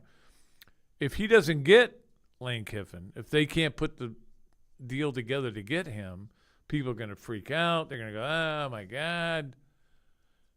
Because I don't know who's number 2 on that list. Is it James Franklin? Golly, that does seem kind of a weird hire. A guy who can't win the big game? Let's bring him down here. Lane Kiffin, conference championships? Well, he won one at FAU. He's 0-3 against Florida lifetime. All right. Then who do we go to next? Belichick's out. I don't know where you go. I don't think there's a legitimate answer. However, I will say this. I don't know that they would have made this move if they didn't feel good about something out there in the distance. Let's go ahead and get to the phones to see what Dan has to say. What's up, Dan? How you doing? Not much. You got a pen and a piece of paper? Yes, I do. Okay. Mark me down. I do not want Lane Kiffin. Okay. I'd like to see us hire Rhett Lashley from Southern Methodist. Yeah, he's, I wouldn't be upset if they hired Rhett Lashley. I will say that. He's turned around 2 programs. He's averaging 34 points a game, Gator fans, this year. And he got into college football playoffs last year. And I don't think you have, dare I say, baggage with that choice as you would. I just don't like Kiffin. That's all there is to it. But anyway. But let me tell you what, though. You are going to like Kiffin if he comes in here and wins. No, well, if he wins, yeah. But I don't like it'd be great if he won. But I personally don't like the guy. I really don't care. Well, I would say this. Go look at the documentary. And again, maybe he was just playing games on that. But that documentary kind of made me change my mind about him. So. Well, let me ask you a question. Do you think there's some long shadows still over this football program that have an impact on who is hired, who's not hired? What do you mean by that? People who still are part of the program whose tenure has passed, who, have an impact. And would they have a say over whether or not you would go with Lane Kiffin? Well, if you're speaking specifically about Jeremy Foley, I would assume, and he was not a big Lane Kiffin fan. Mm-hmm. And I understood that why he wasn't. I wasn't either. Look, here's what I know. I don't know that there's a better coach for Florida to go get for what they want, which is a coach that can figure out things offensively and win a bunch of games. Now, can he win? Can he go all the way to the top? I don't know. pick out another coach that can take Florida to the mountaintop. I don't know that there is another one. Well, I don't think Mr. Franklin would be a good choice either. No. Guy who loses all the big games he plays. Well, you got Clark Lee, but I doubt he would leave his alma mater, considering what he's doing up there. I mean, and again, he's kind of on the coattails of Diego Pavia, and but yeah, no, I mean, look, it's going to be an interesting thing going forward. There's no question about it. Are you saying he's the Bill Belichick of Vanderbilt? Hanging out as quarterback? Well, but he's trying to get Pavia to stay for 11 years, but if he can do that, yeah, he may be. Well, anyway, last thing, it was Justice Potter Stewart who said that in 1964. Potter Stewart. God, I couldn't remember that. I was going to look it up, but I can't get my computer to work. Potter Stewart. Well, I had to look it up. Yeah. I'm not going to say, I knew that. I did know that. But anyway, I thought I'd refresh it. Anyway, that's just my 2 cents worth. I appreciate it, buddy. And I hope they seriously look at Mr. Lashley. I think he'd be a great hire. He wouldn't be bad. I will say this. I don't know that he would, energize the UF base, but he would win some games. There's no doubt about it. Yeah, I think so. I think you look at his track record, I think that's and he's making less than $2.5 million a year right now. Yeah, so it'd be cheaper. They need to go on the cheap, considering how much money. Think about this: Florida is going to be paying, no matter who they hire. Let's just say it's Rhett Lashley. They're going to be paying 3 coaches next year, which is the second time in the last 5 years they've had to pay 3 coaches. That's not a good role. That's not a good, what do you call it, a model or a business, right? A business model. It's not a good business model. But that's the way college football is. Yeah. It's great. It's a great job if you can get it, right? Exactly. I should have become a football coach because I know way more about football than any of these other coaches do because I tell them that all the time. Yeah. All right. Well, thank you, Pat. Thanks, Dan. Appreciate it, buddy. Let's get Copper Gator. What's going on, Copper Gator? How you doing, buddy? What's up, Pat?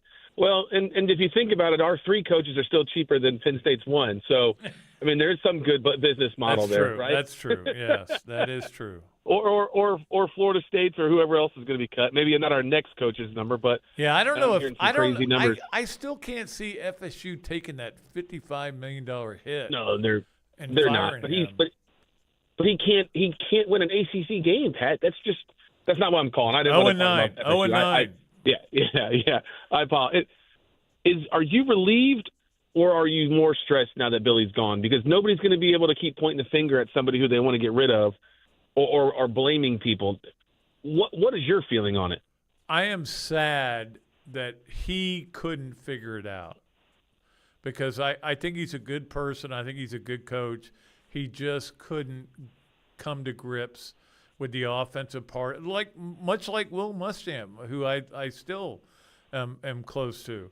I loved what Billy was able to do and getting things kind of turned. He may end up being the next Charlie Pell. He got all the structure straightened out. He just couldn't coach in the big games, and in Charlie Pell's case, there was a lot of other stuff going on, but. I think he could be that where we look back at him and go, the great thing was when Napier was here, he got everything kind of in the right direction. And then we had to get the right coach in here. So that's very possible to happen. And I think that's the challenge that a lot of, true Gator fans are struggling with is he might not have been, bad, but he just wasn't good at what he was doing. And you have to have change at some point when that continues to happen. And so I feel – and that's the challenge is that you don't – sometimes there's a clear-cut next winner. When Urban was coming here, we knew we were going to get Urban because of Bernie, and he was coming over here, and we knew exactly what was going on. The other question that I have in regards to this is there somebody like what happened with Saban? And I'm not a guru in the NFL by any means. I watch, me, I'm a college sports guy all day long. But he won a national championship at LSU, leaves – craps out at Miami, right? And then decides to take his basic bitter rival at Alabama and run for the next 16 years or however long he was there, 20 years, and basically become one of the most dominant programs in college football history. Is there someone who has failed at the next level but would be able to come back and have success? Just trying to think of guys. And, again, you have to understand that the NFL is different than college football in terms of the money you can make. Not only that, but the pensions you get. The one guy I would think about is Joe Brady, who has been a great offensive coordinator, great offensive mind, and we know what he did at LSU with Joe Burrow. He's really good at what he does. But I would think that would be your third or fourth choice. I think you got to get a guy with college experience who knows how to win in this league, Right. knows how to play in this league. This league is different than anything you can possibly experience. And the last thing is Billy was the 11th highest paid coach in the SEC at $7.4 million. I went and looked it up. From the number I'm hearing is that are we really going to the next person we hire going to make them the highest paid coach in NCAA? Like that's what the numbers are at. Like $7 million, 93, 7 years, $93 million. Like there's some numbers out there that sound that we're going to pay higher than Kirby Smart for our next coach. What is the highest paid coach in the NCAA? You got the stats right there. Kirby Smart at 13.2. I think they'll be just under that. Is my guess. And so it's going to be in the tens. That's. Oh yeah, I think it'll be 11 or 12. That's unheard of, Pat. That's unheard of a few years ago. So. Remember when Spurrier got that big deal and it was $1 million a year and everybody was freaking out he's a first $1 million coach? But I guess if players are getting $8 million in endorsements and other things, and you got 60 of them you're coming, I guess it's got to be comparable to your coach. So anyway, you've got to take a break here, Pat. And you've got to. Thanks a lot. Appreciate the call. You've got to be able to compete at that level because that's what other people are getting. But look, I get all the people that are like, what? We're paying a football coach $12 million a year and blah, blah, blah. But it's what you got to do, man, because the football program is the front porch of every university, and that's the bottom line. All right, we got to get a break. Got a couple of calls. Tommy and Jeremy, hang on. We'll get to you after the break. This is The Tailgate on ESPN WRUF.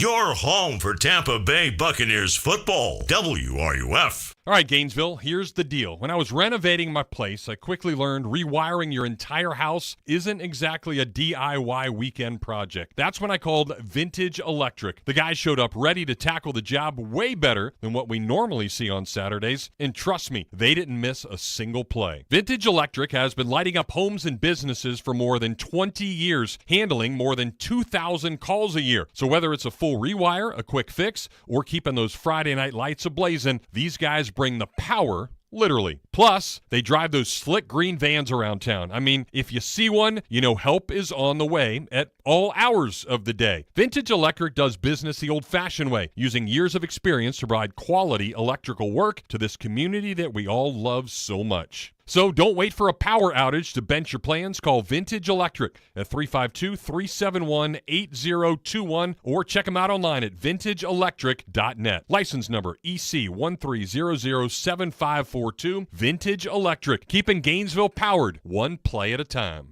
Hey y'all, it's Kyle from Leonardo's Pizza, Gainesville's iconic restaurant. You know, time zooms by and our town is changing all around us, but for 50 years, Leonardo's is still the calm in the storm. At Leonardo's, of course, we make delicious deep dish pizza and our famous garlic knots, but we sell memories. Come in to relive old ones, make new ones, and let us know that you heard me on the tailgate for 10% off your order. Hey Jeff, did you hear the new Starship song? No, I don't think so. We built this city on sauce and dough.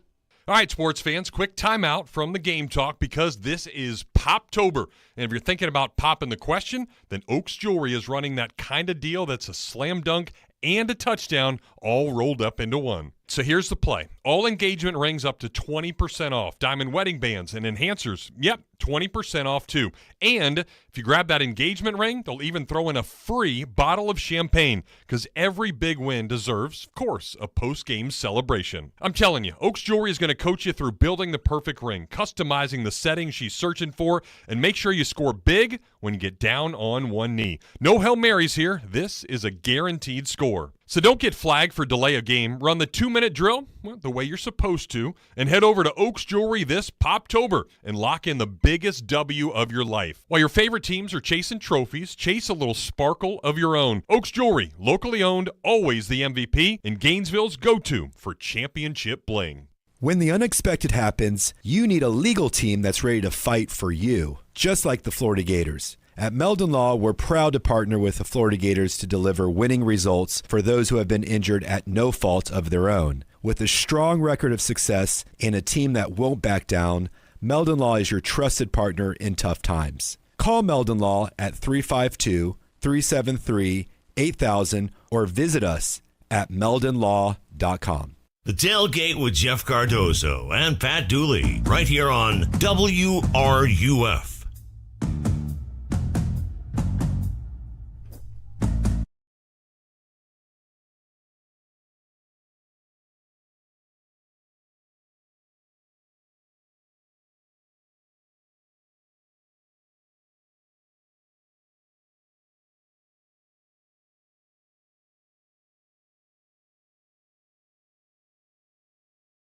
WRUF. Right after we're done, the Bucks-Lions game, the pregame show will be on, and I'm fired up about the game. I cannot wait to get home and watch that game tonight. And then also, late night, after that, Texans at the Seahawks. That'll be another one. And look, that's a great thing about this station. We go out of our way to carry as many games as possible, and I think that's really important for this community. Because if you're driving around your car, man, and you go, hey, I've done this a million times. The Bucks-Lions game's almost at halftime, Karen. I can't go get what you want. And I go, I can listen to it in the car, though, on WRUF. Okay, let's go back to the phones, and Jeremy's up next. What's up, Jeremy? How you doing, buddy? Good. How are you? Good. I got just maybe three things to mention. Okay. One would be Billy Napier's offensive play style.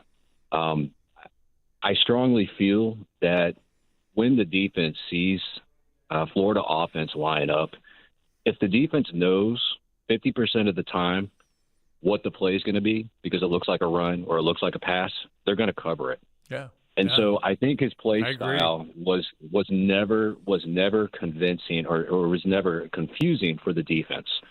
And so that's part of the issue that fell within the offense. Well, remember the one time he tried a trick play and it ended up being an interception against FSU, and so I think that knocked him out of that for the rest of his career.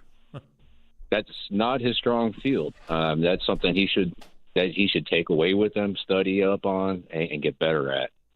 The other thing that I wanted to point out was that I mentioned on your channel and several other channels that I think Stricklin and the Florida program should strongly look into turnkey ZRG for their next hire. Now, this is a new company, and they do things completely different. I think they said today that they did. That's who they are working with. Yeah. Yes. I was so pleased to hear that. Yeah. Because this company's fairly new, and they bought out a whole nother company, and now they've expanded. And since they've expanded, they found Signetti for Indiana, and we see how well he's doing. So I think this is a strong suit for Florida, and I think it was a very wise decision for them to go with turnkey and help find that next head coach. Yeah, I mean, my thinking is, why are you paying the AD $2 million if he can't find a coach by himself? But that's just my old school thinking, because I'm a guy who felt like the AD needed to go make the hire. But I also was very good friends with Bill Carr, who, of course, passed away a couple of years ago, and he was involved in some of that stuff with trying to find guys. But it was more for the smaller schools than it was for the bigger schools. But look, whatever ends up with Florida getting a coach that's really good and they win more games, I'm in favor of. Absolutely. And I think Napier's going to walk away from this fired up, more determined than ever to improve on the things that he failed at here in Florida. I disagree. A really good coach on the road, I believe. I think he's that stubborn that he just thinks like he could go to UAB or whatever. UAB, I know Chris Mortensen's son is now the interim coach there, and they won last week. So good. Thanks to Alex Mortensen. Chris Mortensen was a very close friend of mine, and Alex Mortensen won that game. But a place like that is where Billy needs to go and just run his offense the way he wants to run it and not have to deal with that. I'm not sure he is an elite coach. It's a cruel thing to say about a guy who just got fired yesterday, but I don't know that he is an elite coach. Right now, I agree with you. Later down the road, we may change. Yeah, you're absolutely right. Right, we may change our ideas. Right? We may go, why did they let Billy Napier go? I can't believe that.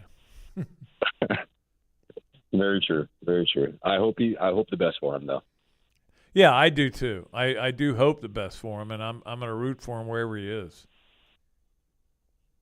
Absolutely. That's all I had, sir. All right, Jeremy, thanks. Great call, man. Appreciate it. Good calls today. Tommy, how you doing, buddy? Pretty good. How you doing, Pat? Good.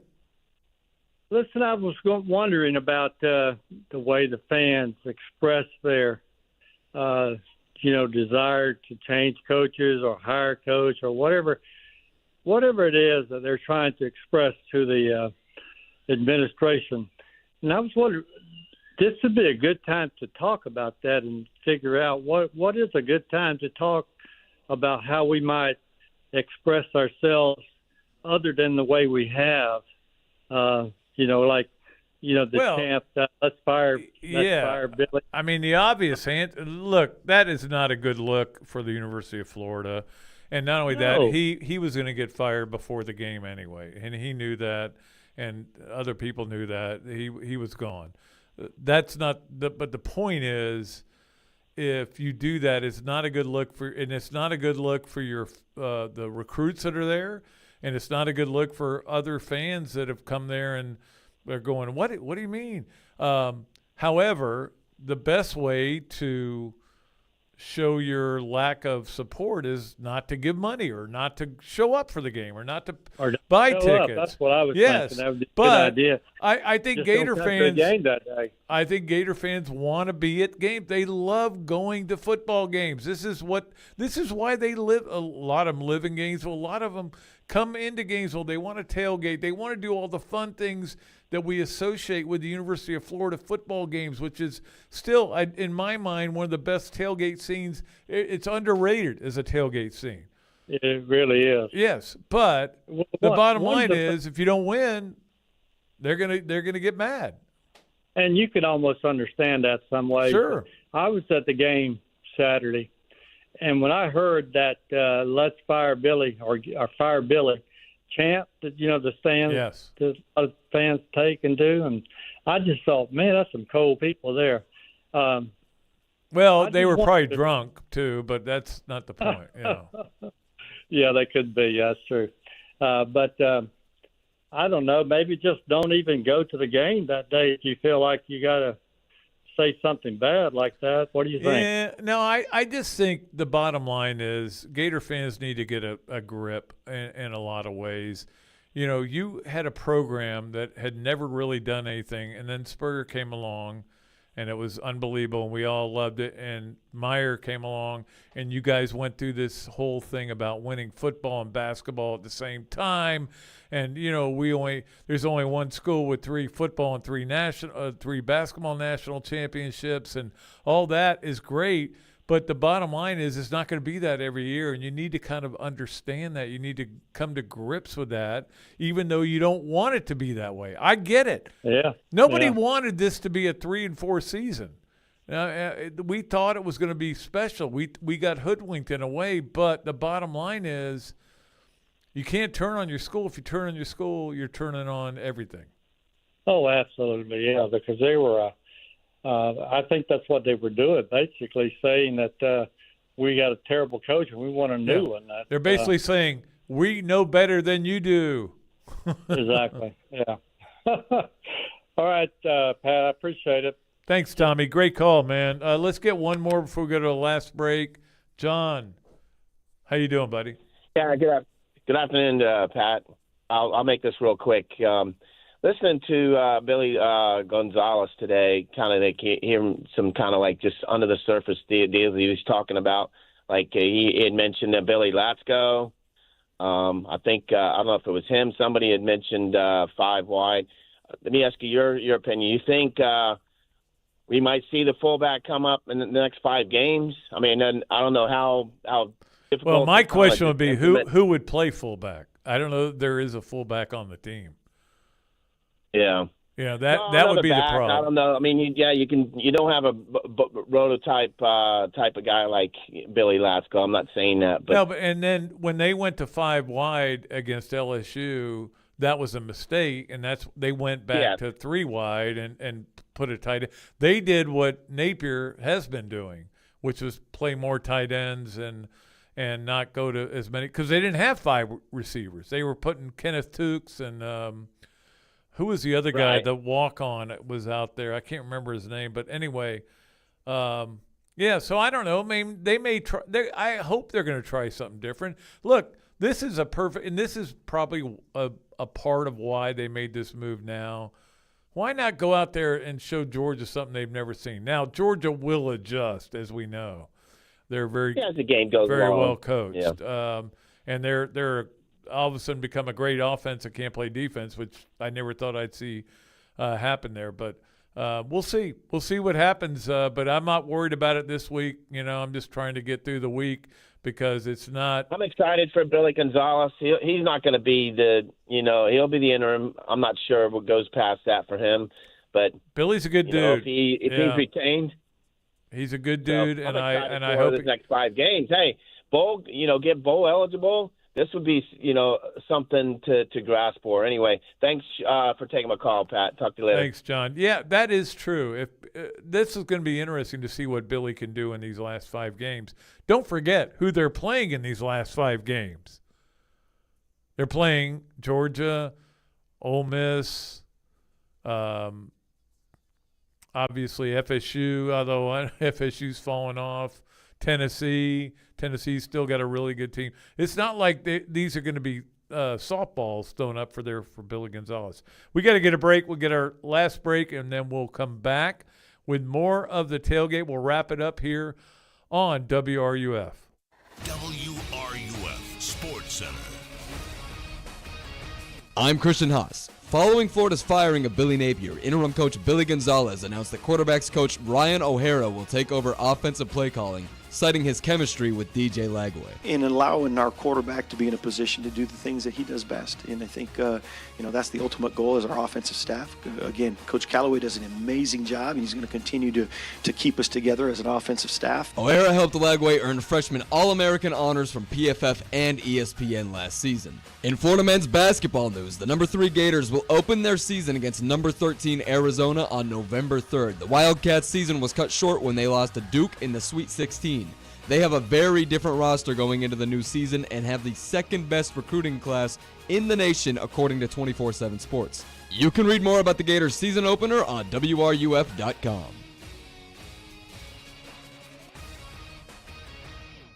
Well, fall is here in Florida when the weather can't decide if it wants to be hot, cold, or just plain confused. If your HVAC system is acting like it's stuck in a pumpkin patch meltdown, don't sweat it or freeze. Crystal Air and Water has been Florida's #1 HVAC hero for more than 20 years, keeping families comfy through all of the fall weather drama. Whether your heater's throwing a hissy fit or your AC's still partying like it's summertime, they've got you covered. And here's the kicker. Crystal Air offers flexible financing, including 0% interest for 12 months for qualified buyers. Yep, comfy and budget-friendly. Don't let your home turn into a haunted house of uncomfortable temps. Call Crystal Air and Water today and kick those HVAC woes to the curb. Dial now or creep on over to acpenguin.com to explore financing and apply online. Again, that's acpenguin.com, because comfy homes are way better than haunted ones. License number CMC 1249384.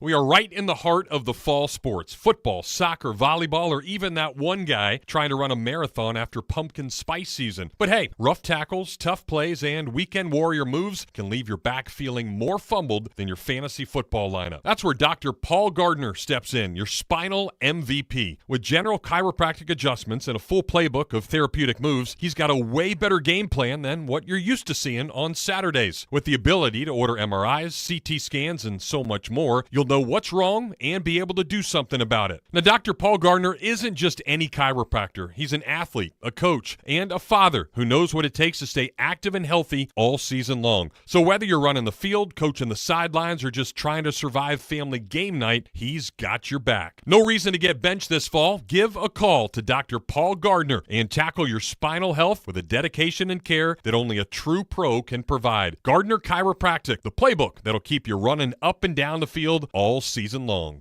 We all want to have fun, and with the sun, there are so many ways to do it here in North Central Florida. But the problem is that stuff is so expensive nowadays, and just to get enough stuff to get it going is going to cost you an arm and a leg, unless you head to Play It Again Sports. Golf clubs, baseball bats, exercise equipment, disc golf, pickleball paddles, water sports stuff, bikes, and lacrosse gear are just a fraction of the things in the store, and you can get them at a fraction of the price. There's no need to buy new, and they've got a heck of a crew ready to help you with whatever you need. So don't let outrageous costs stop you from enjoying the outside. Head on over to Play It Again Sports. From the UF Weather Center, here is your WRUF weather update. Well, we've enjoyed ourselves a pretty nice day today with a mix of sunshine and clouds. We topped out about 82 degrees, pretty much where we're at right about now. Plans for this evening looks to be really fine. I don't see any problems at all. Temperatures overnight will drop down to about 62. Mostly sunny for Tuesday, 84. And a little warmer for Wednesday, 85, before another reinforcing shot of cooler air comes by Thursday and Friday. From the WUFT Weather Center, I'm Chief Meteorologist Tim Miller. I'm Sean Kelly, the voice of the Gators. Join me, Shane Matthews, and Kate Casey all season long for Gators football.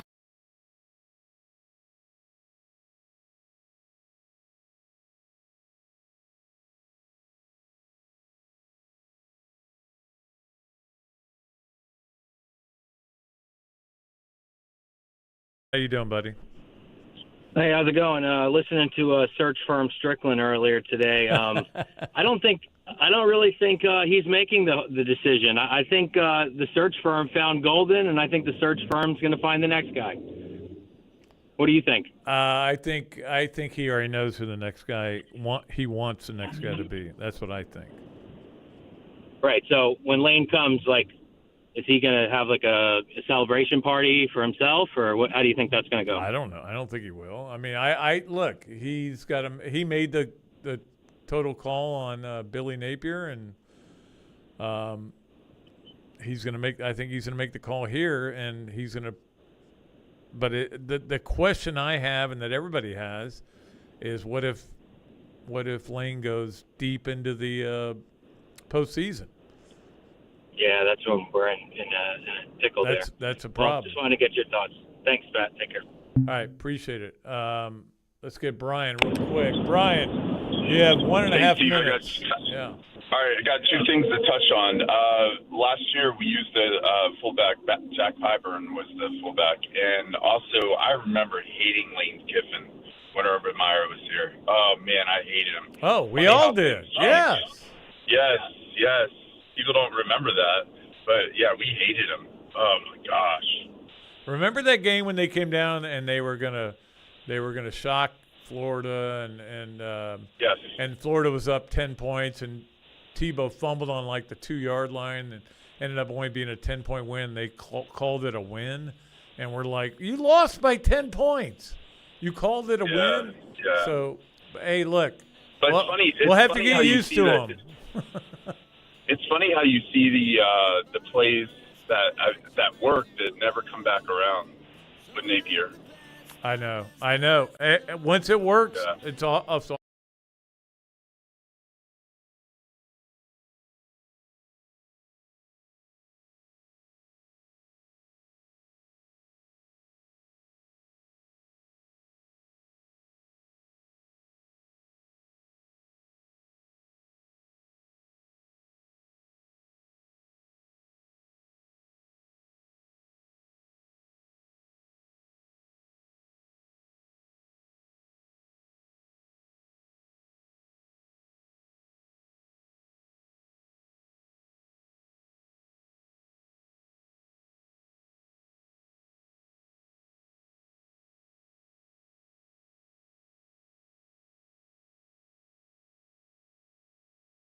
We'll even deliver your car to you. Want a customized Toyota? With our pre-order program, you can get the exact Toyota you want. And if you have a vehicle you'd like to trade or sell, we'll buy it whether you buy from us or not. Come experience how Gators got it at Gatorland Toyota today. Visit GatorlandToyota.com for the easiest car buying experience ever.